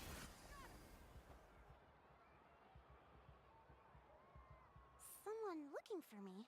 Oh, why, if it isn't the traveler and her companion. So what brings you here? Do you need help with anything? We want to visit the mysterious island. The mysterious island, huh? Is there something wrong? I'm assuming you two are already aware that this island is related to a legend of my people. Yeah, but now that you mention it, we don't know anything about the actual legend yet. Then allow me to explain it to you two. It is said that the first chief of the people of the Springs was the most outstanding guide in all of Natlan. He discovered many deserted domains and found countless treasures. But to prove himself once more, he embarked on yet another journey in search of a legendary, mysterious island. He endured many hardships along the way, but he persevered and managed to reach the destination. The island emits a golden light where countless treasures are buried. But instead of claiming the treasures for himself, he left behind a trail of clues that lead to the island. Since then, many people from later generations have undertaken the challenge of finding the island. After all, to find the island is to find riches and glory. Oh, that makes sense! So could you tell us how to get to that island? Oh, Paimon gets it! This is like a big secret for the people of the spring, so you can't just tell anyone, right? On the contrary, it's quite the opposite. The legend and the clues needed to find the island are all already known to the public. Oh! Well, then what's the problem? Well, I'm willing to answer your question in exchange for a favor. What do you think? Go right ahead. Sure thing! But what do you need us to do? Then you have my thanks. Allow me to tell you some details. I'll be honest, there are some among the tribe who are of rather base character. Not long ago, I received a report that a few of them were working together to scam visitors. As the chief of the tribe, I was very ashamed to hear of this. It's really hard to believe that could happen. They are targeting tourists who wish to visit that island. According to my sources, they would trick tourists into believing they are trustworthy guides before luring the tourists into spending a fortune for the sake of reaching the island. They run a pretty sophisticated operation. They would always claim the scammed money is some kind of legal travel expenditure, so it's hard to use that to directly convict them. So, I was hoping to find someone who could approach them and pretend to get scammed. Doing so would allow us to gather the evidence required to bring them to justice. The problem is, they would certainly recognize anyone associated with me, which is why I haven't been able to carry out the plan yet. Oh, Paimon understands now! We're the perfect bait because we're both tourists. Exactly! And as far as I know, you two are no pushovers. No matter what nefarious schemes they may come up with, you'll be perfectly capable of protecting yourselves, right? You betcha! If it's just a few scammers we're talking about, she'll take them all down! Wonderful! Then here, please take this.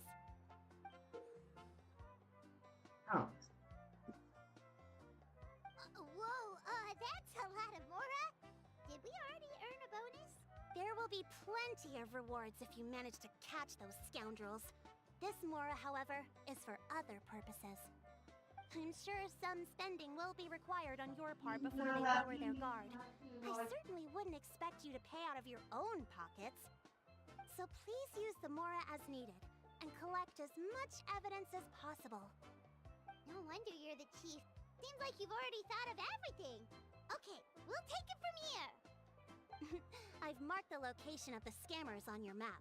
I'll leave the rest to you two. No problem.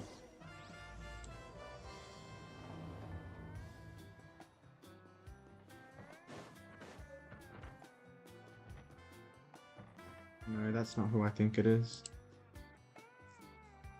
But I believe that is her own coin pouch, so I'm not going to like use all of it because that will be a little bit rude of me. I would try and haggle prices as I did last time.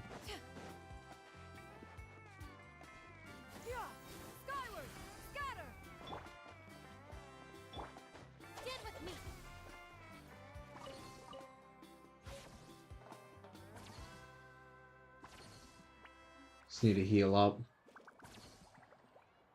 2,000. That's good enough.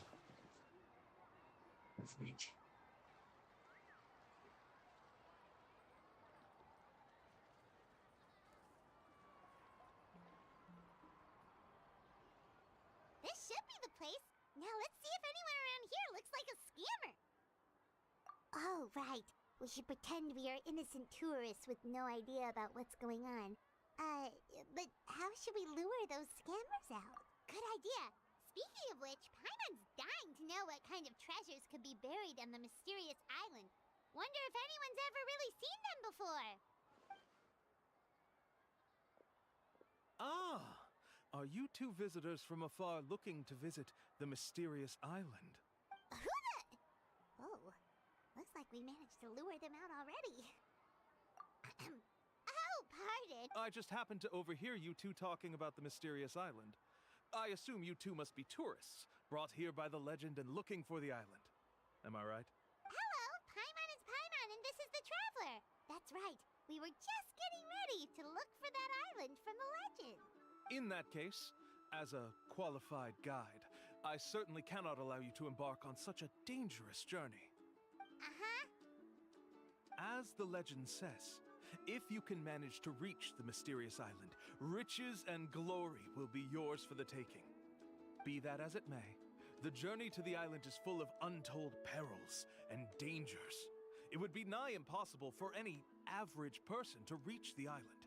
But you are in luck. Allow me to tell you the purpose of our services. It just so happens that our mission as guides is to help visitors avoid danger, find shortcuts, and successfully reach their destination. please, there's no need to worry. This was just one point I had to make perfectly clear. Although the legend and the clues to finding the island are known to everyone, the leads left behind by our ancestors are as enigmatic as riddles found on a lost treasure map. Only guides bestowed with the legacy of our ancestors can correctly decipher the clues. Tourists who rashly embark on their own often wind up lost and encounter unnecessary dangers. Huh. He actually sounds pretty convincing. But it seems like fate has brought us together. So, what say you to having me as your guide? So how much will you charge us? Not to worry. I don't intend to charge any fees. So you'd be working for free? For us, people of the Springs, guiding guests to the mysterious island is a great honor in and of itself, worth more than any amount of mora. Smooth. Paimon almost wants to believe him. All right, thank you. Then please, guide us onward. Of course. Please, follow me.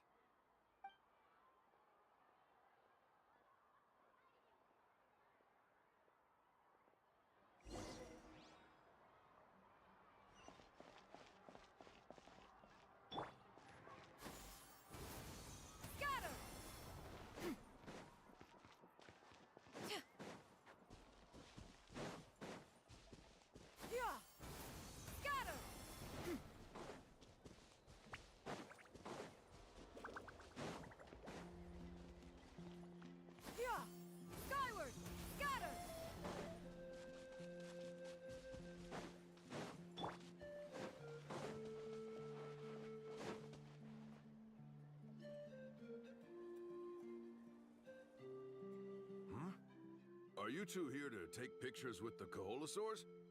Really? Can we?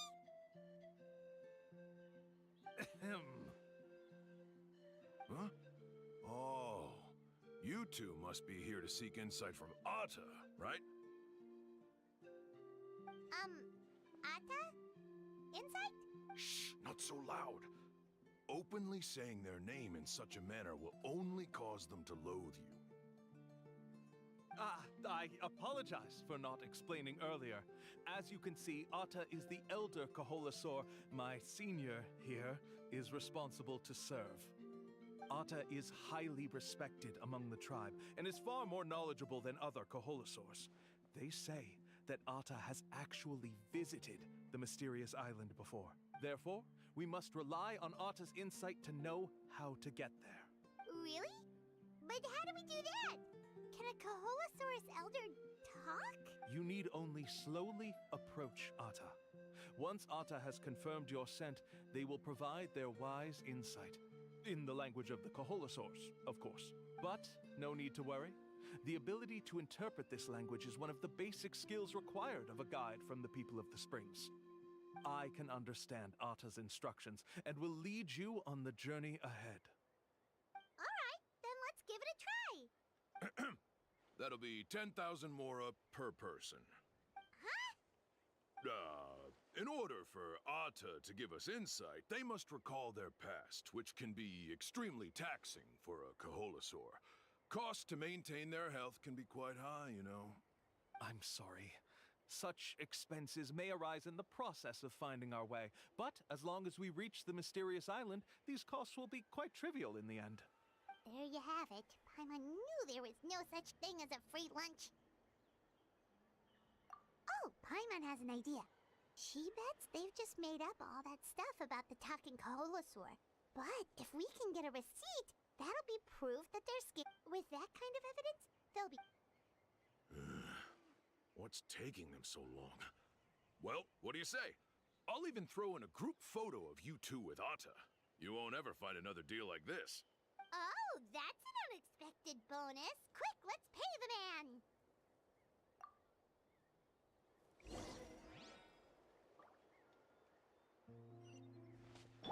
Yeah! Skyward!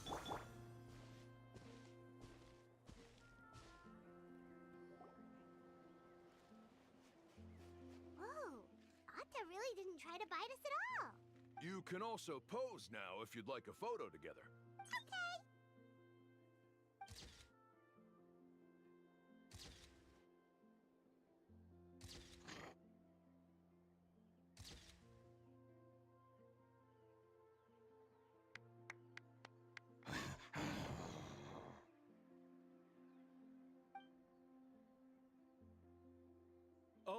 Atta is already speaking? Let me listen to what they have to say.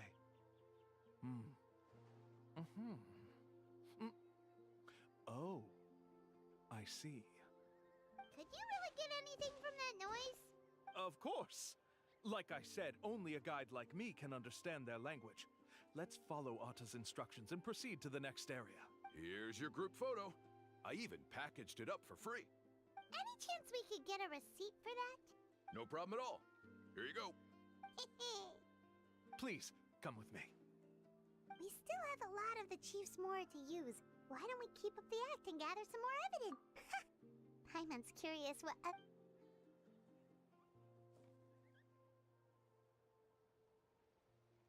These guys are going way too far. He keeps coming up with some far-fetched reasons to make us pay for everything. Damn, I just realized I've been muted for a bit. Sorry about that. With all the evidence we have now, we could bring him straight to the chief and he'd definitely be convicted. But after handing over all that Mora, Paimon kinda wants to see if he'll actually take us to the island or not. Sorry to keep you waiting. After all the clues we've gathered, I've managed to find a shortcut to the island. Oh, alright, then let's get going!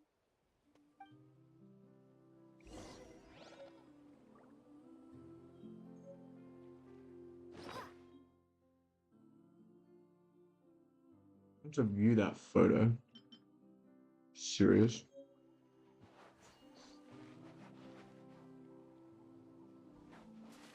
Huh. Skyward! Scatter!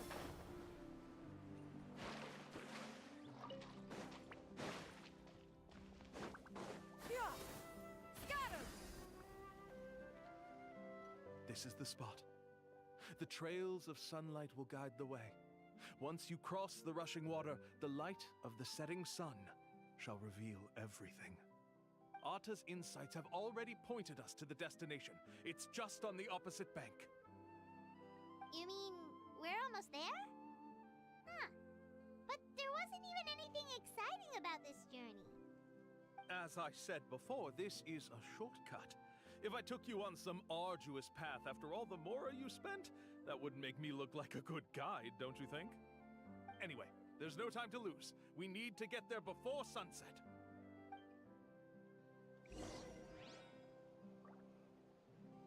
Okay, let's go to this random mysterious island that doesn't exist. Skyward! Scatter!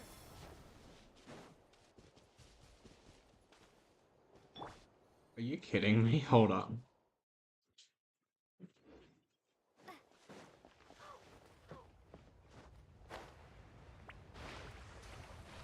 Bruh. According to Atta's insights, this is the place. We're here. You mean the mysterious island? Yes, I've led you to the island just as I promised, which means it's time for me to say goodbye. Hold on! Are you serious? This is supposed to be the island? Then what about the treasure? And look at these wooden signs and artificial lights! Even we can tell it's fake! All that stuff about treasure is just part of the legend. I didn't make any promises about what you'd find. And who says a mysterious island can't look like this? Huh. Since you seem to have dropped the act, then there's no need for us to continue either. We were commissioned by the chief of the people of the Springs to gather evidence of your scamming activities. With these receipts, your scamming days are over. You sure? Then what's written on those receipts? Huh. Let's see. Huh? Wait, all the writing has disappeared. I took you all this way just to buy enough time for the handwriting to disappear. Even if you were to go back to the people you paid, you'd only find that they were using fake names, making them impossible to track down. You want to report me for scamming tourists? Then be my guest. I'll just say that I'm being falsely accused. With that settled, I'll be going now. Now he's trying to get away! Let's go after him! Let's go.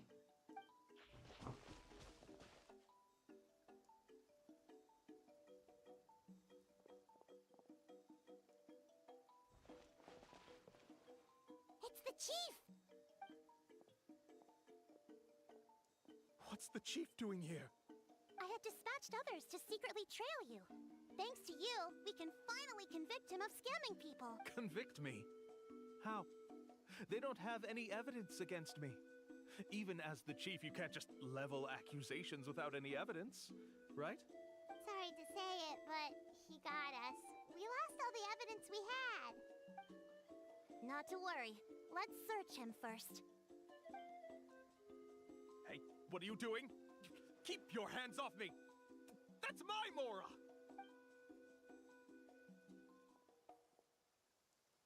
Yes, I see the mark. Looks like you already split the Mora before you let them here. What do you mean? The Mora that the Traveler and Paimon were using today were all provided by me. They all have a special mark on them. You...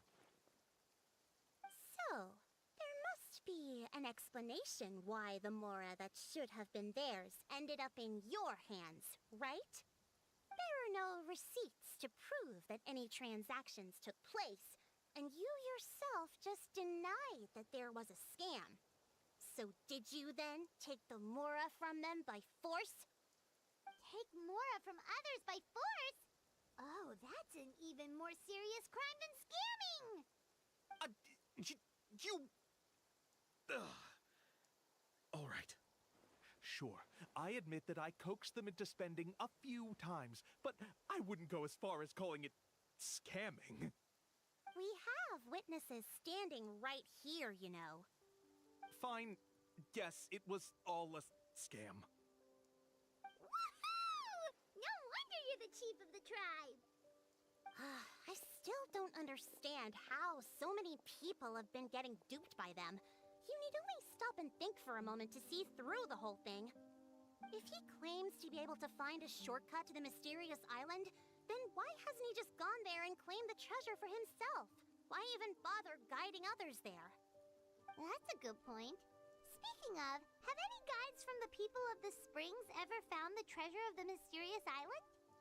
I can answer this question along with your previous one about how to get there. The answer is actually very simple. There is no shortcut to the island, and most people don't even meet the requirement to ever reach it. If you don't meet this single condition, then even guides from the people of the Springs, despite all of their abilities, will find it difficult to overcome the obstacles along the way. Which is exactly why, even though the clues to the mysterious island are open to the public, few have ever made it there. There's a requirement? What is it? Let me ask you something first. What do you think a real journey to the mysterious island should be like? It should probably involve overcoming a lot of hardships with your companions before witnessing some breathtaking sights, uncovering a really touching story, oh, and scoring some super cool treasure at the end. And therein lies the key point. Overcoming hardships with your companions. It's said that when the first chief set out to search for the island, the ones who accompanied him were not clients nor tourists, but his closest friends. The legend also mentioned that only those willing to entrust their lives to one another will be able to reach the island together. Therefore, the requirement to reach the island is journeying with your closest friends. The kind of friends you would trust with your life. So that's the key. From what I can see, you and Paimon are exactly those kinds of friends. The kind that would trust each other with anything. But, unfortunately, neither of you are experienced guides. And if you were to hire someone else, then I'm afraid you could probably never place your lives in the hands of someone you met on a pure monetary basis. That's true.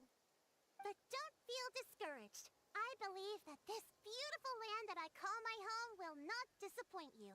Whether it's remote islands or ancient ruins, I'm sure they can also provide you with plenty of exciting adventures. And let me tell you a secret. The elders once told me that beneath these very ruins lies a way to reach the sky. thanks for that. But knowing us, we don't give up so easily even when a place is supposedly impossible to visit. Oh, I can understand. I won't stop you if you're still interested in finding the island. I just recommend finding a guide first who you could trust with your lives. A guide we could trust with our lives? Oh, who knows when we'll meet someone like that around here? Oh, we could go find Mualani! Baba boom. It appears you've already made up your minds. Then I'll be taking my leave. My assistants will pay you for all your help. Thanks again. Okay, bye-bye! Legend of the Mysterious Island. I am so close.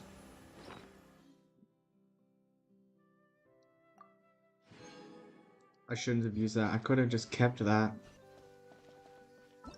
Wait, is there still one more quest? Okay, hold up. First off,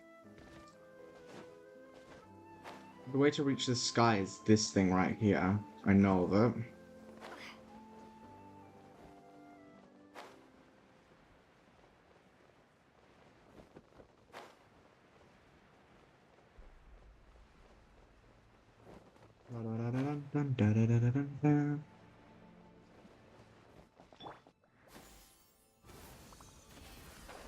Oh, a world quest. Wonderful.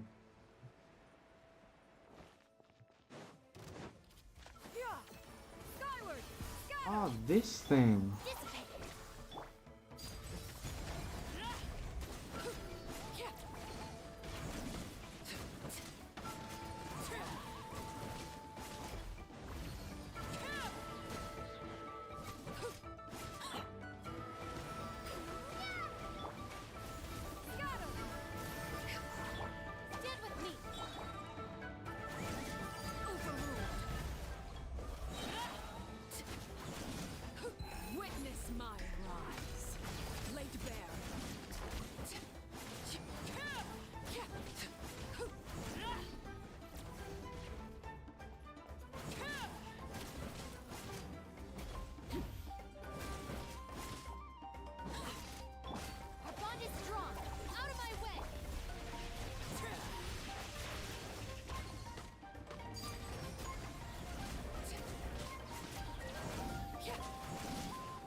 Uh, um,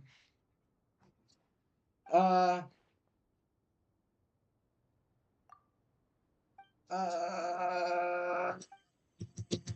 did I think I accidentally started a, um,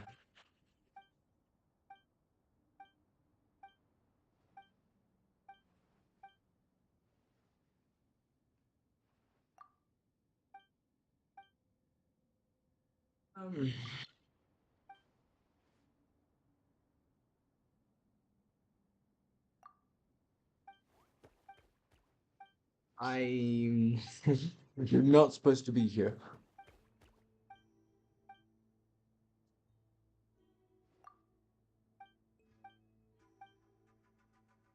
I'm not supposed to be here. I'm not supposed to be here. I'm not supposed to be here. Go away.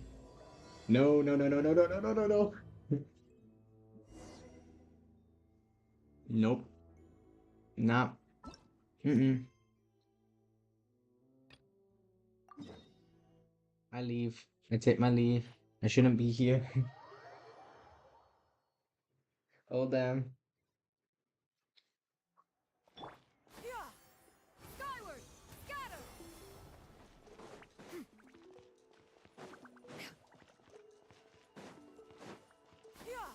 Skyward!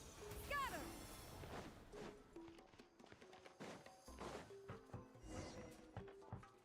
Oh.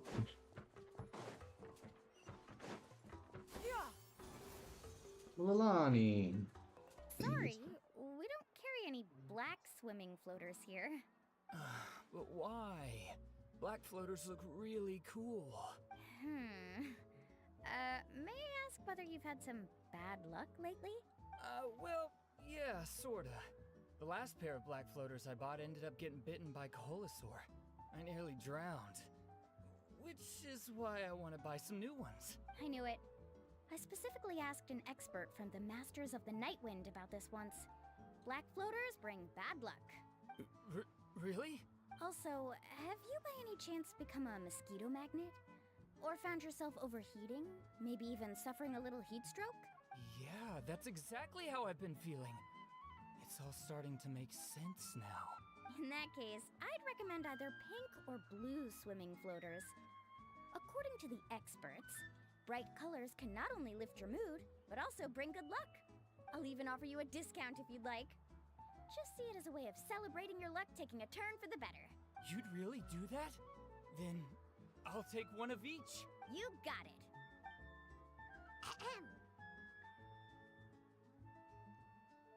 Well, hello there! If it isn't the Traveler in Paimon. It's been a while, Mulan. Was all that stuff you were saying just now really true? Do pink and blue floaters really bring good luck? Of course. I know a friend who nearly drowned once, but because she was wearing blue floaters, a group of Koholosaurs came to the rescue and brought her back to shore. Whoa, for real? But let's get back to why you're here. Are you looking to buy some water sports products? Come on, don't be strangers now. I can give you whatever you need. You are guests here after all. It's only natural for me to give some gifts to you. No, we actually came here to ask you to be our guide. Well, you've come to the right person. So, where do you want to go? We want to visit the mysterious island from the legend. A trip to the mysterious island? Oh. Do you have any concerns, Mulan? I assume you're already aware of how difficult the trip will be, right? Yep, your chief has already made that pretty clear. But with our adventuring experience and with you as our guide, we'll definitely be able to reach the mysterious island. Then I'll have to explain some things to you first. I learned all my skills as a guide from Uncle Nu, and he's the best guide in the whole tribe.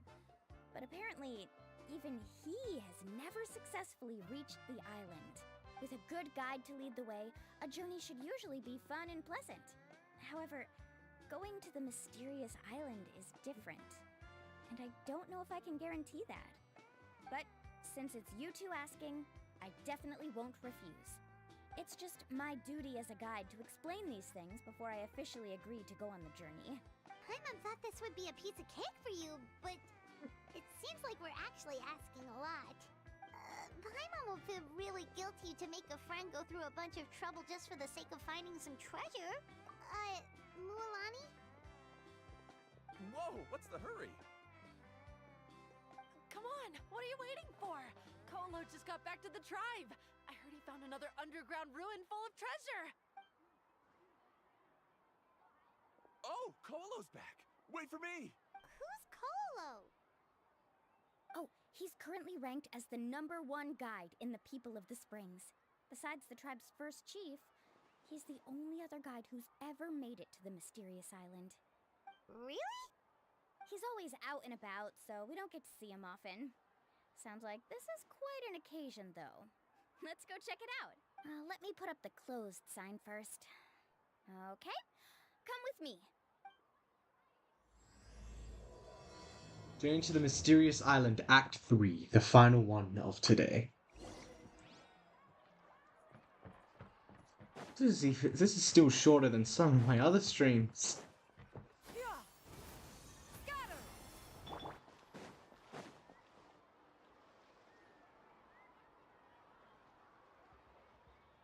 The crystals you asked for can only be found in caverns deeper than 500 meters underground.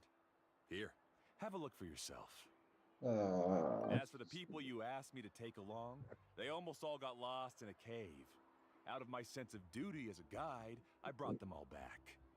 Next time, just save the trouble and let me go alone. Indeed. Well done. No wonder he's the best. I wouldn't dare to go more than 200 meters down into a cavern like that. I wonder how much he made this time. Whoa, he really does sound like a super amazing guide. Do you think you could get some pointers from him, Mulan? Who knows? Maybe he could save us some trouble on our trip to the mysterious island. Koholo always treats his experience like trade secrets. He never tells anyone anything about being a guide. Oh, okay. But one day, I'll also be able to reach the island. That's him, right? Do you really think you'll be able to get his help? Allow me to do the talking. You must be the top guide of your tribe. I have a commission that I hope you'd be willing to consider. That guy sure looks familiar. Oh, aren't those two the scholars from Sumeru who were bitten by the Koholosaurs? They also wanted to go to the mysterious island, right? Seems they finally realized that they need a guide. The commission? Since you've obviously heard about my abilities, have you also happened to hear about my rates? If you're not intimidated by the price, then we can talk. Yes, I've looked into everything I need to know. As long as the trip is a success, then the commission fees won't be a problem. Oh? And where is it you want to go? The mysterious island. Just as Paimon thought.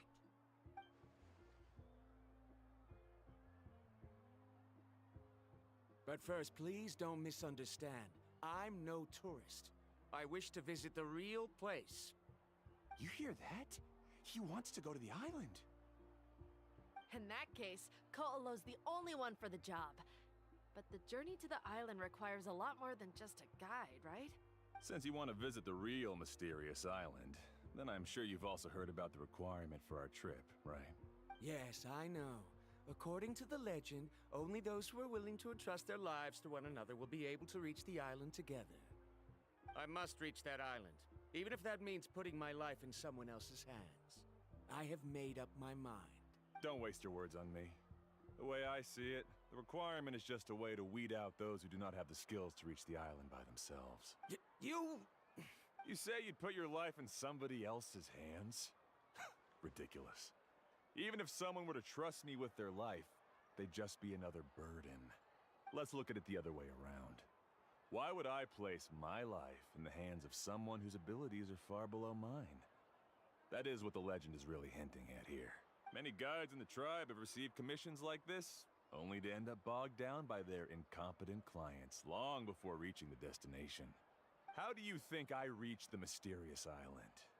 I made it because I chose to go alone. Well, I'm different.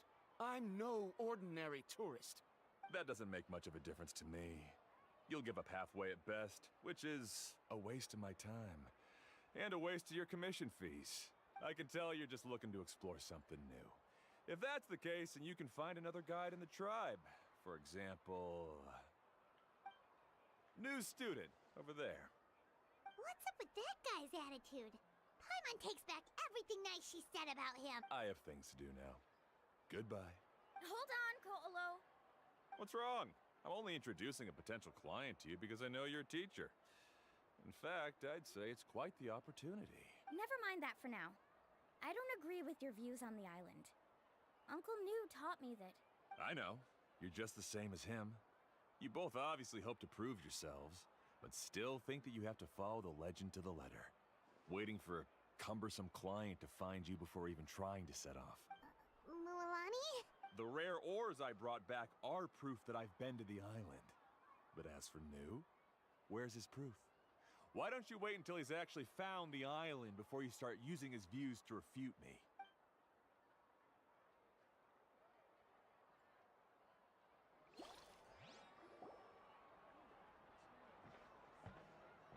I'm really sorry. I just wanted to take you to see what the excitement was all about. I wasn't planning on getting into an argument with him again. That Ko'olo seemed to harbor some kind of grudge against you, Mualani. Or maybe your teacher. I know. Quite an impressive achievement for my teacher, huh? Even the best guide in the tribe can't stop talking about him. Oh, Paimon thought you'd be more upset. Of course not. Uncle New has also argued with Ko'olo before. I've already heard the same words several times now, but it's hard to prove anything to him unless you've actually been to the island. That's right. It's just that I've always seen the journey as something super important and not to be taken lightly. I was really surprised when you asked me to be your guide today. After telling you about all the dangers with such a serious face, I didn't make you think that you're causing me trouble, did I? Actually, Paimon did think about taking our invite back. no, please don't do that. Actually, that is also a part of what Uncle New taught me as a guide. The difficulty of the trip is the very first thing that needs to be clearly laid out to the group. If you want a chance of reaching the destination together, you must first reach a consensus on the amount of effort that will be required. I always felt that my teacher is no less skilled than Ko'olo. But Uncle New has never been to the island, so Ko'olo always uses that to push us down. So, as Uncle New's student, I've always wanted to complete the trip to prove his skills. It's a pity that I've never had the chance. But don't you have that chance now, Mualani? If you'd agree to be our guide, we're completely willing to trust you with our lives. With the help of the renowned traveler and her trusty companion, you'll definitely be able to find the mysterious island. Then you can come back and teach that Ko'olo a lesson. Oh, Paimon. Come on, bring it in.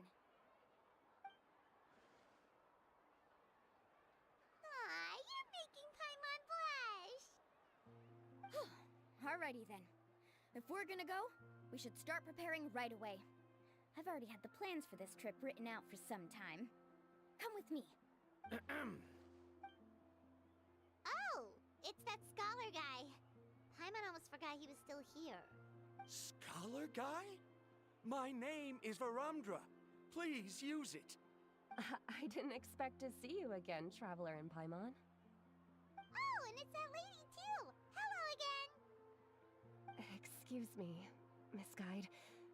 Since we've been referred to you, would it be okay for us to join your journey? I'm Mualani. Just call me by my name. As for whether or not you can come along, I'm sure you've already heard the requirements. We've only just met, and I'm not sure you're cut out for this trip. The path to the mysterious island is a grueling one. Oh. I admit that after coming to Natlan, I've encountered many things outside of my field of expertise. It's understandable you're worried that we'll slow you down. So how about this? We'll set off with you as ordinary travel companions, and I'll pay you the usual commission fees. But we won't officially be your clients. In other words, you needn't shoulder the responsibility of being our guide. And even if something were to happen to us, your reputation as a guide won't be tarnished as a result. How does that sound? If you accompany us, then you are a member of the team. I could never agree to such a careless deal. Oh, don't tell me you think I'm the same kind of person as Ko'olo. So you still refuse? Fine. Kariel, put the more for the return trip in your backpack. Without a guide, the road ahead may be dangerous, so please don't follow me. Varamdra? Now he wants to go alone? Why is this guy so obsessed with that island? Wait! Please don't do this in front of a guide. I can't let a tourist go on some dangerous journey all alone.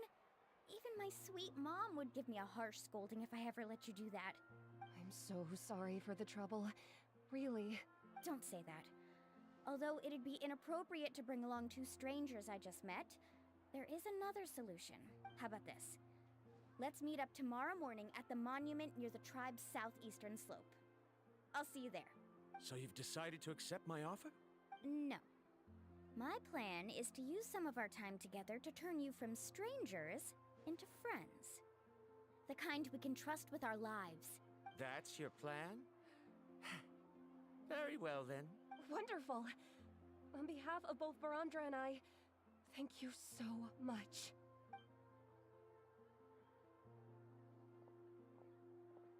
Pretty sure only Mualani could come up with a plan like that.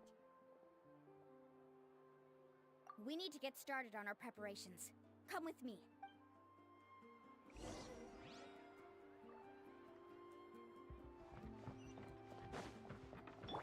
Yeah! Skyward! Scatter!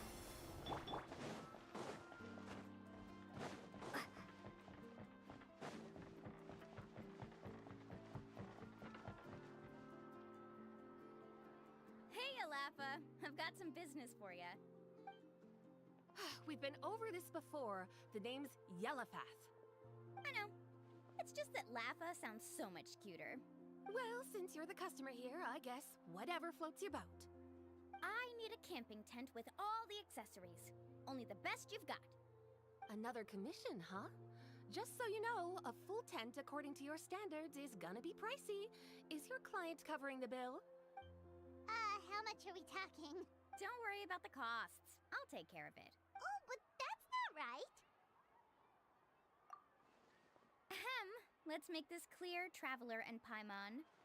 We're not working together like this is a hired commission, are we? Oh, no! We're traveling as close friends who trust each other with anything. That's what I thought. Honestly, I can be a little picky when it comes to camping equipment, and I don't want my friends to be paying for me. But don't worry, it's not that expensive. We're ready, Laffa. Your total is 200,000 mora. Isn't that still a lot for you, Mualani? Not Just imagine expensive? some wilderness, okay? Nah. We can either sleep out in the open, tired and weary, or simply spend a week's worth of pocket money and completely solve that problem. Oh, I'd say that's a great deal. You call that a week's worth of pocket money? Are you rich, Mualani? That's not important. We still need to buy some equipment from another store. That's not important. The heck? Which one? The one down there. Skyward! Scatter!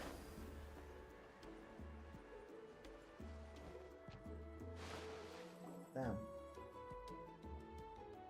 Afternoon, Uncle On. You call me uncle, but I'm old enough to be your grandfather, you know. Because you're still young, Uncle On. Hey, can you help me find something kind of rare? I can negotiate the price. What do you say? All right. What are you looking for? A record player. Specifically, the kind that's convenient to take camping. Oh, that model is pretty rare indeed. I thought it'd be nice to keep it as a prized collectible in the shop. Uncle On. Just don't break it, okay? I'll even buy it back from you when you're done with it. Thanks, Uncle On. A record player? Does that mean we need to buy some records too? Yep, and that's our next stop. Oh shit. Oh. Just across. Hey, Paka Paka. Mualani? Have you finally decided to release a record of your own? You'd be the first I'd sign with if I ever did, but not today. I just want to buy a record. The one you've been keeping from customers and listening to in secret? Uh-huh. That's a pretty rare record, you know? Besides, I haven't even finished listening to that one yet. Maybe I can think of a way to connect you with a friend from the Masters of the Night Wind to release a record. Whoa. Then we could produce some really wild tunes. You've got a deal. Nice. That's the record also accounted for. What do we need it for anyway? Well, I asked a friend from the Masters of the Night Wind for some advice once, and apparently, playing this song at night is an effective way to keep travelers safe and sound. Is that really a thing? Well, if it doesn't cost much, that's a nice way to make the trip a little more pleasant. You know how it goes, Mualani. 20,000 mora for this record. That's the best I can do. Deal. Looks like Milani really is rich. That should be about everything we need to buy. Next is... Ooh, I'm getting kind of nervous. What's wrong, Mualani? Next, I need to find my teacher and get the map to the island. Besides the legend left by the first chief, there's also a map. Well, not just a regular map, it's more like a treasure map. It's full of strange symbols, almost like it's a part of a big puzzle. Guides must draw from their experience to decipher the map's meaning and understand the route. The chief made several copies of the map and distributed them to the first members of the tribe. The copies were to be passed down to future generations, so usually a teacher will pass their copy to their student, which brings us to today. The day I officially asked Uncle Nu for his copy of the map. Whoa. Hearing that is also making Paimon feel a little nervous. Yes, but the thought of having you two by my side somehow makes me feel a lot better. We won't let Uncle Nu down, right? That's right! Let's go and find him together!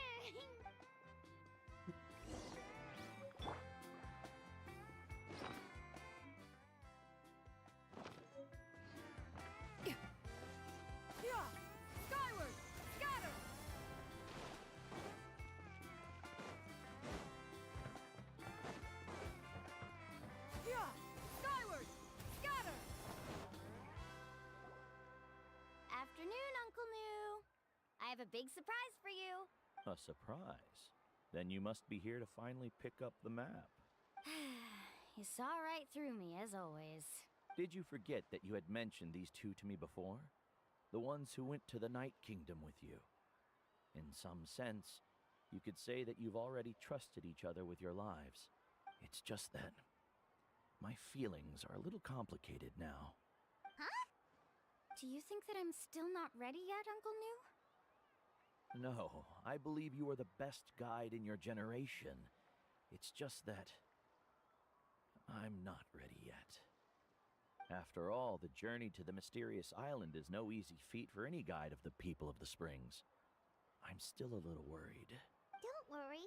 With our help, Mualani will definitely be able to find the mysterious island. Yeah.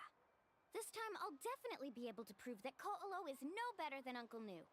Don't misunderstand. Since you've made up your minds, I won't try to stop you. It's just... Please listen to your teacher's words once more, Mualani. Our mission as guides has never been to prove anything. There is only one thing we must do. Guide tourists safely to their destination. I understand, Uncle New. In that case, you may have the map. Also, take this with you. What is it? It's a talisman. Take good care of it. You must return it to me when you get back from the mysterious island. Was this made with spinel fruit? For some reason, this doesn't look like a regular spinel fruit to me. Right, which is precisely why it's so effective. You really know me best, Uncle New. All right. Traveler and Paimon, tomorrow we'll set off. Make sure you get some good rest tonight. Yay! Paimon can't wait for another adventure!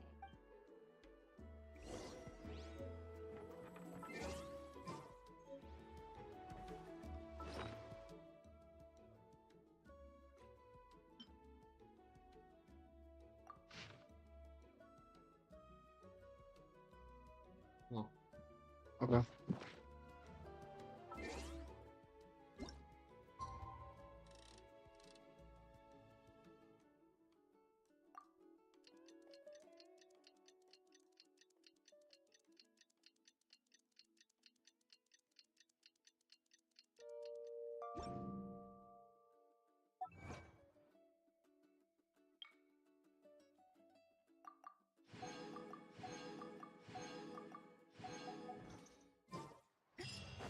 It's about time to meet up now.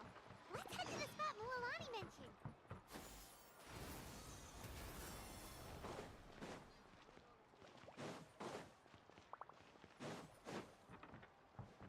Yeah! Skyward! Scatter!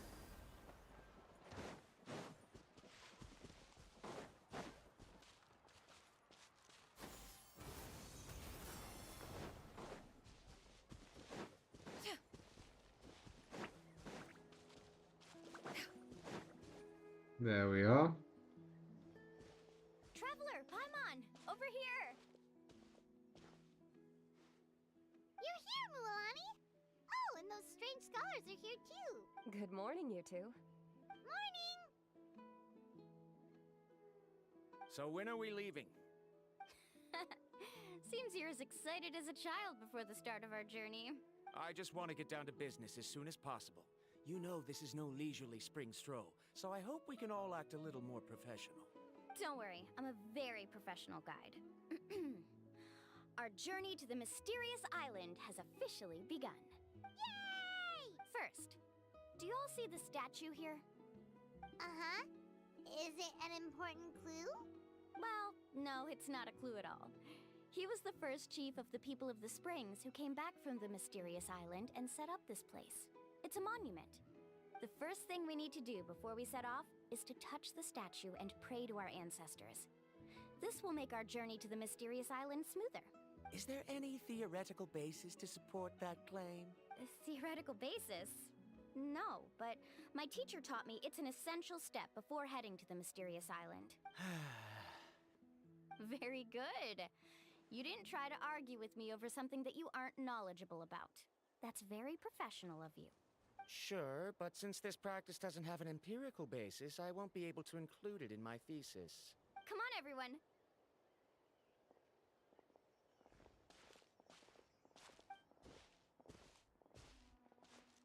Greetings to my ancestors. As your descendant, I'm about to follow in your footsteps and witness your accomplishments.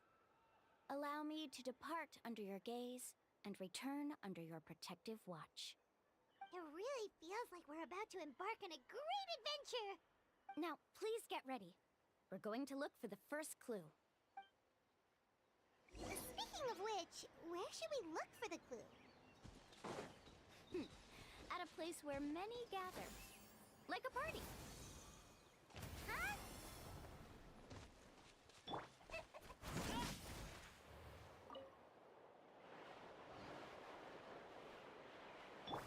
Yeah! Skyward! Scatter!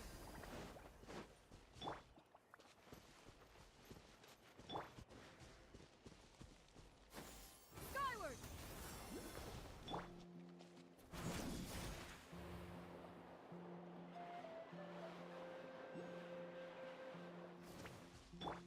Yeah!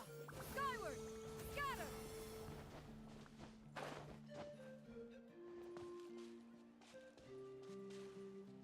Yeah! Skyward! Scatter! Okay. Can't reach that.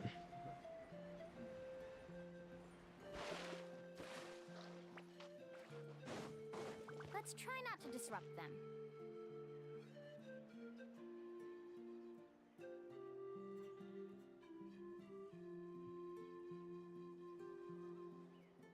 Wow, there are a lot of Kaholosaurs here! As expected, the first clue is related to the Kaholosaurs. When people from outside the tribe get a copy of the map, most can deduce that the first clue is related to the Kaholosaurs. But they often end up looking in the wrong direction. When the first chief created the map, he left a special mark for this part. It's a code that the tribe uses to indicate a herd of them. So it'll be impossible to gain any leads from just finding one or two stray Kaholosaurs. You're a real pro at this, Mualani! But according to the information I've been able to find, Kaholosaurs don't like gathering as herds unless it's to compete for the hot springs. So let me tell you a secret that only a guide from the people of the springs would know.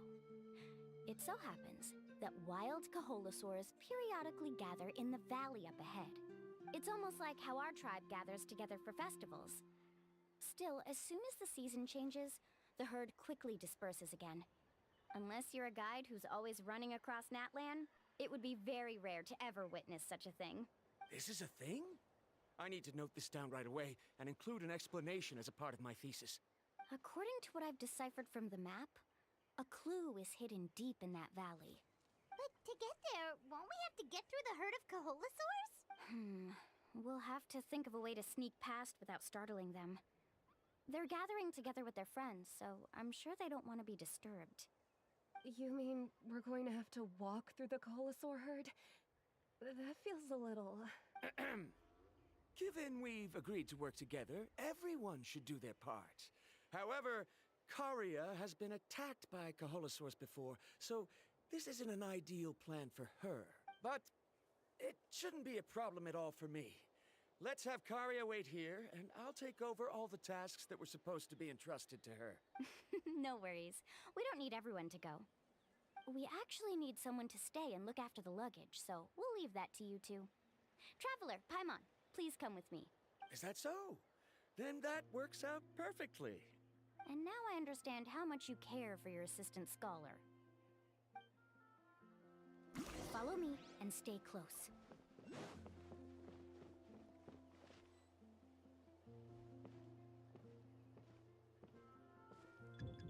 Oh no, we've been spotted. Let's back off and try again.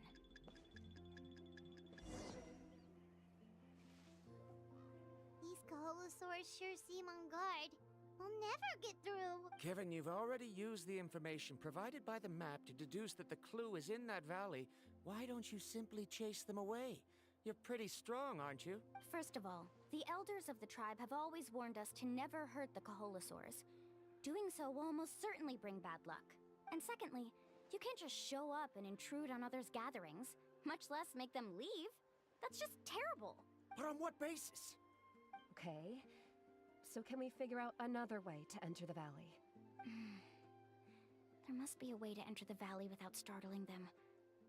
It'd take a while for me to come up with a solution on my own, so I'd like to ask everyone to help come up with some ideas. Let Paimon think. Oh, is there a detour or another way around? According to the map, the clue is right in the middle of the Kaholasaur herd. Even if we try to approach from the other side, we'll just run into the same problem. This is tricky. Karya, I've noticed that you only talk when you're trying to help smooth things over between Varamdra and the others. I'm sure you must have some ideas of your own, so why don't you share them with us? Me? All right. When Varamdra decided to look for leads on the Kaholasaurs, I wanted to help, and so I also looked up some information about the creatures. I discovered something very interesting. We thought that the Kaholasaurs relied on their hearing to track their prey, but they also possess a very keen sense of smell. But I'm not sure how useful that information is. Oh. Oh, that was actually very useful, Miss Karya. You can just call me Karya. In that case, please stay here and keep an eye on the luggage. Traveler, Paimon, come with me. I've got an idea. Stand with me. Yeah, whoops. Yeah.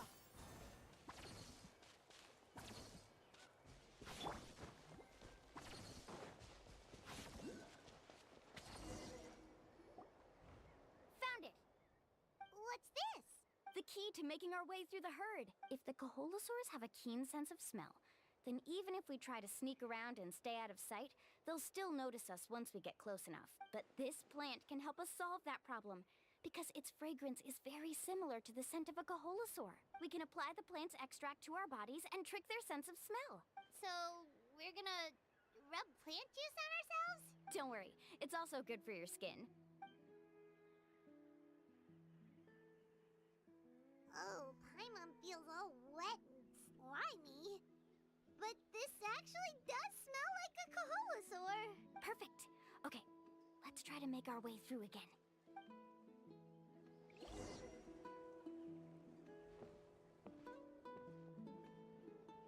Follow me and stay close.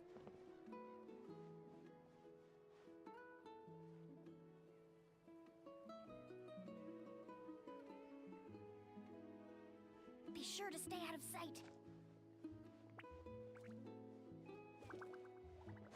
Follow me and stay close. What's that sound? Careful! Oh, it's just a young Kaholasaur.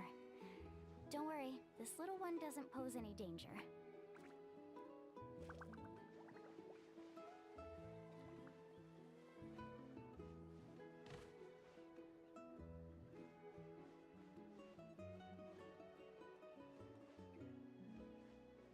Follow me and stay close.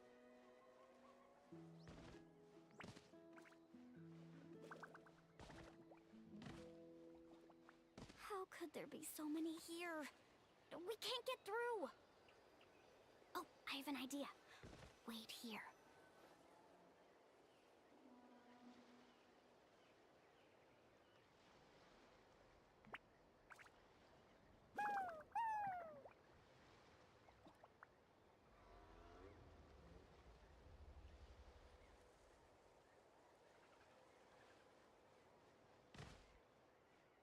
Come on!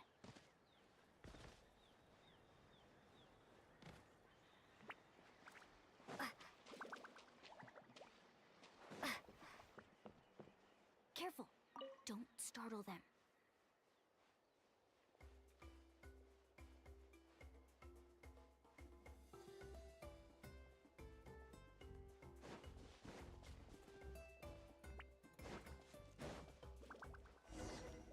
There we go.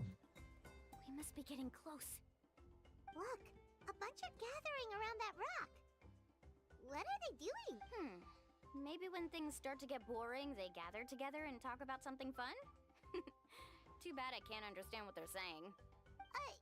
But Paimon thought guides from springs could understand Koholosaurs. Sounds like someone has been trying to trick you. True, they were definitely trying to scam us. Huh? Do you see that on the rock? It looks like some kind of drawing. I've heard that there is a type of moss that changes color when it reacts to the biological signals released by Koholosaurs. But to trigger that sort of reaction, you'd need a huge number of Koholosaurs. That must be the clue! Should we take a picture? Oh, the flash might disturb them. Let me try to copy it down. So we've passed the first stage of the journey now, right? I see. Had we chosen to drive the Koholosaurs off, then we never would have found this lead. Seems there was a logical basis for everything you said after all. Has he always been this way, Miss Karia? He's just obsessed with his research. That's all. At least this has shown that my judgment is correct. I've proven my trustworthiness. And so, there should be no need for us to argue next time. Yes, I understand. And I suppose that'll help us avoid wasting time. Alani really knows how to lead our group. Next, we'll need to use the lead we found to uncover our next destination. Now, what does this pattern represent? Mountaintops or... That looks like the ability of them like other guys. Hard to tell. Paimon certainly doesn't have any idea what it's trying to get at. Like I got it. Though the lines are kind of rough, I can still see that they represent the boundaries between the water and the land at Jadeskirt Knoll. We can use this to fill in the hole on the map and find our next destination. Really? Wonderful. You got all that just from some rough lines? Well, intuition is also a part of it. Maybe I've just seen too many maps as a guide, and now it's easier for me to pick up on patterns like that. All right, break time is over. Let's get ready to move.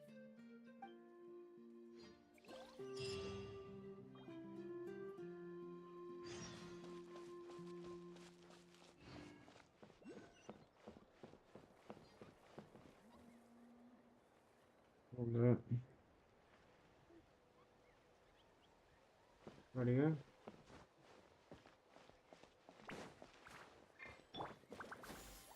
Skyward! Scatter!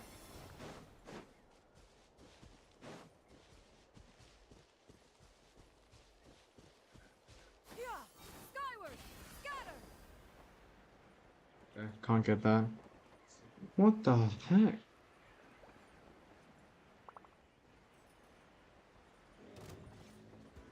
I'm not fighting you. You can go away.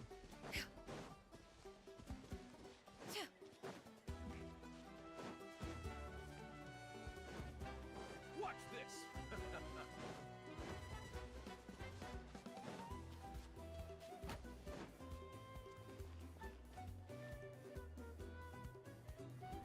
Okay, this is the place. So, where do we go next? I'm not completely sure yet. The map seems to indicate there's a mechanism here that crosses the water. But I still need to think about what these lines might be referring to. I knew it! My theory was correct! Sounds like he's got something to say again. If you have any suggestions, then please feel free to share. I believe the mechanism that the lines are indicating is a spirit way. That is a possibility. But I don't remember anyone from the tribe setting up a spirit door around here. According to my theory, it might not have been set up by humans. The dragons living in Natlan also used a similar device, long before the humans. Speaking of which, the spirit doors your tribe uses may have been built imitating the dragon ones. Oh, I remember now. Uncle New did mention this possibility to me before. After learning about the legend, I realized that it was connected to my research, and so I looked up a lot of related information. Even though I haven't found an exact route to the mysterious island, I'm fairly certain I've deduced the geographical features of the island's surrounding areas. Firstly, it's at an intersection between water and land, and secondly, there should be a high concentration of phlogiston. My research indicates that the Spirit Way was originally a natural phenomenon caused by the flow of phlogiston. Therefore, the area must contain many potential spirit ways, and the dragons who lived here in ancient times may have left behind some devices to control them. Oh, amazing! Now it all makes sense. Now everyone's contributing to the team. You flatter me. If my theory is correct, we should already be very close to the mysterious island. Once you've unlocked the mechanism, we'll be able to derive the island's location. All right. Then let's start searching for the dragon's spirit door. That's just a quick and easy name. I won't be able to include it in my thesis. Given the dragons used the device long before the humans, we should stick with a name that references no human concepts. Calling it a phlogiston node would be much more appropriate. Then let's start searching for the phlogiston node. Speaking of which, what does it look like exactly? If I'm not mistaken... Look that way!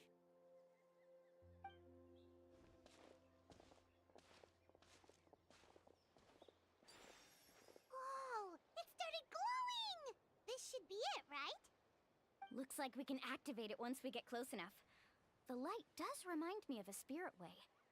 But according to the map, there should be 2 more phlogiston nodes. Let's keep searching, everyone.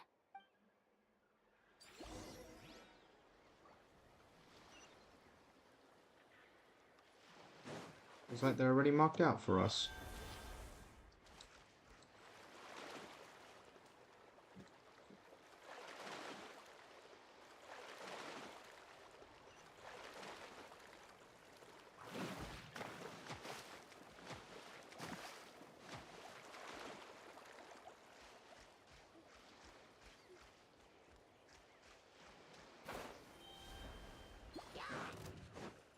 Oh. Dissipate.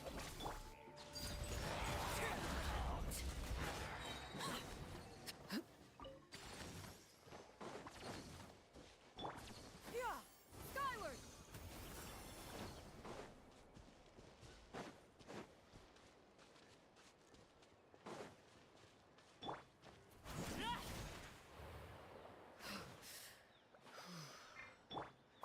Skyward! Scatter!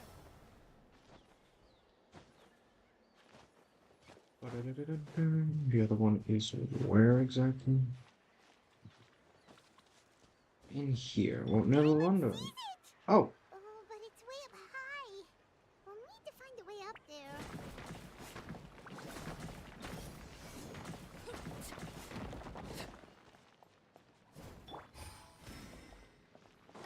Oh. Looks like I found it.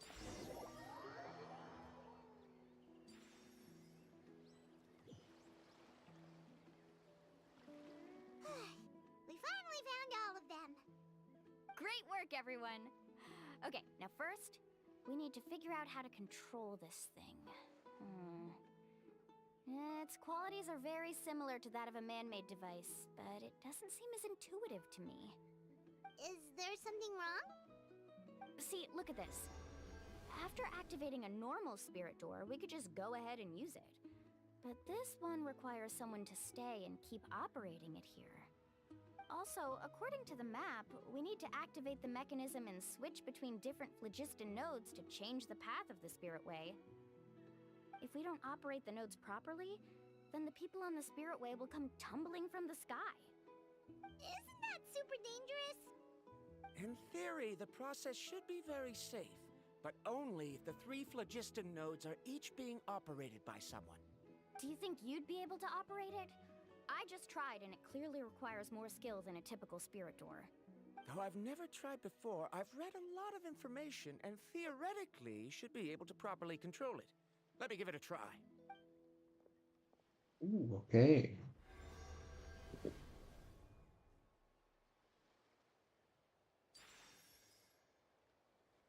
Huh? But in theory, this shouldn't happen.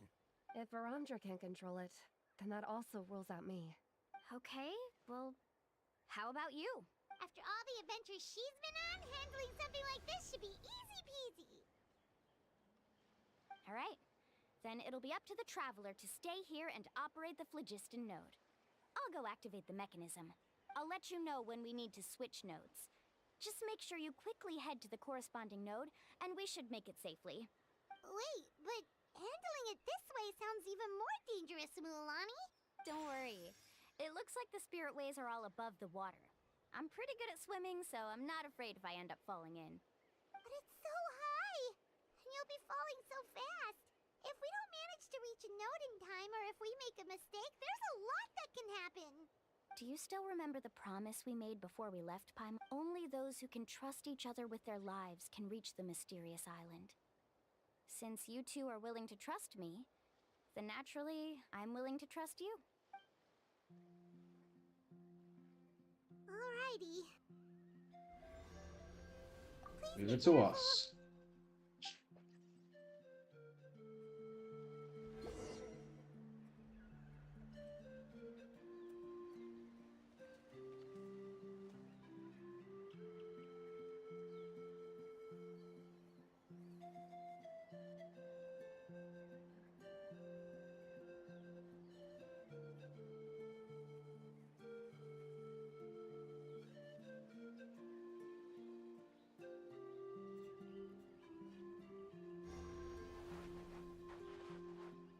Carving waves!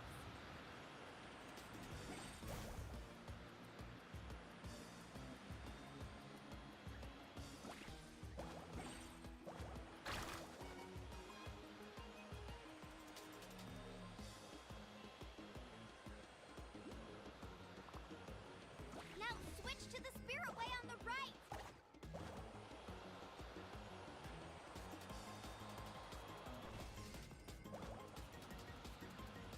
Please, activate the next node! Paimon heard Mualani shouting just now! Let's go find the node we need!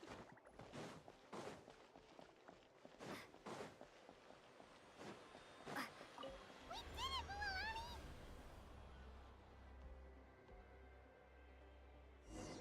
Faster!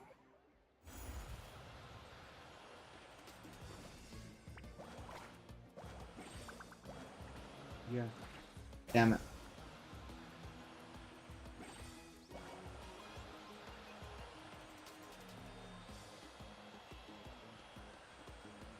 The path ends up ahead. Switch to the next spirit way.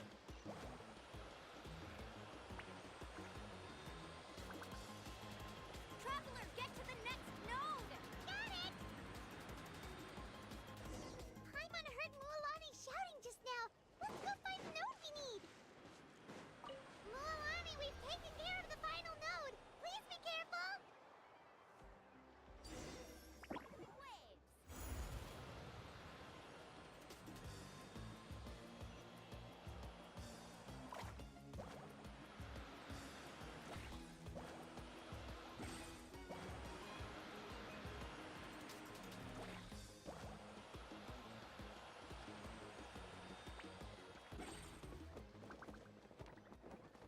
Lag.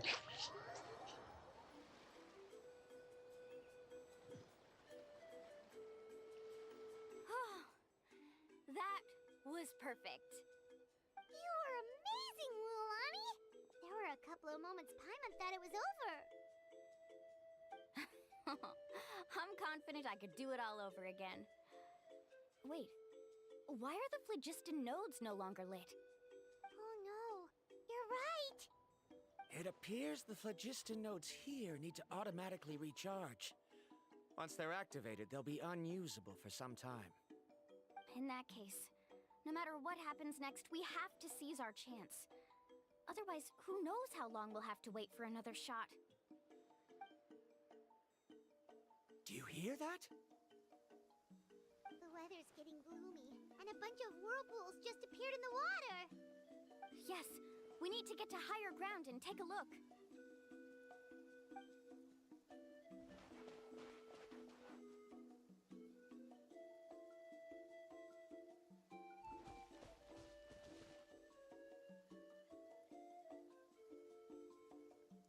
Hey, look over there!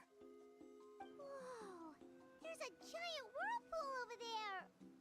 Yep, and that's our next stop. Huh? What do you mean?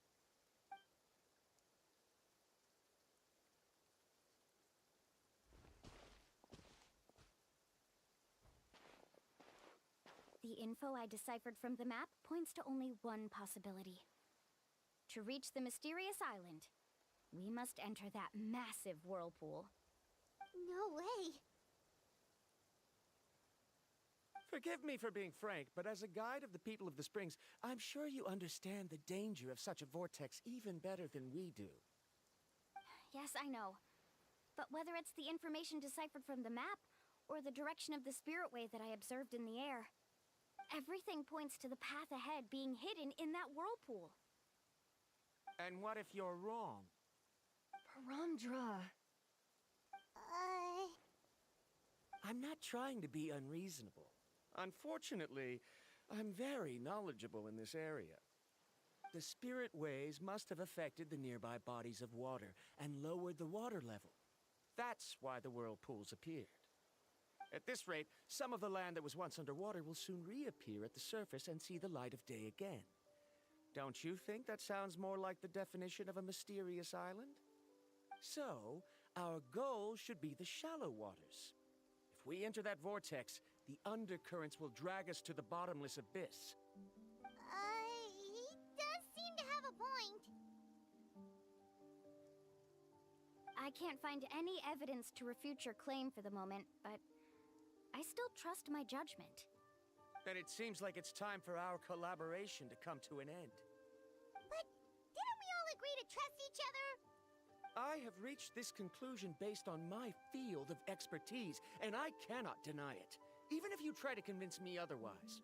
From now on, let us each choose our own way. No, I refuse. You? Letting your clients separate themselves from the group in the middle of a journey will result in the worst luck possible. I will not agree to that.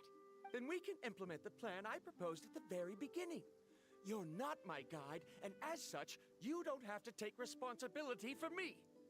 Oh, but you can't do that once you've traveled together as a group. If you were to leave now, we'll all be hit with bad luck. It's now beyond both our control. How about this? You and Karia wait here. We'll go first and investigate the whirlpool. I know you like to explain everything with theories and logic, so let me build my case first, and then I'll come back to convince you. Well, Traveler, Paimon, let's get going.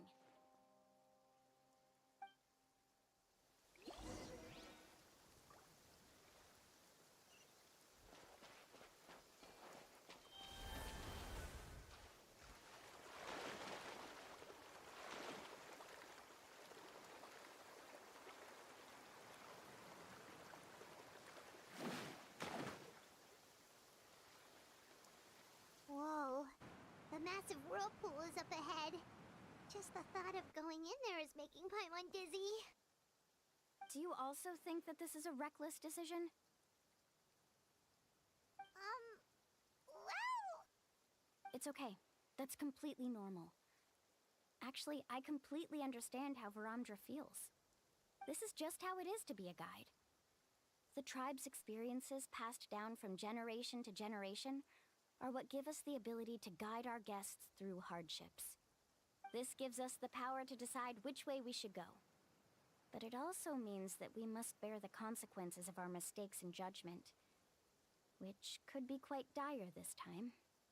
Although I'm pretty convinced that all the leads we have collected are pointing us to the whirlpool, I still don't know what awaits us inside. If the scholars still choose to reject my plan, I won't have the confidence to ask them to only do as I say. The same goes for the two of you.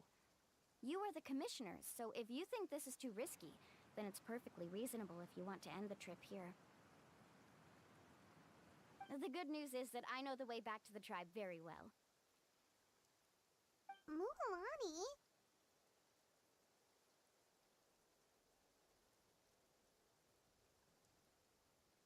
Traveler. That's right. You've trusted us before, Mualani. Now it's our turn to trust you. Besides, it's gonna take more than a whirlpool to scare the two of us. We all managed to make it back from the Night Kingdom. After an experience like that, what's so scary about being sucked into a whirlpool? Aw, Paimon. Come on, bring it in again. All right. Let's investigate this whirlpool and see if we can gather any info to convince that scholar. Matters of luck aside, he definitely knows a lot about geography, and we'll need him on the team. I know, it's just that we can't see much from here. I'll get closer to the water and have another look. Wait a sec. Is it just Paimon, or does the whirlpool seem to be getting smaller? You're right. Maybe it's just like the phlogiston nodes and can only be active for a certain amount of time. That means we need to hurry. Miss Guide, we have a problem. Karya? What are you doing here? I tried to persuade him, but Varamdra insisted on verifying his theory first. He said that the water to the south was about to be shallow enough to wade through. But after he took a few steps, the water suddenly began to surge and he was swept away. I'm not much of a swimmer, so I came to call for help. Oh, why did this have to happen now? Can we still make it into the whirlpool? No time to hesitate. I'll get in the water and rescue him. Just tell me which way he went, Karya.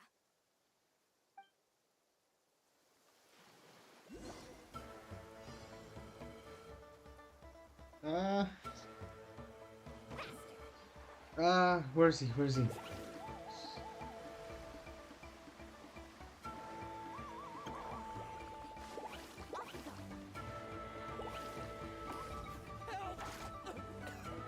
That way?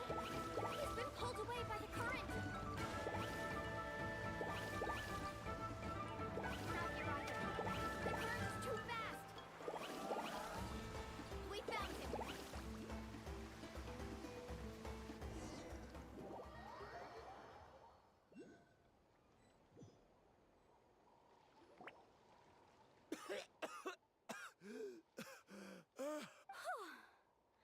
Karya came and found us just in time. Oh, there they are!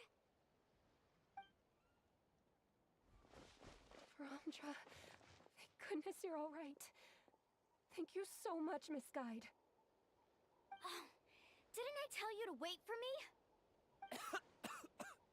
Judging by the changes in the water's surface, the path to the mysterious island wouldn't be around for long. I didn't want to miss this opportunity. It's just... I didn't expect my calculations to be wrong. It seems you were right. Right, who knows if we can make it back in time now? Huh? Well, the whirlpools have disappeared! Seems we missed our chance. Why would you give up on such an opportunity to come rescue me? How can you say that? It's already bad enough that you had to be left behind. Do you think I'd let anyone in my group drown? I'm really sorry. Don't feel guilty, Karya. I think if I reactivate the nodes, that will cause the whirlpools to reappear. The only problem is that we still don't know exactly when we'll be able to do that. It's already getting late now, and we've been on the move for a whole day. As your guide, I suggest we make camp first and have a good meal. Now that you mention it, Paimon is feeling a little hungry. Hey, Paimon's stomach can be very sensible. It won't interrupt while everyone's busy solving puzzles. We have plenty of tasty things to eat. Let's just find a suitable spot to make camp. I like that place right over there.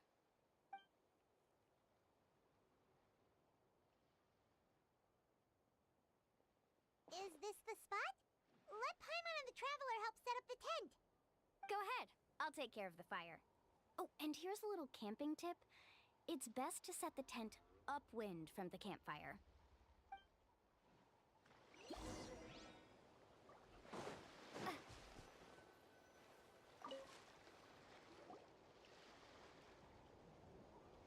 What do you think?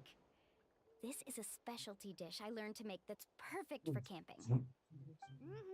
It really hits the spot. You're a great cook, Mualani. Karya helped out quite a bit, so she deserves some credit too. No. I'm just happy I was able to help out. Ooh. Huh? What was that sound? Oh, it's scary to camp out at night. Don't worry. Remember the record player I bought? Let me go turn it on.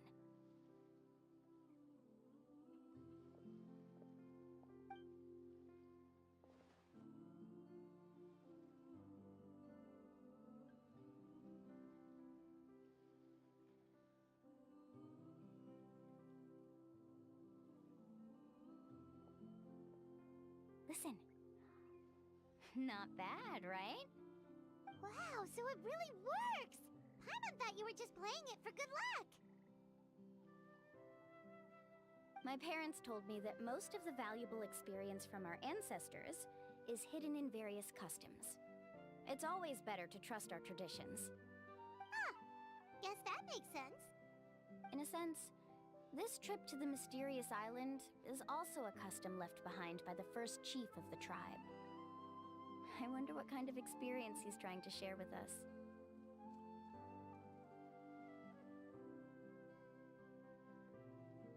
Yeah, Paimon would like to know too! Even though I've heard my parents tell stories since I was little, I actually don't know too much about him. It's said that he was the first person to make a map of Natlan, and even the first person to become friends with the Kaholosaurus. That sounds pretty amazing! Yeah. There isn't a place in Natlan that he didn't visit. Even the most remote parts bear his footprints. Even now, no one has even come close to his reputation and status as a guide. His trip to the mysterious island is the most legendary of all his accomplishments. But oddly enough, after returning from the mysterious island, he laid aside his yearning for adventure and chose to settle down. That's how the tribe was founded. It really makes me wonder what the journey meant to him.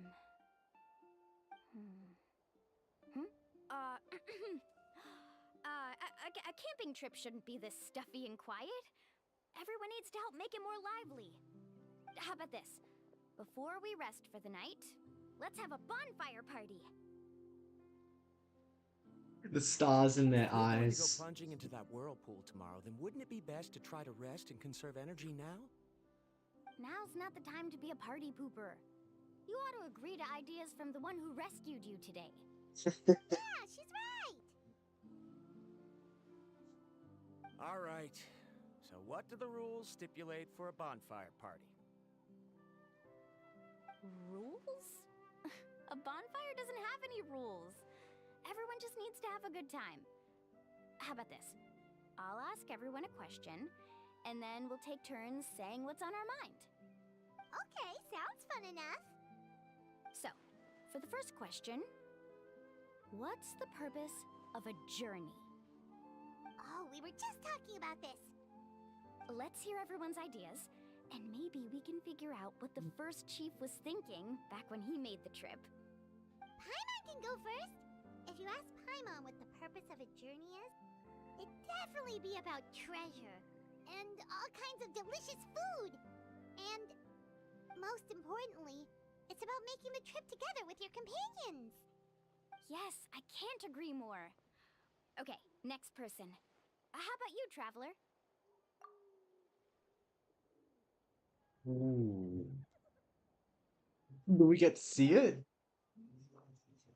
You close your eyes and recall the moment you were separated from him. You remember the purpose of your journey has been to find him all along. But you have yet to achieve this goal. You don't seem to see any other meaning of this long journey. However, you suddenly begin to recall the sound of windmills creaking in Mondstadt, the sight of the colorful sky in Grey Harbor.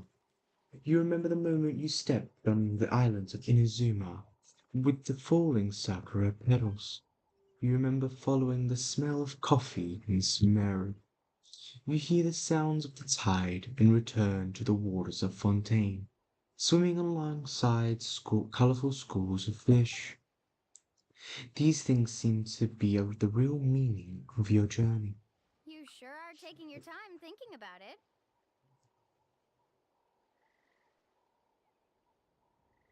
Oh, I get it. You must have passed through many nations before making it to Natlan, right? It's quite possible that your experience traveling is more than what I have as a guide. It's understandable that you can't explain it off the top of your head. Why don't I circle back to you later? You can tell me once you have a clear answer. Next, let's hear what Karia has to say. Me? If you ask about my travels... Well, this is actually my first time traveling. so I don't have anything useful to contribute. That doesn't matter. This is a party around the bonfire, not some research seminar. All right. If I had to say what the meaning of a journey is, I'd say it provides an opportunity for true companionship. Before you reach the destination, you don't need to think about anything outside the trip itself. As long as you stick together with your companions, you won't have any trouble to worry about. Yeah, I get it. I'm on too! Uh-huh. I hope that didn't sound too silly. Alright, now it's Varamdra's turn. Alright, if you insist. In my opinion, our goals and dreams in life are all in pursuit of what we call results. The so-called journey is but a path that leads to these results. So, the greatest meaning of a journey lies in managing to find the right result. Not sure I completely get what you mean. There's nothing difficult to understand. It's the same as the decision of your first chief.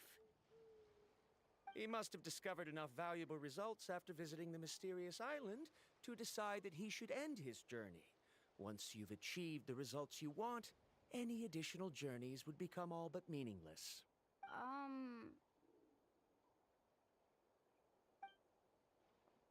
Before coming here, someone had stolen the results of one of my research projects. All that person had to do was sign his name on my achievements, and he was able to take all of the honors. All my effort vanished into the air as though it never existed. Do you understand now, Miss Guide? Without results, the journey is meaningless. I sympathize with your situation, but I'm afraid I can't agree with your take. I don't need your sympathy. As long as I can reach the mysterious island and find the correct results, my pain and struggles will become just another insignificant part of the process. What happened during the day already proved that my theories were wrong, so I'm willing to trust your judgment. I apologize for our previous argument. I must make it to the mysterious island, and if I have to entrust my life to someone else to achieve that goal, then so be it! Was that actually supposed to be an apology? Because it sounded kinda awkward. Actually, there's a saying among the guides of the people of the Springs. If the goal of the journey was to reach the destination, then you should have never left the house to begin with. Because the final destination of every journey is your home. It would be disrespectful of my duties as a guide if I were just taking tourists straight to where they wanted to go. It's my hope to also make everyone feel happy along the way to their destination. That is what I would truly call a journey. And that is my answer. Just as you don't agree with me, I can't agree with your point of view either. I'm not too worried about that. After all, another purpose of traveling is to help people understand each other better. What sort of logic is that? All right, that's it for this round. Since it's still early, how about we tell some horror stories next? Ooh. Huh? Oh, now Paimon's scared.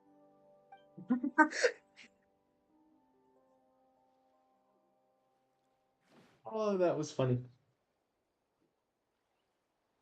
Paimon slept so well. Oh, Adventuring 50! let's go see what they're up to. Century 4, Into the Ruins.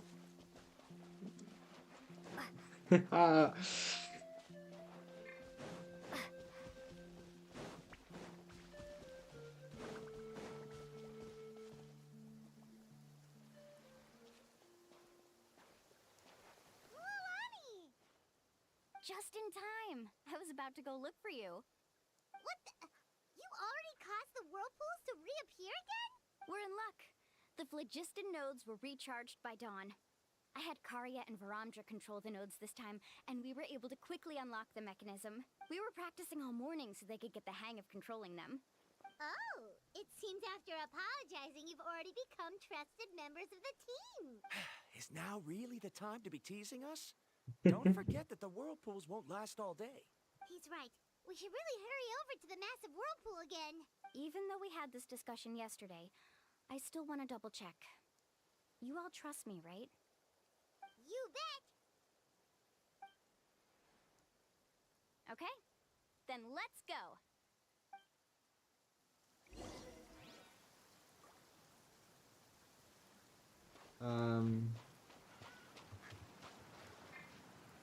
Okay.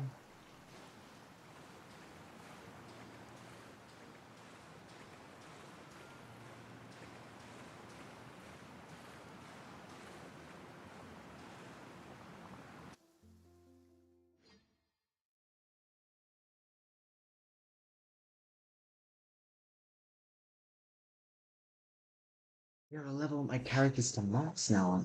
That'll jail. Paimon accidentally swallowed some water. Ugh, so scary.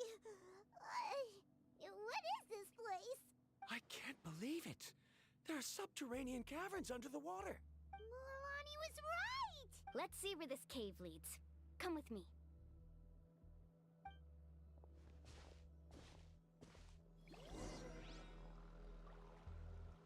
Oh, a didgeridoo. Oh. I don't know when I'm gonna be back here, so it's... According to the map, we need to head downward? Okay. Don't be afraid, everyone. Jump down with me. Lava. Is that lava up ahead? It appears these caves were formed by volcanic activity. I see. Then the spirit waves were affecting lava deep underground. Altering the lava's flow created temporary holes which allowed us to follow the water's current and enter this underground space. Yes, it can all be explained in theory now. Are all scholars from Sumeru like this? Hard to say. But can there be an island in this kind of underground space? It appears we haven't reached our destination yet. Let's keep going, everyone.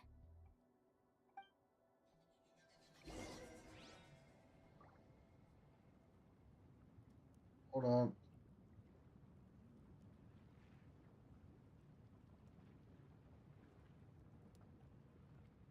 Carving waves!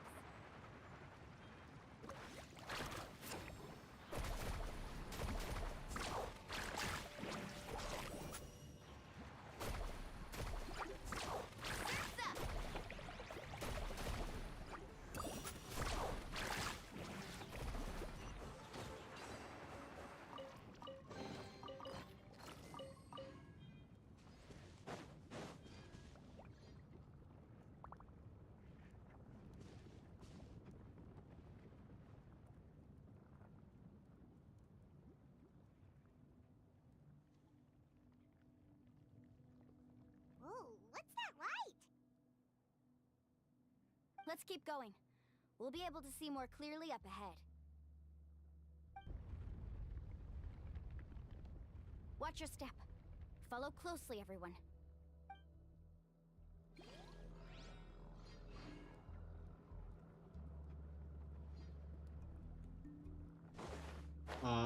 Heads up! These volcanic caves aren't very stable, so watch out for falling rocks.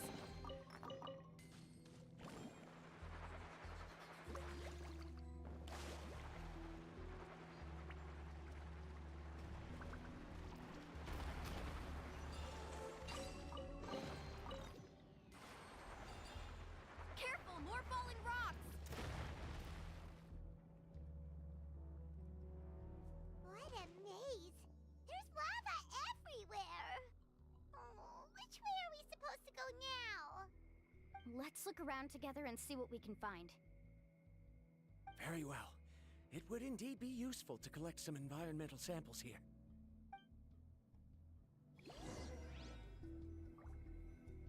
There are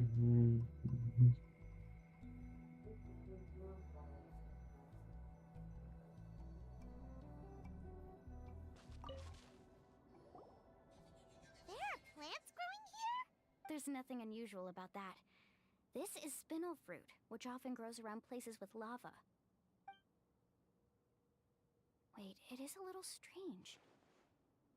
This isn't ordinary spinel fruit. It's the same as the one on this talisman. Isn't that the talisman your teacher gave you? Yes. In which case, could Uncle New have been here before? But he clearly told me that he'd never made it to the mysterious island. I'll be sure to ask him about it once we get back. Need a surfboard?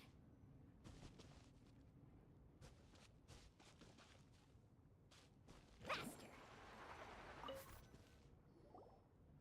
There's so much lava, and it's getting pretty hot. The lava here doesn't look very stable. I'm afraid we can't stay here for long.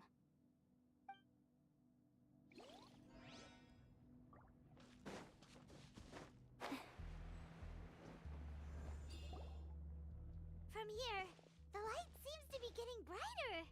A distant light. Wait, there seems to be a mark that matches that on the map.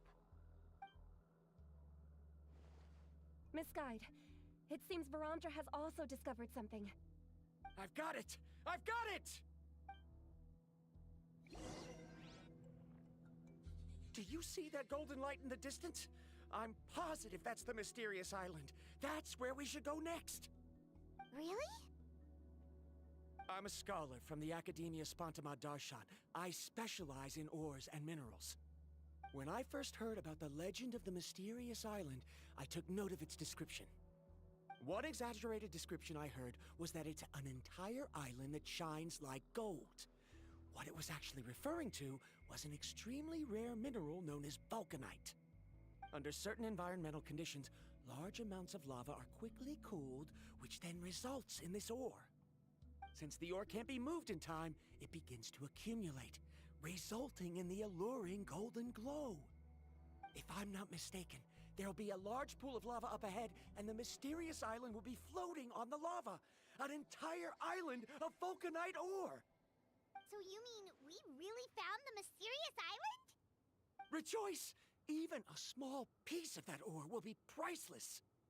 Really? Then let's hurry! Wait, Paimon. We should head back now. Why? What are you saying? This map is covered with symbols and riddles, but there's one thing that's written clearly. When you see the golden light, then go the opposite way. What you just said may be correct, but that golden place isn't the island that my ancestors once visited. Are you joking?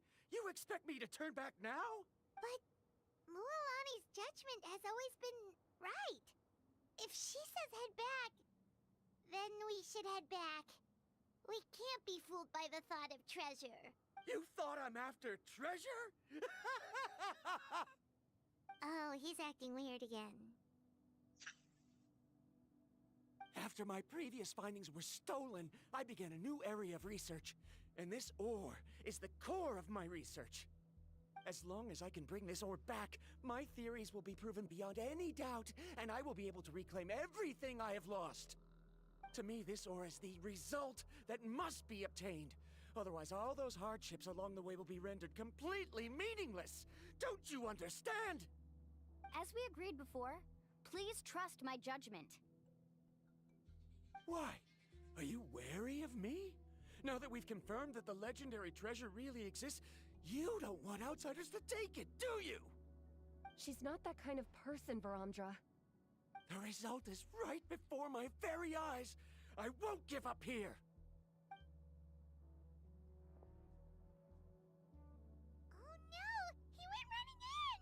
How can he do that? Not good. We must stop him. Is it just Paimon or is the ground shaking?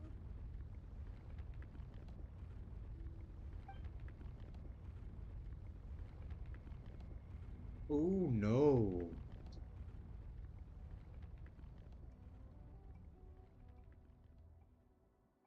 What the? Where did these monsters come from? These monsters. Looks like the lava here is becoming active again.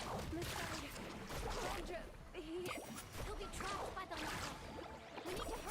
care of these monsters.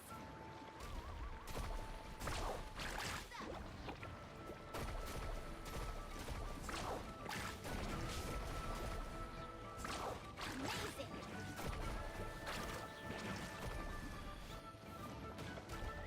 Huh?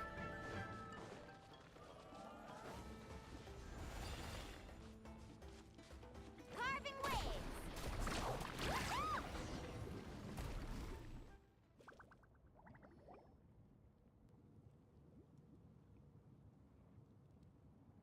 The lava is rising! Verandra! Traveler, Paimon, please take care of Karya. I'll be right back. What are you doing, Mualani?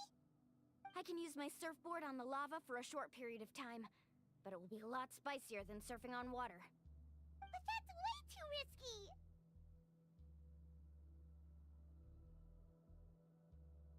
Okay then, we'll take care of things here!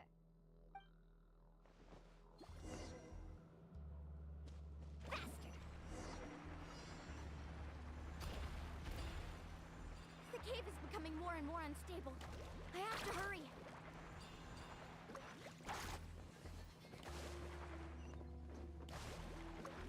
More falling rocks. Okay, what's this?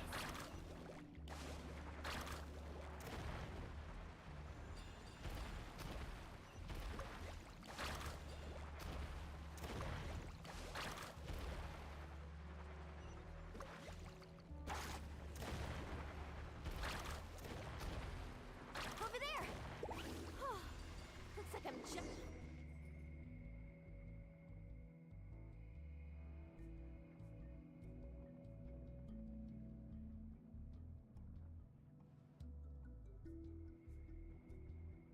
It's right there! I'm almost there! Look carefully. You can't get through the lava. You'll die if you try to make your way forward. Why don't you just give up? Why don't I give up? Well, I might not be able to do it, but what about you? Me? You have the ability to move over the lava. If you try, maybe you can reach the island and earn the highest honor for a guide. That way, you'll have the results you need to prove yourself, and even Ko'olo won't be able to question your abilities anymore. You want to know why I won't give up, but I'm asking why you'd give up such an opportunity. The lava is rising. If I take this risk, then how will the others get back? Did you forget? I already gave you my answer. You... Come with me. No! Her surprising strength. Oh.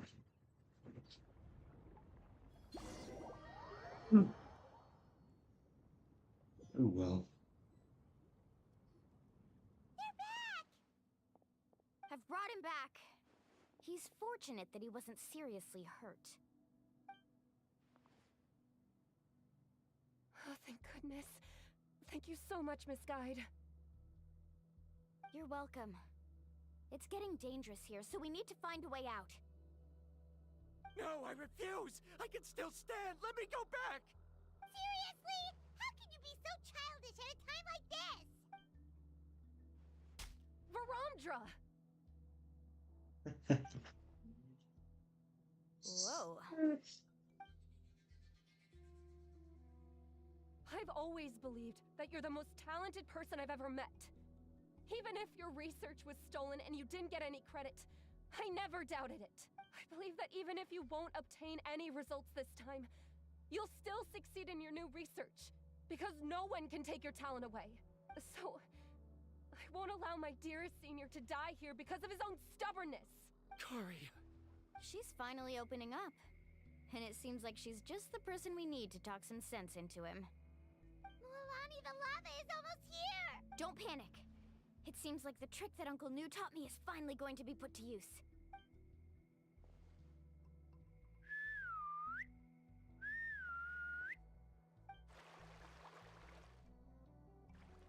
Where did all these Kaholosaurs come from? No time to explain. Just get on. Got it, got Oh.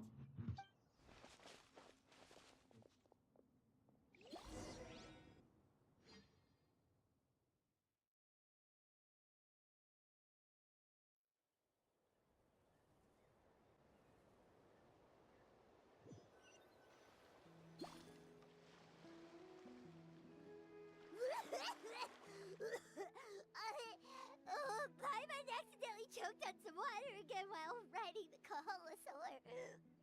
Everyone okay? Let's take a head count. 1, 2, 3, 4, 5. Whew, we're all here. We escaped danger and made it back alive. That's what I call good luck. I think our fortune can only get better from now on. Oh, really? What's the point? We still didn't reach the mysterious island. Hey, don't look so depressed. You'll scare our good luck away. Actually, according to the map, we still have one more leg of the journey. Oh? Then which way should we go? Wait, aren't we back where we started? Come on, let's go to the statue.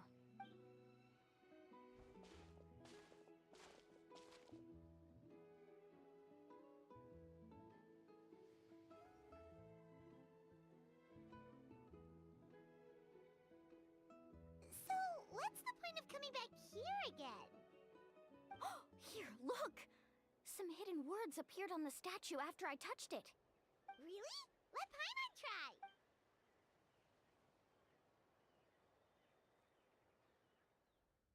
Congratulations, guide from the future. You have completed a challenge that even I found ambitious. And now, I finally have the chance to tell you my story. You may have heard legends describing me as the best guide in all of Natlan. But in the beginning, I was more like a treasure hunter. I chased results, facing countless dangers to prove myself. Time after time, I ventured where others didn't dare, never failing to bring back rare treasures. My fame was second to none. And yet, I never felt satisfied. So I found a new goal, a challenge that no one had ever achieved before. The legendary Mysterious Island. Another chance to prove myself. Unfortunately, my friends who had traveled with me all this time had grown tired of my nonsense. Instead of praise, they now showered me with words of caution. Perhaps this journey was one that I had to complete alone. But luckily, they decided to once again put up with my antics. Just as before, they came up with ingenious ways to help me move forward. They never let me down, even when I had to place my life in their hands. And they always trusted my judgment, even when it took a lot of courage. In the end, just as ever, we found the result we came for. But that golden glow was baiting me towards death. It was the glow of a rare ore, but it was also the warning sign of an impending eruption. Maybe if I pressed on and put my life on the line, I could get the result I wanted. And yet, there was a chance I'd lose something even more precious. But don't worry, in the end, I made the same choice as you. Everyone was disappointed that their illustrious guide had, for once, returned empty-handed. But seeing everyone survive, I felt satisfied for the first time in my life.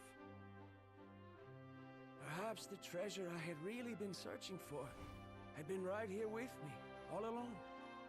So, I decided to end my long journey and find a safe place for my hard-earned treasure. To me, this is the real Mysterious Island.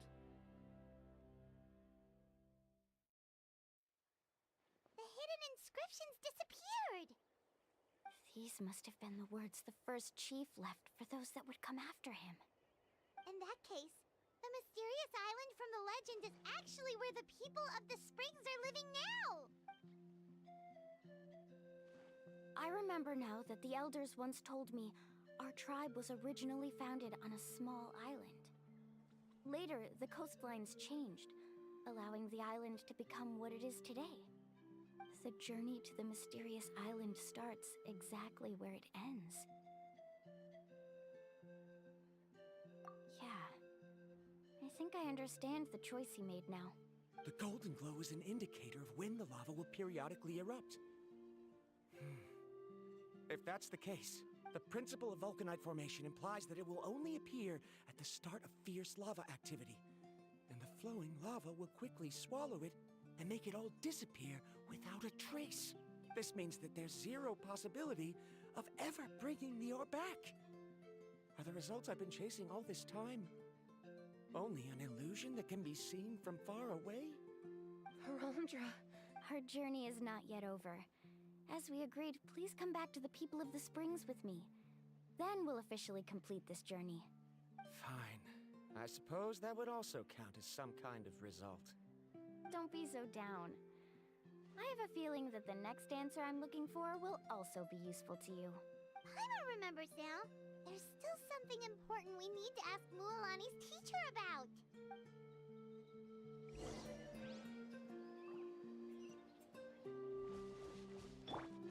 Yeah! Skyward! Scatter!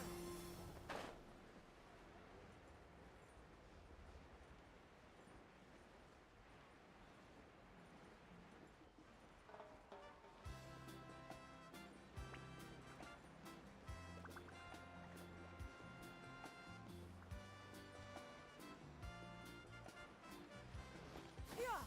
Skyward! Scatter! Hit!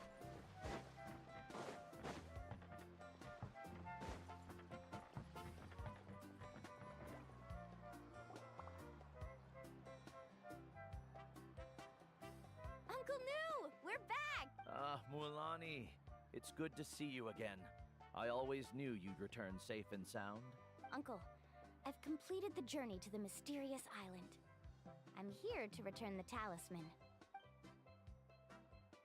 But you still have a question you wish to ask me, right? Yes. You've been there before, haven't you? Yes, I have. If that's the case, then you've gone on the same journey. But why didn't you tell anyone? Because I made a choice. A choice? Did you notice that the hidden inscriptions on the stone tablet disappeared as soon as you finished reading them? Oh yeah, you're right. There's a special paint on the statue that would change color when it comes into contact with volcanic dust. Only those who have been to that underground space will be contaminated by the dust and be able to see the hidden message. But once the dust starts to wear off, the hidden inscription will disappear again. And this is the choice that the first chief left to us. If you choose to boast about your deeds, you will receive the highest honor, but the legend of the mysterious island would be destroyed as well. If you choose to remain silent, then the mysterious island will remain a legend and continue to attract the next generation of young guides to rise to the challenge. In the end, my companions and I all chose the latter. Oh, I get it now. But not being able to tell anyone after accomplishing such a feat. People like Ko'olo will still look down on you. Are you really okay with that? But have you noticed that Ko'olo, who claims to have been to the island, hasn't actually completed the trip? What? Right. Paimon remembers that Ko'olo said that he went to the mysterious island alone. But there's no way he could have been able to use the spirit ways! He deliberately recommended the client to find Mualani, probably because he thought she wouldn't be able to reach the mysterious island. That way, Mualani wouldn't be able to expose him. As guides, we are not adventurers, let alone treasure hunters. The greatest responsibility of a guide is to take the client to their destination safely. But in the process, we also gain much skill and experience at overcoming danger. This allows us to go to places that no one else can reach, and even find treasures that no one else can find. Many guides gradually lose sight of their true beliefs and intentions in the process, and end up becoming like Ko'olo. They end up becoming more like thieves who would rush to the other side of the lava lake, regardless of the consequences, rather than good guides who would turn around and save their friends. This is why the first chief left behind the legend and the map. To lure younger generations into taking up the challenge, thereby teaching them everything he had learned. Aside from me, many other tribe members have also traveled to the mysterious island. And just like me, They understood the first chief's intentions, so they've also made pacts with their companions, choosing to give up the results that would prove themselves and give the younger generation the chance to continue the challenge. You've all given up on the results. Sir, I've given up on merely one result. I haven't given up on everything. Given her talent and qualifications, Mualani was well within her rights to choose the top-ranked guide Koilo as her teacher, but she chose me. I believe I was able to cultivate such an outstanding student and witness her completion of the legendary challenge precisely because I didn't become someone like Koilo. If instead of looking at one single journey, we look at my entire career as a guide, I'd say I have not returned empty-handed. What about you?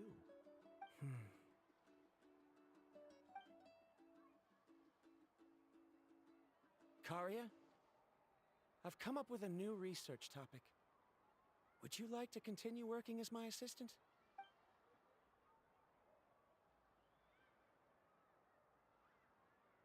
You're the same as always, Varamdra. You always have to find evidence before coming to a conclusion. In any case, I can't give you an answer right now. Karia! Because you haven't prepared the proposal yet. Shouldn't you finish that first before recruiting assistants? How could you forget? Yes, of course. I'll certainly prepare all the necessary details. But I've always found your proposals fascinating, so I'm sure I won't be able to turn you down this time either.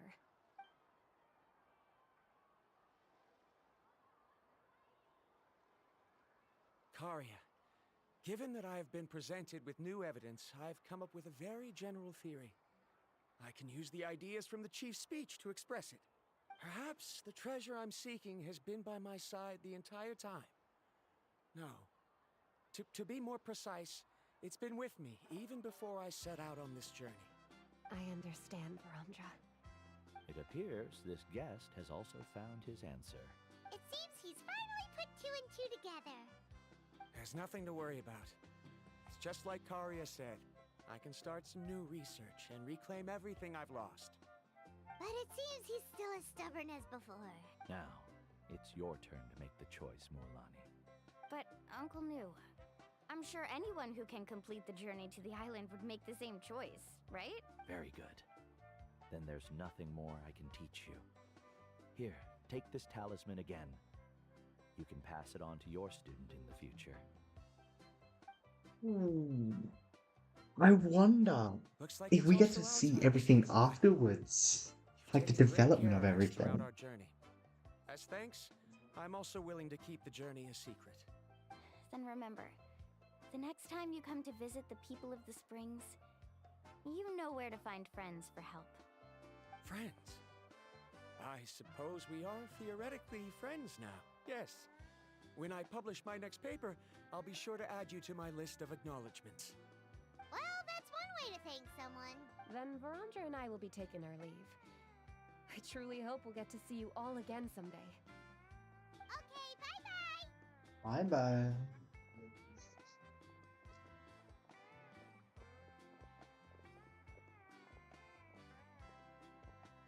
You're back already.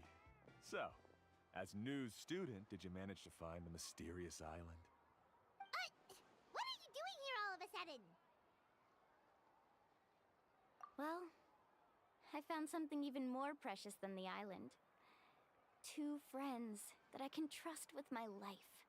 You... Seems you really learned a lot from New about how to make yourself feel better. I knew it. How could anyone ever reach the island with so many hindrances?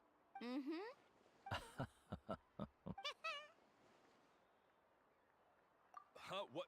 Why are you all looking at me like that? The elders of the tribe also gave me that same look. What's that supposed to mean?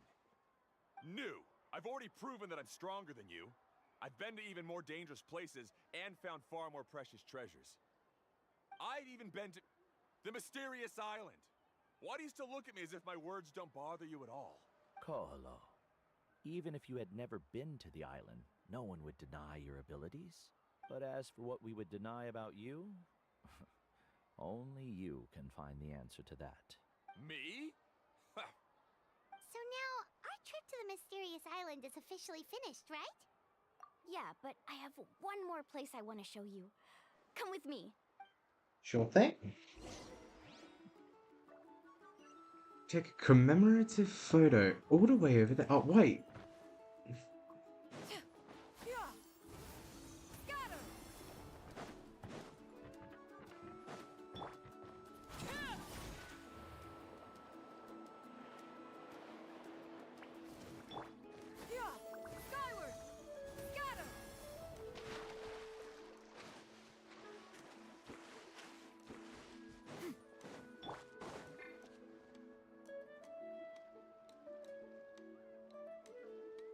This is the place.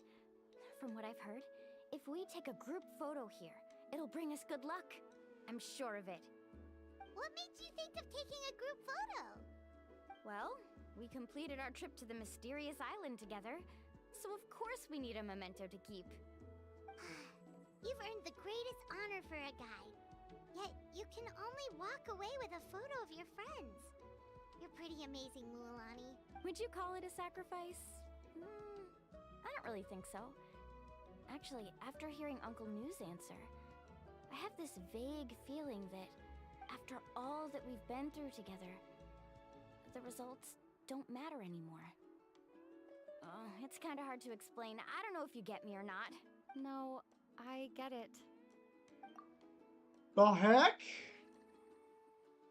Huh? It's so weird every single time you hear the traveler's voice. Traveler! So that's your answer, huh? To the meaning of a journey?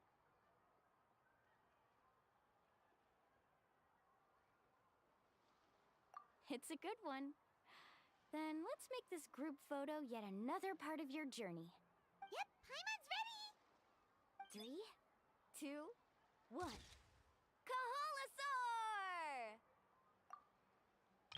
And this will be the fucking thing.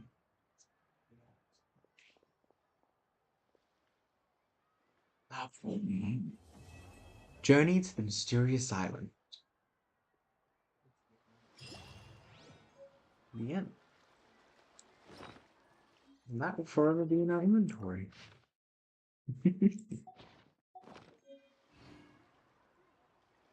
I need to upgrade material. A lot of stuff. Damn. That will leave to next stream. Right. We have finished Natlan, officially. One more thing I want to do. I want to go to you. And claim my rewards.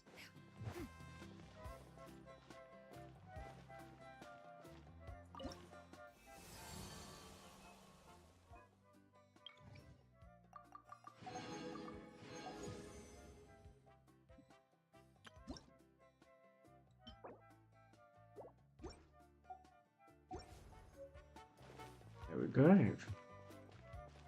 So, let's do a little gambling to end off the episode, shall we? Hold up. Let's see if Mulalani's still at that island. Or if she's back at her shop.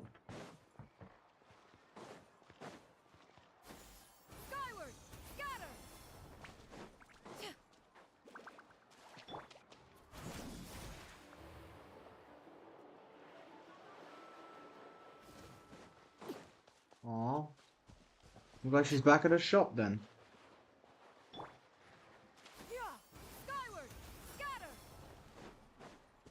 It's just up here.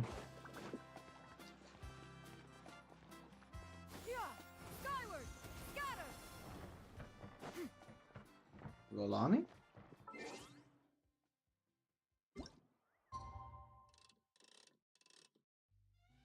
Um...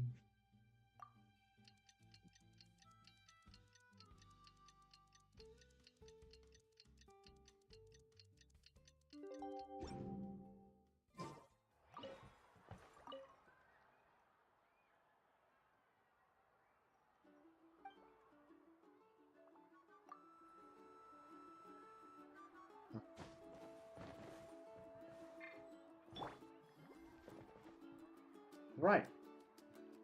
Let's pull for Mulalani in her shop. Come on. Shop. Looks like we could buy one more wish.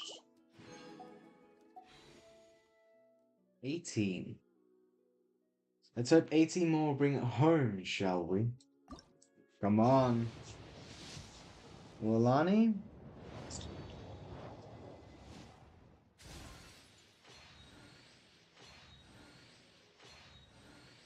Come on.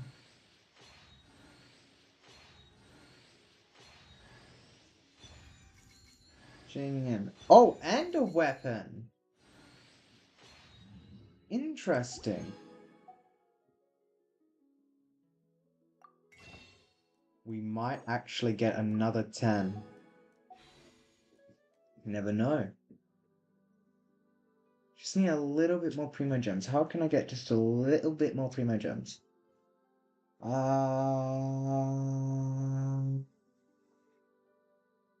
There's basically no way.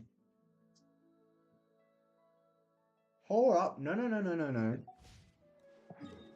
Get one more 10 pull. Adventure rank rewards. And then the Ascension thing.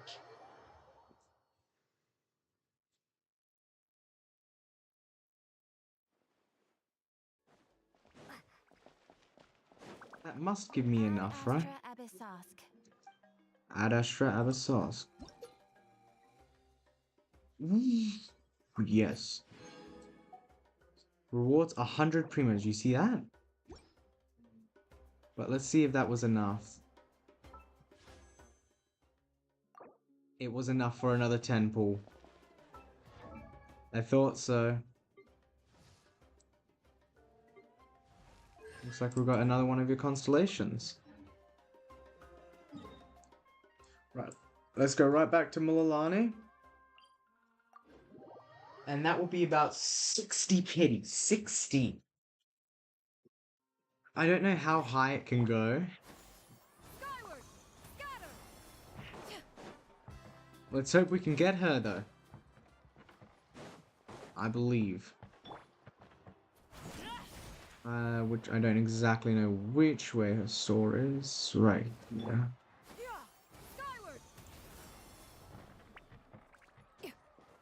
Come on. We got this. One more 10 pull. Mulalani? Down. 60 pity.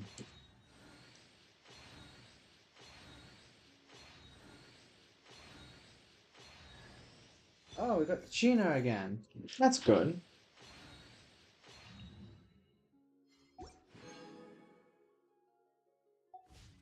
Oh well. Maybe next time. Ain't that right, everyone?